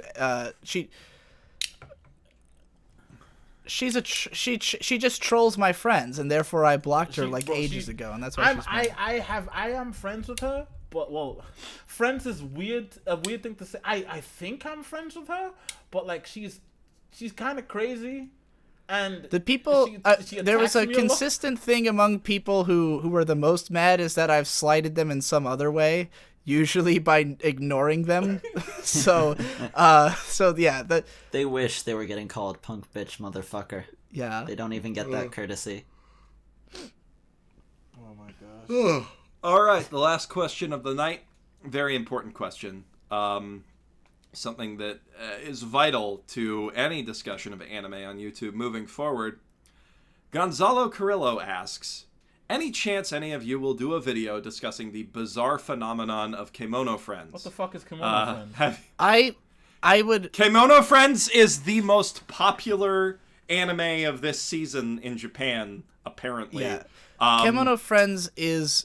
There's an interesting phenomenon with it where it's basically this not very well made. It's essentially a nothing show. It's like a bunch of animal girls in a park, CG animation, not very well, and they're just kind of doping around doing nothing. Not very well is an understatement, Digi. Yeah. This is the ugliest show this season aside from Handshakers. Well, I like the character designs of Kemono I Friends, think people need to talk about Handshakers. No, hold on. I'm gonna talk about Forest Fairy Handshakers. 5 is from this season, I think. But the reason that Kemono Friends is so popular is that it's got all the girls in the show are fucking adorable. What the hell? What'd you say? I said all the girls in the show are fucking adorable. Like, what the hell? Yeah, like... it's really cute, and it's just a show that I guess it has sort of a weird, subtle hint of possibly being post-apocalyptic, and like there's like I guess there's people are interested in the show because it seems to have some kind of ulterior, possibly unintentional, deeper meaning behind it all. Like how like Gakko Garashi, but not cheaper. Intentional. But I mean, so I think the post-apocalyptic thing is supposed to allude to the fact that the game that it's based on shut down before it came out. Oh yeah, that like, probably the game died. is it. But like, I couldn't even make it through the first episode. I fully intend to watch as much of Kimono Friends as possible. I don't know if I'll make a video about it unless I can get, because it's not being talked about in the West at all, except for on like a very small sect of Glass anime Reflection Twitter, posted a which video just on it today. Glass Reflection just came out with a video today about why it's great and everybody should watch it.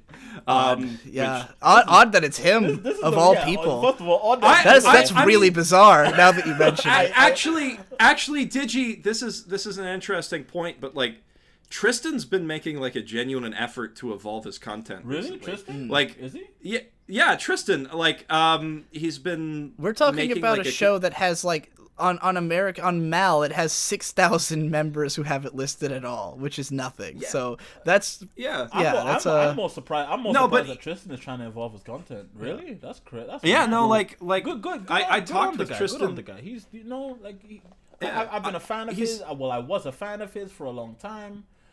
Circumstances happened that changed that, but good on him. Mm-hmm. Good on him. And yeah, I like I've talked with him about this before. He's really making a concerted effort to change what he's doing and take different approaches to it. And that Yuri on Ice video that he put out a little while back about how what Yuri on Ice does wrong is sort of the start of that trend. Because I'm not going to speak for him, obviously, but I think that he's sort of realizing what we were talking about reviews kind of being dead. Yeah. You know? Took him long enough. Well, anyway, to revisit Kimono Friends, if I were to watch the show and find that I had something interesting to say about it, then I might make a video about it. But like, I would want to talk about the phenomenon only if I was able to read more of the Japanese stuff about it. Because as I understand it, the show is a huge talking point in people talk like online, in Japan, but it hasn't been a massive one here, and so I can't read Japanese and I can't really report on like why everyone's so excited about it exactly. Yeah, maybe I can get Yazzie to translate it for me. It'd be nice if there's I would love it if we had a Japanese speaking American YouTuber or English speaking YouTuber. I mean, like someone bringing us back to channel. That's the anime man. That's the anime man, or he could be because he's fluent in Japanese and he lives in Japan. Yeah. Well, I mean, like we have. I mean, someone in the anime blogging world, we have a few people who are like they go to 2chan and they bring back what they find. Yeah. I want someone like that on YouTube. Like that's the thing. I have scoured Nico Nico Doga for anime. I used to watch for anime reviews. I've scoured YouTube. I've scoured Nico Nico Doga. I've even I've gone so many places looking for Japanese people doing anime reviews, and they're almost always bad. Like they're almost always really low quality, like low effort. Like they're almost always like someone talking into a mic. I remember someone did it entirely in subtitles. Like they communicated the entire video through writing that was overlaid under the show, which was just bizarre. Like, it was all writing in like Japanese, like, and he was reviewing the show, but there's actually a great one of those in English. A guy called Ouzi, where it's just fake subtitles for a scene from Food Wars that is a review of Food Wars. And it's that's one of the hilarious. most brilliant videos. Yeah, that video is great. That's actually pretty cool. He made a second one about Gakko Garashi and it got copyright claimed instantly, and I think he stopped making videos after that. Yeah, because that's really tough to do. It's transformative content, but it's tough. But I can't believe the Food Wars one didn't get claimed to oblivion. He edited actually, it wait, more, no. I think. There's one dude I found. He made an anime review in Japanese with English subtitles, but I think he was an American living in Japan. And Yeah, I know who you're talking about. It was the guy because you shared him with me, or Yeah, vice versa. I And it was just this guy Why like really energetically screaming in Japanese, and it was fucking. I hilarious. think I showed it to you. What? And it was hilarious. Like the guy, he was ruined Kill la Kill. I remember. I can't remember his name though, and his hair was really weird. Like, yeah. Anyway, do you have any more questions? There's just a part 2 to Gonzalo Carrillo's question, which is related to the Kimono Friends thing. Have you ever been part of a bandwagon and regretted it? Gamergate. Oh, yeah. Yeah. Oh, okay, and the podcast is over. Yeah. I love how that was. This is probably my favorite podcast that I've ever done. I'm being dead serious.